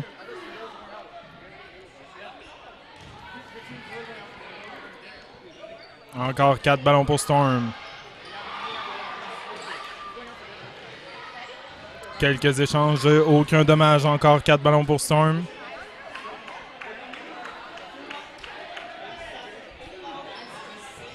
Excellent catch de la numéro 13.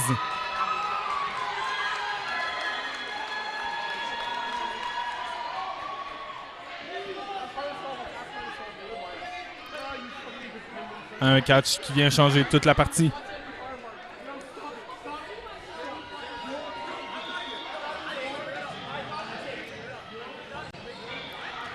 Et les joueuses de Kaffeine qui avaient lancé tous leurs ballons. Maintenant, 4 balles pour Storm. Seulement une joueuse.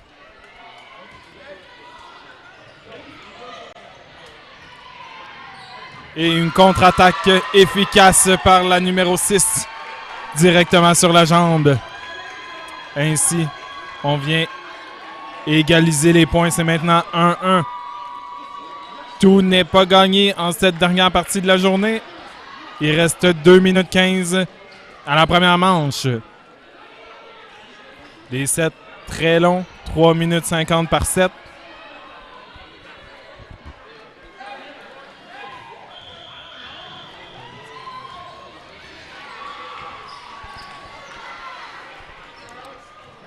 Très bon début de match par Kaffeine.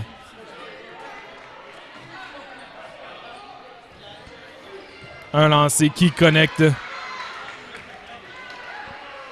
Maintenant, 4 joueuses pour Storm et l'équipe complète pour Kaffeine. Avantage joueuse. Avantage ballon. 4 ballons pour Kaffeine. 2 lancers qui ne connectent pas. Quelques échanges.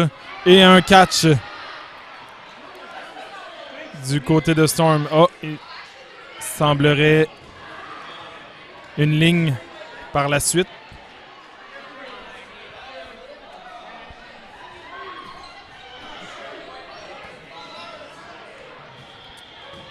Et, oh!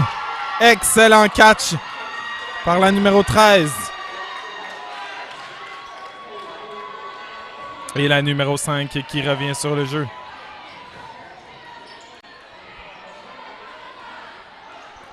Avantage joueuse pour Kaffeine. Préparation à l'attaque. Prennent la ligne. Oh! Et un catch malheureux. Et un catch suivi d'un bloc qui n'a pas eu lieu. 5 balles pour Storm. Et un catch d'équipe. Et un deuxième. Ainsi vient se sécuriser le deuxième point pour Kaffeine. Avec 20 secondes à jouer, on va possiblement commencer directement en no blocking.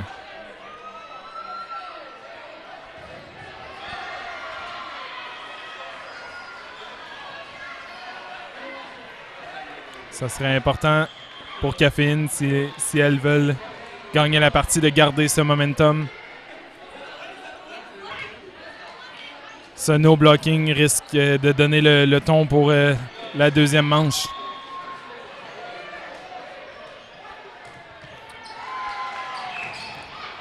Et voilà quelques échanges.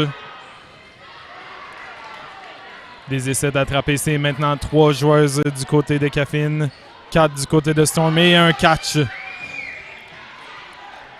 Suivi d'une contre-attaque. Et un essai de catch malheureux. C'est maintenant 3 contre 1 pour Storm. Et une malheureuse ligne. La 7e joueuse qui vient à bout de Kaffeine. C'est maintenant 2-2.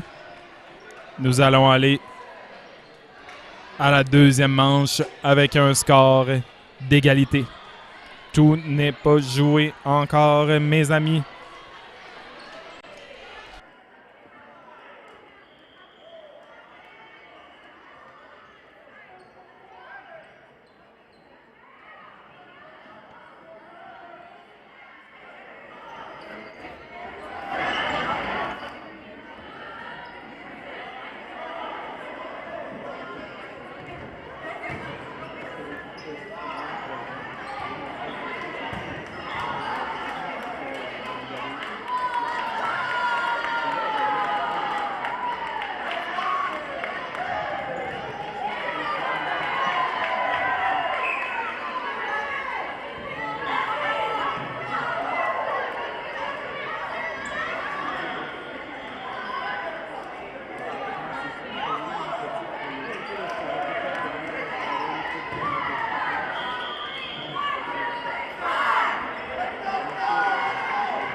Et le match qui recommence.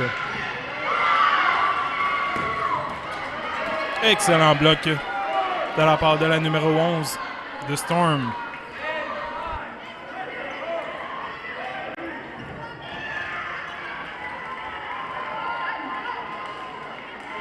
Quelques échanges, aucun dommage. Préparation létale à l'attaque. Oh, et un doublé. Malheureux pour Kaffeine. Excellent travail du côté de Storm. Avantage joueuse pour Storm. Préparation à l'attaque et lancé entre les jambes. Qui ne connecte pas. 4 ballons pour Kaffeine. Préparation à l'attaque. Quelques échanges. Aucun dommage. Avantage joueuse pour Storm. Préparation à l'attaque. Avantage ballon pour Storm, pardon. 2 lancés. Aucun dommage. 4 ballons pour Kaffeine. Préparation à l'attaque. On monte à la ligne. Et, oh, malheureux. Un essai pour un catch d'équipe. Malheureusement, les deux vont au banc.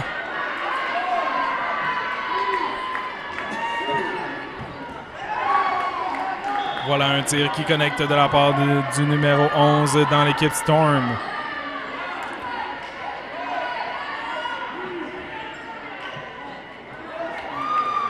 Cinq ballons pour Kaffeine. Une contre-attaque. Un tir qui dévie. 2 ballons pour Storm.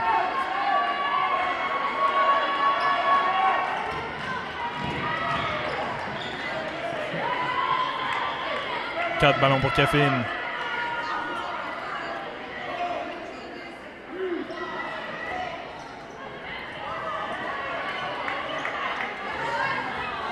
On sent la fatigue. Faut pas lâcher. C'est la dernière partie de la journée, on peut comprendre. Et un catch. Excellent catch venant du numéro 8 chez Storm. Le score est maintenant 3-2 pour Storm.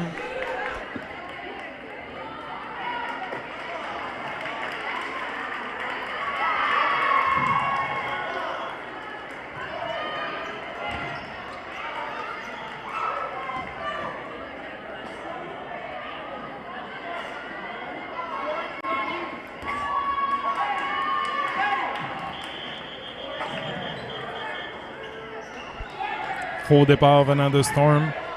On va reprendre.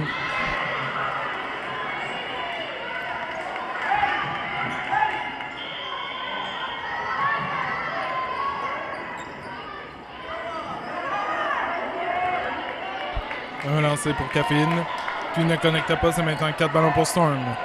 On prend la ligne. Un lancé bloqué. Un échange. Aucun dommage jusqu'à maintenant.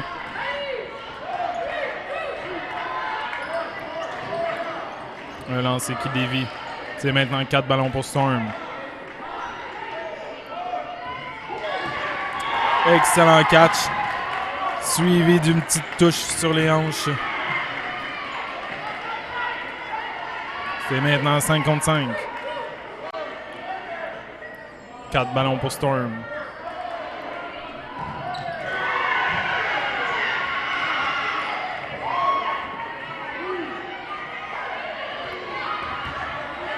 Excellent bloc venant de Kaffeine. 3 ballons pour Storm. Avantage, dernier lancé. On monte à la ligne, on lance. Malheureusement dans le filet. 4 ballons pour Kaffeine. Préparation à l'attaque. On prend la ligne. Et une contre-attaque sur une contre-attaque qui connecte. La joueuse numéro 8 qui s'en va sur le banc. C'est maintenant 4 joueuses contre 4 joueuses. Avantage dernier lancé Kaffeine. Et un tir qui connecte sur les hanches. Une contre-attaque. La joueuse numéro 7 qui s'en va sur le banc. C'est maintenant 3-3. Et un tir bloqué, mais malheureusement qui n'a pas été assez net, qui a terminé sur les avant-bras. C'est maintenant avantage joueuse pour Kaffeine. 4 ballons pour Storm.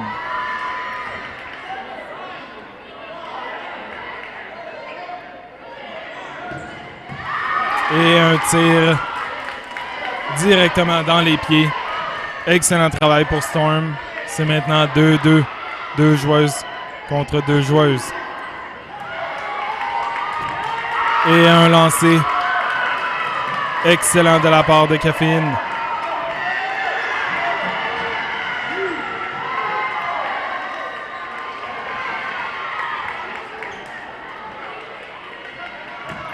Et un excellent catch venant de la numéro 5. Kaffeine reste dans la partie. C'est maintenant 3-3 avec 3 minutes 50 à jouer. Ce point sera probablement le point décisif. On salue les 62 personnes à l'écoute. Écrivez-nous en commentaire.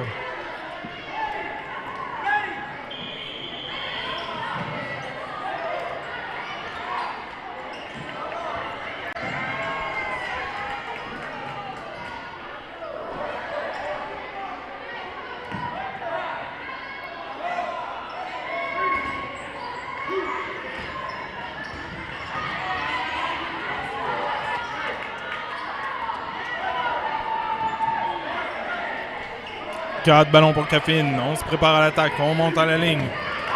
Et 2 lancers. Quelques lancers. Des échanges. C'est maintenant 4-4.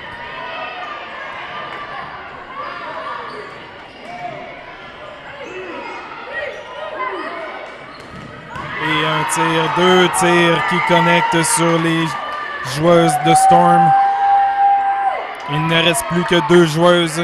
4 ballons, c'est à elle à lancer. Et voilà des lancers diagonaux qui ne connectent pas. 4 ballons pour Kaffeine. Préparation à l'attaque.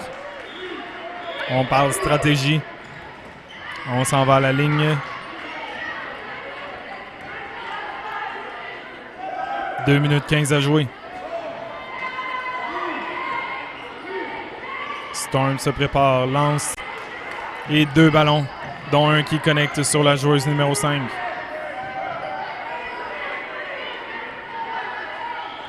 C'est maintenant Storm. 4 ballons.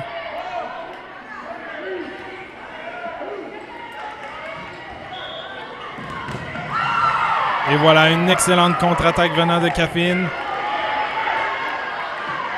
Avec un bon lancer pour Storm. Et c'est maintenant une contre une. Avec l'avantage dernier lancé sur Kaffeine. Un lancer bloqué. 4 ballons pour Storm.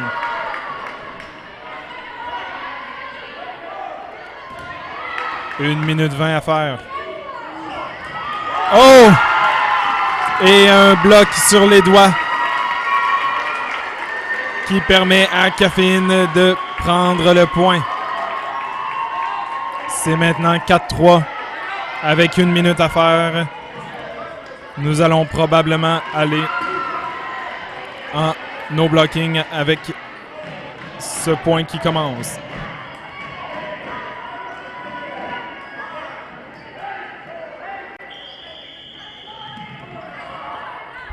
Un début de partie qui ne résulte en aucun lancer.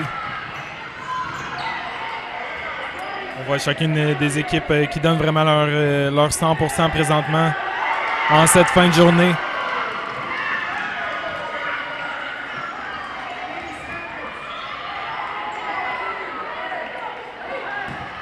Et un tir qui connecte par un excellent tir venant de la numéro 11. Et voilà un doublé. Un échange. Et voilà, c'est ainsi que nous allons aller en no blocking. Beaucoup de tirs en fin de partie. Difficile de tenir le compte. Probablement que le support visuel vous a aidé. C'est maintenant no blocking. 4 ballons pour Kaffeine. Préparation à l'attaque. Elles prennent la ligne.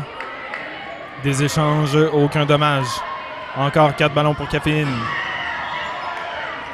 Préparation à l'attaque. On prend la ligne. Et un bon catch, malheureusement. C'est maintenant 3 contre 3.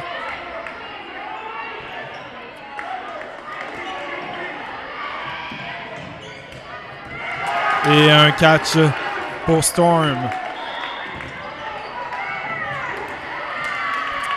Et les deux joueuses. C'est ainsi que le match se termine 4-4.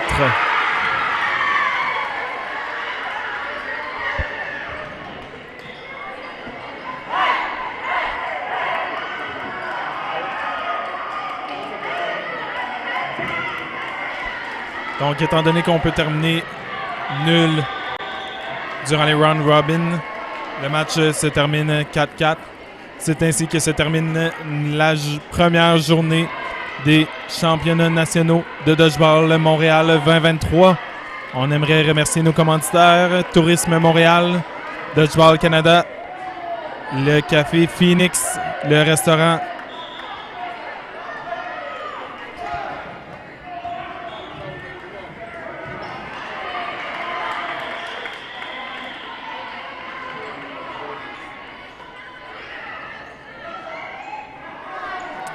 Dodgeball on Twitch, le Hayat Centre-Ville,